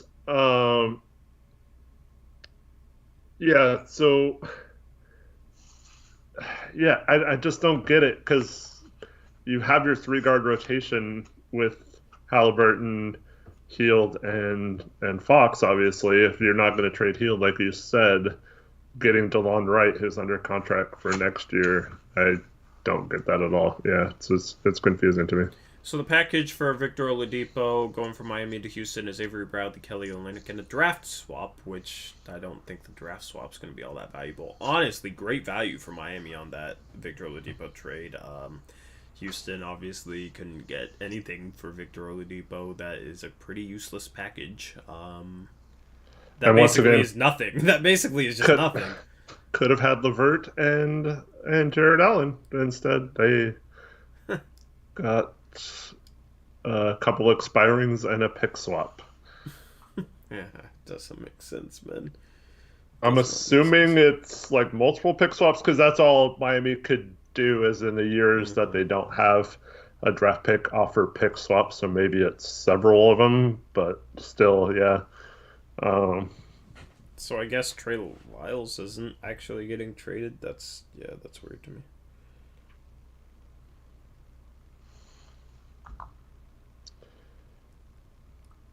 Miami is also the favorite to sign LaMarcus Aldridge, by the way. So Oladipo and Aldridge, great pickups for Miami if they're able to get Aldridge as their backup center. I kind of like his fit. They got the defensive players around him. Golden State's traded Marquise Chris to the Spurs. Marquise Chris is still on Golden State. Isn't he out for the season?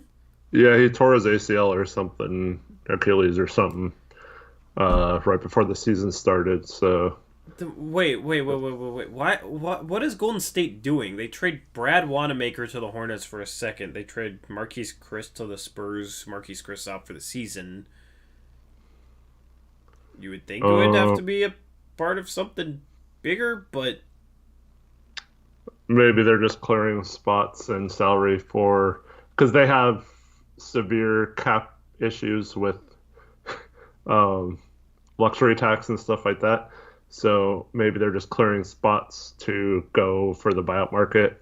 And once again, they're the front runners from what I've heard for Otto Porter Jr. if he gets bought out. So maybe they're just unfortunately, clearing spot and a little bit of money for him. But yeah, it why are they doesn't the make a lot front of sense. runners for him, man? I don't get it.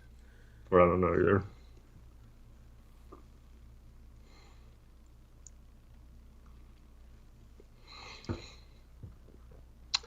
Isaac thinks he's hilarious.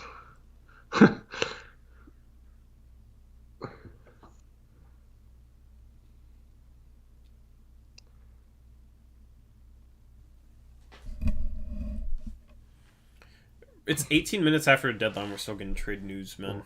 Why is everyone trolling Steph Curry trades to Portland? That's so dumb. That's not even funny. Yeah, I don't get it, man. Troll's gonna troll though. Jackson and Isaac, you guys know better, man.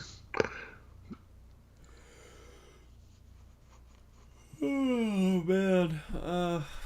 Let us know we're done or show us some more. Boston is trading Daniel Tice to Chicago. So I guess that's for Mo Wagner. I guess they're trying. I guess that saves them money. Maybe get some under the tax. I don't know their exact number on that. Yeah, that's kind of an L for Boston, other than the finances. Daniel Tice underrated. Good pickup to be the backup center to replace Gafford because it was like Wendell Carter Jr. and Gafford. Now their center rotation is Vucevic and Tice. So, I mean, Chicago has gotten a lot better at this deadline. Chicago is not a team to be messed with. Already kind of glad we played them twice. Mo Wagner to the Celtics. There it is. He quote tweeted himself, made the tweet look weird, but So real quick, since you're such a good guy, Gray Hughes investigates. I will recap my thoughts. He wants to know what our thoughts on the Powell trade mm-hmm. was. Uh, Overall, I think the Blazers improved for this year.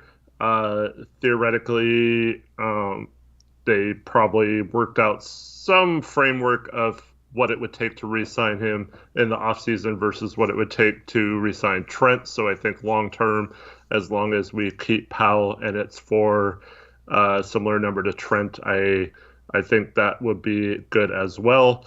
I don't like losing someone with potential and the work ethic of Trent. But I think overall Powell at this point is a better player, so it's hard to argue that keeping Trent would have been the better move. So yeah, I like the fact that they were aggressive, found another scorer, and someone who is a competent defender as well. And yeah, I like that they were aggressive, and if they weren't willing to pay Trent, they got rid of him. and brought in a player that was better than him that can help us win now. Not that Trent wasn't capable of that. It's just Powell is more established at this point. So overall, I mean, I'm not like over the top excited about it, but the more looking into Powell's numbers, and thanks to Gordon and Reese again for posting a bunch of information, but Powell is just really good at a lot of areas that will help this team. And so I think he'll come in and be a guy that helps us win games. And I think our rotation is a little better now that there's one less player involved in it as well. Yep. My thoughts are pretty much on the same track as Eric's. So Marquise Chris is being traded to the Spurs for Caddy Lalane. What? I'm wondering why it makes sense for the Spurs, but yeah, it doesn't make. I'm not sure why. Is Chris on? I thought he was on a 1-year deal. I might be wrong about that. Let me check. Chris goes with cash to the Spurs, so I guess maybe they get cash. For cash? Mm-hmm.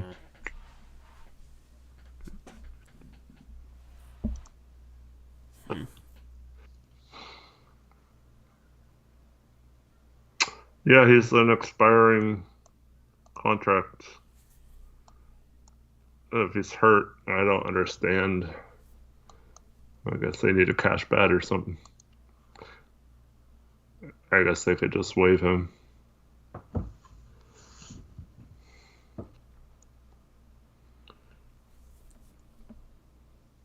It could be just, I think that's just the rights to that caddy guy. Yeah, it is. Everyone's saying like, who is that? I think it's just someone. You have to include something like the rights to someone or a protected second round pick or whatever. So. Mm-hmm.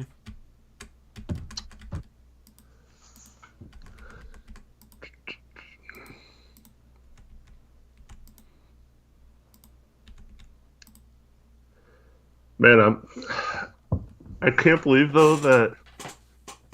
I mean, Houston couldn't even get like a Paula or like one person with maybe a little bit of upside or something. It doesn't make sense to me. And that it does make sense why.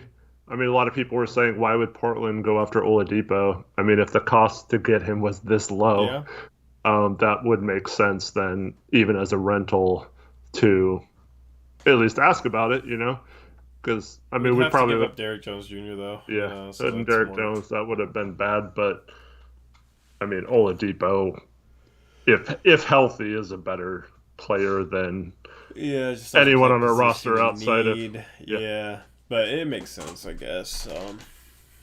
But, yeah, so that makes that a little more clear. But, yeah, I'm glad we got Powell instead of Oladipo. But, yeah, I can't believe they couldn't even get... I mean, we saw the Chicago trade where there's basically 4 young guys that teams are just, like, getting rid of to try different young guys. Like, they couldn't have gotten, like, a Hutchison or a Mo Wagner or a Gafford, or, like, just someone that has some sort of young player on a rookie deal. I don't know. It seems weird to me, but I guess they have a lot of those guys already, but that still doesn't mean you should mismanage your assets like that. Yep. So right now, go ahead. I was saying that for me, it goes back to why even trade for Oladipo if you were just going to trade him and weren't planning on re-signing him for whatever the lowest price was. So. Yep. So, what was just tweeting out deals at about one deal every 2 to 3 minutes, or wait, let me look at his Twitter. Let me see if we can get a pace to expect maybe anything else from him. I feel like this is it. I feel like there's going to be nothing else. If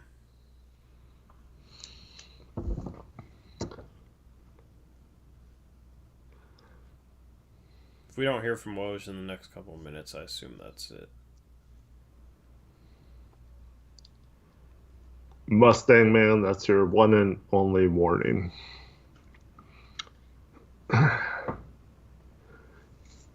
So, all right, let's talk about Utah. They got what? Matt Thomas.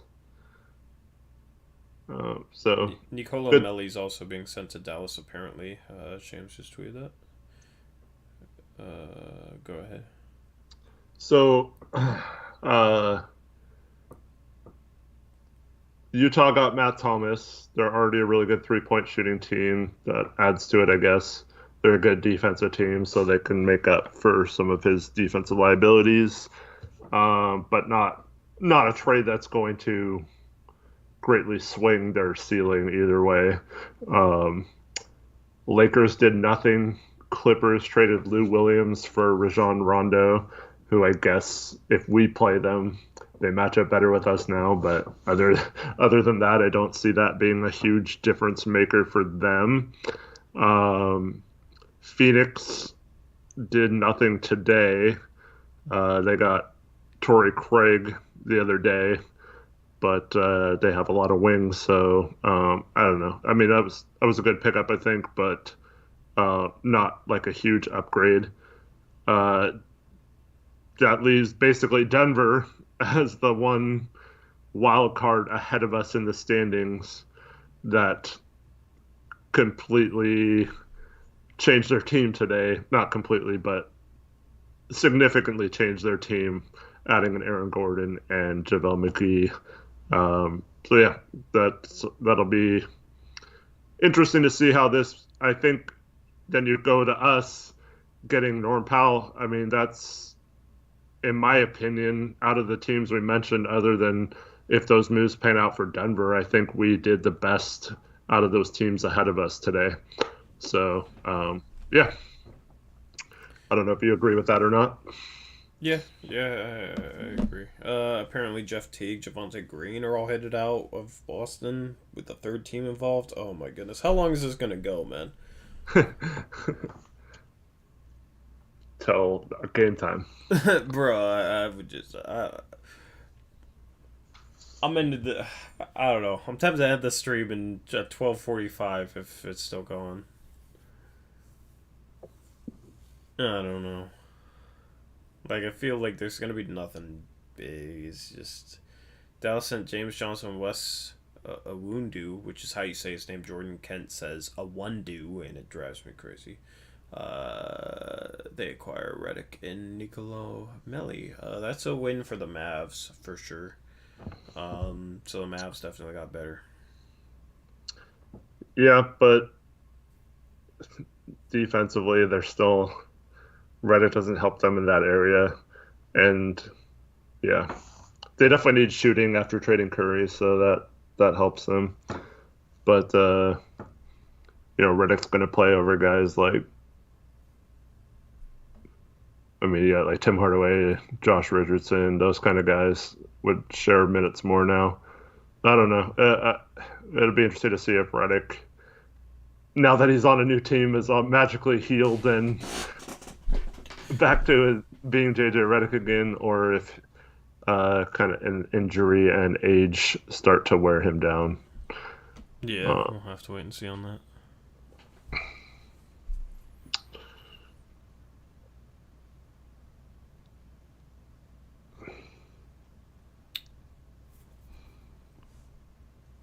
Do we get bird rats on Powell? Yes. GK says chat just doesn't know the dedication Tori has to his stream design, LMAO. I was on a Discord call with GK and I was streaming my screen while I worked on all these graphics and stuff, so GK knows the process. GK knows the process. Yeah, just for the record, even if he opts out, it was a 4-year deal for Powell. So 3 years gives you full bird rights. So everyone's expecting him to opt out. I guess there's a tiny chance he opts in. Doubt it. But so yeah, he will likely opt out of this year, and we will have full bird rights. He's just not a restricted free agent, which means we can't match any other contracts if he signs with another team. So he does have the ability to leave and sign with whatever team he wants, but we can theoretically offer him the most amount of money. Everybody's giving crap like sleeve stream, Tori. You look like you took financial accounting. Oh my goodness, man. I'm not gonna fall asleep mid-sentence. It's very monotonous. I mean, we're just waiting to see what else, like, what's left. And then just while that's going on, let's talk about the Blazers, what this means for their summer. Obviously, Hood had the non-guaranteed year next year, so we could have gotten out of his contract, which Toronto will almost certainly do. Obviously, we had the Trent situation where we were worried about paying him. But other than that, we have Cantor, who's a free agent, who this time we have early bird rights on, unlike last time where we didn't have bird rights on him and we had to offer him the mid-level exception. So I think we can offer him up to like $10 million or so a year and not use our mid-level exception. So that's a guy that if we want to bring back and he wants to stay, is someone that we could easily resign, unlike last time. And then we have the Zach Collins restricted free agency. So I don't see a lot of teams offering him big contracts, so I'm assuming we'll re-sign him for a fairly team-friendly deal, maybe even in Zach's position, he might just want like a 1 or 2 year deal, kind of a prove-it situation, but we'd retain his bird rights, even if it is a 1 year deal. And then other than that, you just got the minimum contract guys like Melo and Harry Giles as free agents. We'd have early bird rights on Melo now, so we could offer him the similar contract to Cantor if we kept him another year. And Harry Giles would be probably a casualty, but then we still have the mid-level exception to target someone else. Even if we re-signed Powell, Collins, Cantor, and Melo, we'd still have the mid-level exception, probably just the tax mid-level exception, but we'd still have that ability to add another player to everyone else. Oh, and then I missed Derek Jones, so he could opt out. Kind of, that's probably like 50-50 right now, whether he would take $9.7 million next year or opt out. But this does clear up the Blazers' financial situation a little bit for the summer. Yep. James reporting LaMarcus Aldridge is finalizing a contract buyout with the San Antonio Spurs, so he's on the buyout market. Miami is the front runners for him. Dylan, how are you so tired? I pulled an all-nighter last night preparing the stream, so I haven't slept in a really long time. Long time. Is there picks against the spread today? Nah, we're maybe tomorrow. Maybe I'll do a Twitter version tomorrow or something. I don't know. We'll figure it out. I'm not really worried about that in the moment, though.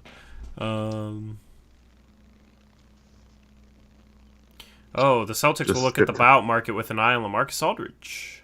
Interesting. Mm-hmm. Then you'll have Destrom being like, "See, I got Aldridge to the Celtics," and he'll turn the season even though he gave up like 2 firsts and a bunch of young players. Talking about and Marcus Smart. Yeah, man, that's just good GMing, man. If only I was the Spurs GM. Yeah, if only, man. They didn't trade DeRozan either, so no. They're in a situation where they could lose. I mean, all their old guard, the few that are remaining. Rudy Gay is still on the team. Between him, Aldridge, and DeRozan, that means they didn't get anything for any of those guys. Jeff Teague will go to Orlando and be bought out by the Magic per source. What? Why are the Celtics trading with Orlando for? Just a dump? I don't know, man. I can't.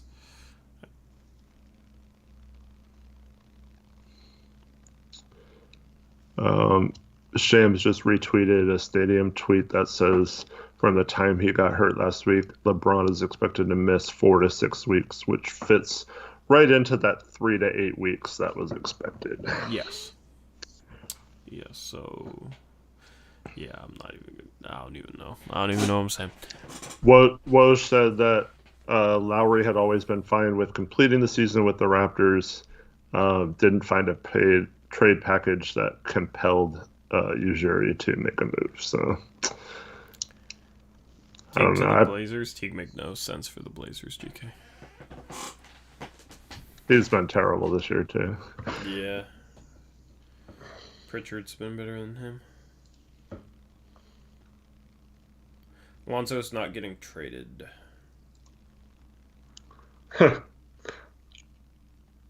Damani says, LA to Miami, y'all think Jimmy Butler going to tolerate that soft day? Yeah, that's funny. Yeah, I agree. He does not seem like a player that Jimmy Butler would take kindly to. Oh, and the Evan Fournier trade. Oh, yeah, that trade. Okay. Yeah. That trade all the way back a few hours ago.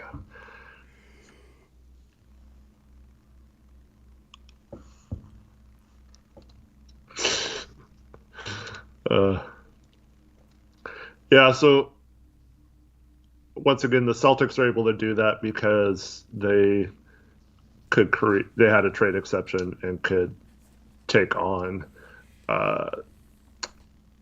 Fournier's contract without giving anything up, but they probably said they needed a roster spot, and that helps them financially, I guess. So, yeah.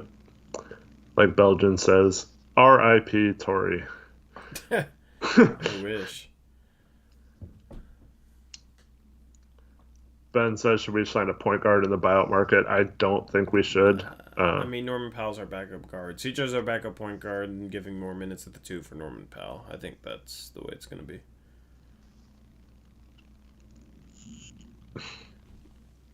Should I ban Should I put Damani in a 5-minute timeout for being toxic? He doesn't know. He doesn't know that Isaac's just messing with him.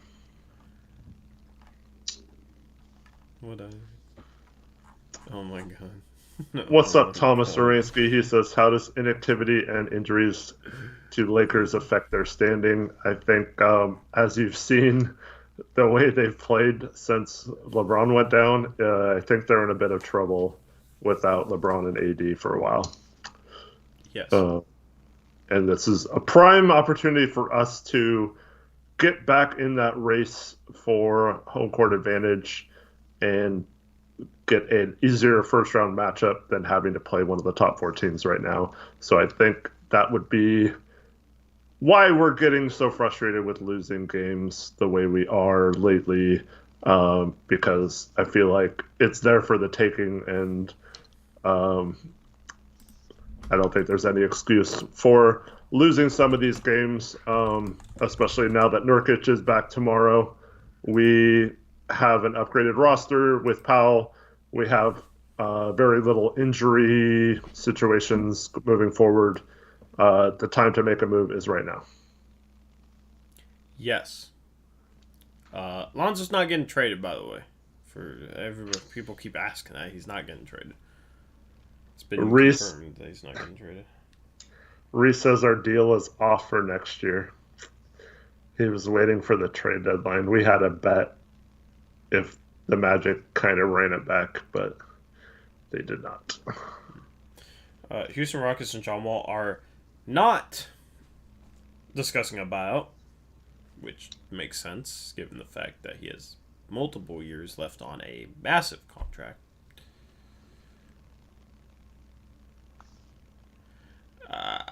I think John Wall would be cool with the buyout.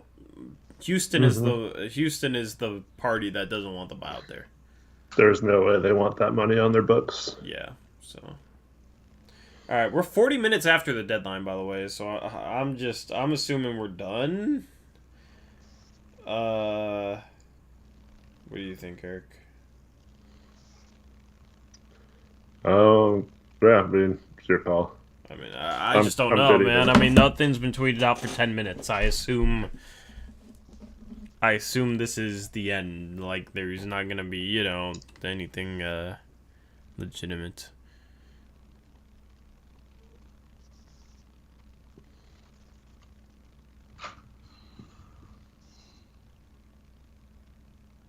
Yeah. I mean, I don't think there's going to be anything. Do you think there's going to be something else, or are you feeling comfortable? Well, like I said, I feel like there's usually that's all the news we have on current trades. No other trades slipped under the Bucks or whatever. Yeah, it's just.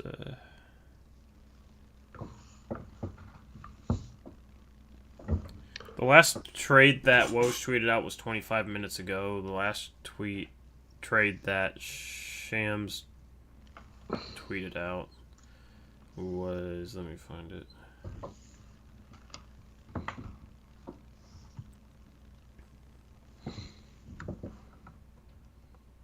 Last trade that Shams tweeted out was, he was elaborating on the Redick trade 13 minutes ago, saying Melly and JJ Redick for James Johnson, Westwood doing second round pick.